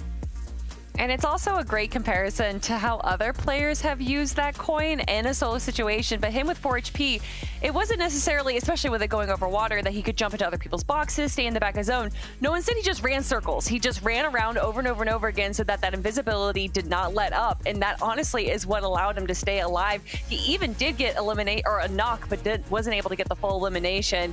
But that is the best performance that we have seen from this trio today. And I really, really hope that we get to see more of that going into day 2. Yeah, for Clicks, Batman, Booga, and Yamato, I feel like every single game where we kind of tune in. I mean, there were some games where like tune in the mid game, it's like, oh wow, this looks like the best team in the playing field right now. Like they look like they're in a great spot.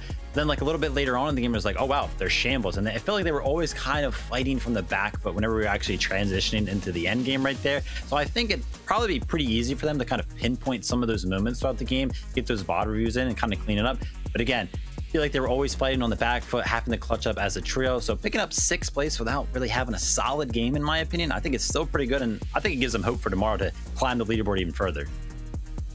The race is close. And as we look at these standings, one thing that kind of stands out to me, and it's kind of just like something small, it's kind of random, but the fact that all of the victory royales that we've had on the day are within that top 7. Like when I think back to earlier in EU, it was like 4 were in the top 10, right? And it's like that victory royale didn't always have enough. Like, you know, you could get a victory royale, but it wasn't enough to carry you and keep you in that top 10. And just look how close this is, right? Like, yeah, Agers, Acorn, Pollo are so far ahead, but look at 7th, right? All the way up to 3rd. that could still shift with a single game. So a single trio makes one mistake, and this top 7 looks different tomorrow. Oh, yeah. And we saw how many points Bugha of Even Threats were able to get into that final game. Almost, 90, more than that even. So a lot of these things can shift. I do think, especially in NA Central, that it's a very top-heavy competition, that a lot of our top trios have been consistently in the top 10 since the start of the season. And I think that kind of gives us this really close match. It's not just the top 3 that could really be within contention. There is so many trios that come and show up and prove to everyone that they deserve to be here. Yeah, I mean, throughout the day, right, a bunch of leaderboard changes in terms of how big that gap was towards the top, but at the end of it, Zeke, Pollo, Acorn, Agers, they did not give up. They were relentless. Now almost 100 points ahead of the rest of the competition after 6 games. I think the question is going to be, though, are they going to be able to hold on to that lead, kind of repeat that performance tomorrow? Viv, that's the scary part, right? We've talked about a lot in the past. Some trios, they are day 1 teams. They start really strong on day 1, but they can't keep that momentum going into day number 2. Some trios are the opposite, right? Day 2, they come alive. It doesn't matter what day 1 was. Day 2, they just come back stronger than ever. Kelly, what do you think? I mean, with all of these crazy trios, again, being within, points of each other, could Acorn, Agers, and Pollo be that team? Could they be the team that comes in tomorrow and holds that line? Could we see someone else just say, day 2 is our time? Here we go.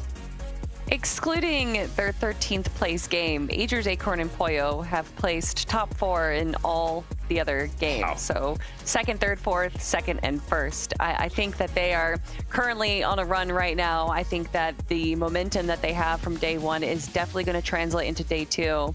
I did say it earlier that Peterbot and Pollo are notoriously a day 2 team. Obviously, half of that is in the Acorn, Agers, and Pollo, so it'll be interesting to see if Peterbot is also able to carry that. Yeah, I think tomorrow what I want to see out of the Peterbot trio there, we only really saw a hype presence for them in game number 1. And that was when they were a duo, Peterbot and Cold, right? They went for it then, and it was like after that, they weren't really ever up there. And I feel like they get so much respect on the higher ground when they are up there, right? Even that game number 1, they had presence up there. People could feel that they were in the lobby, and they held onto it for quite some time. But after that, even when they were making it into the end game, granted, none of the games were kind of going smoothly. They were getting knocked off spawn. Sometimes there were reboots happening. Never really went for it again. And I'm not really sure why. Like maybe they just didn't like the way that it was looking. But I would like to see them kind of go up and challenge some of those high grounds. Well, let's hope, because for now, we say goodbye. But what this means for these players to have a night to bot review, to come together as a trio and say what worked, what didn't work. Tomorrow, 2 spots going to the Global Championships later on are on the line. That's a big deal. There's also life-changing amounts of money on the line, which is also a big deal. So what will they bring to the table tomorrow? That's for us to find out tomorrow. With that being said, don't forget, before us is EU. They've got their own set of crazy games coming up. So if you like what you're seeing, go check them out. And of course, come back to us, the best region we know. Fortnite fam, thank you so much for hanging out with us and watching these unbelievable set of 6 games. Tomorrow, we're turning it up to 11, but at least we hope. Until tomorrow, as always, we love you. Keep yourself safe. We'll see you on that battle bus. Peace.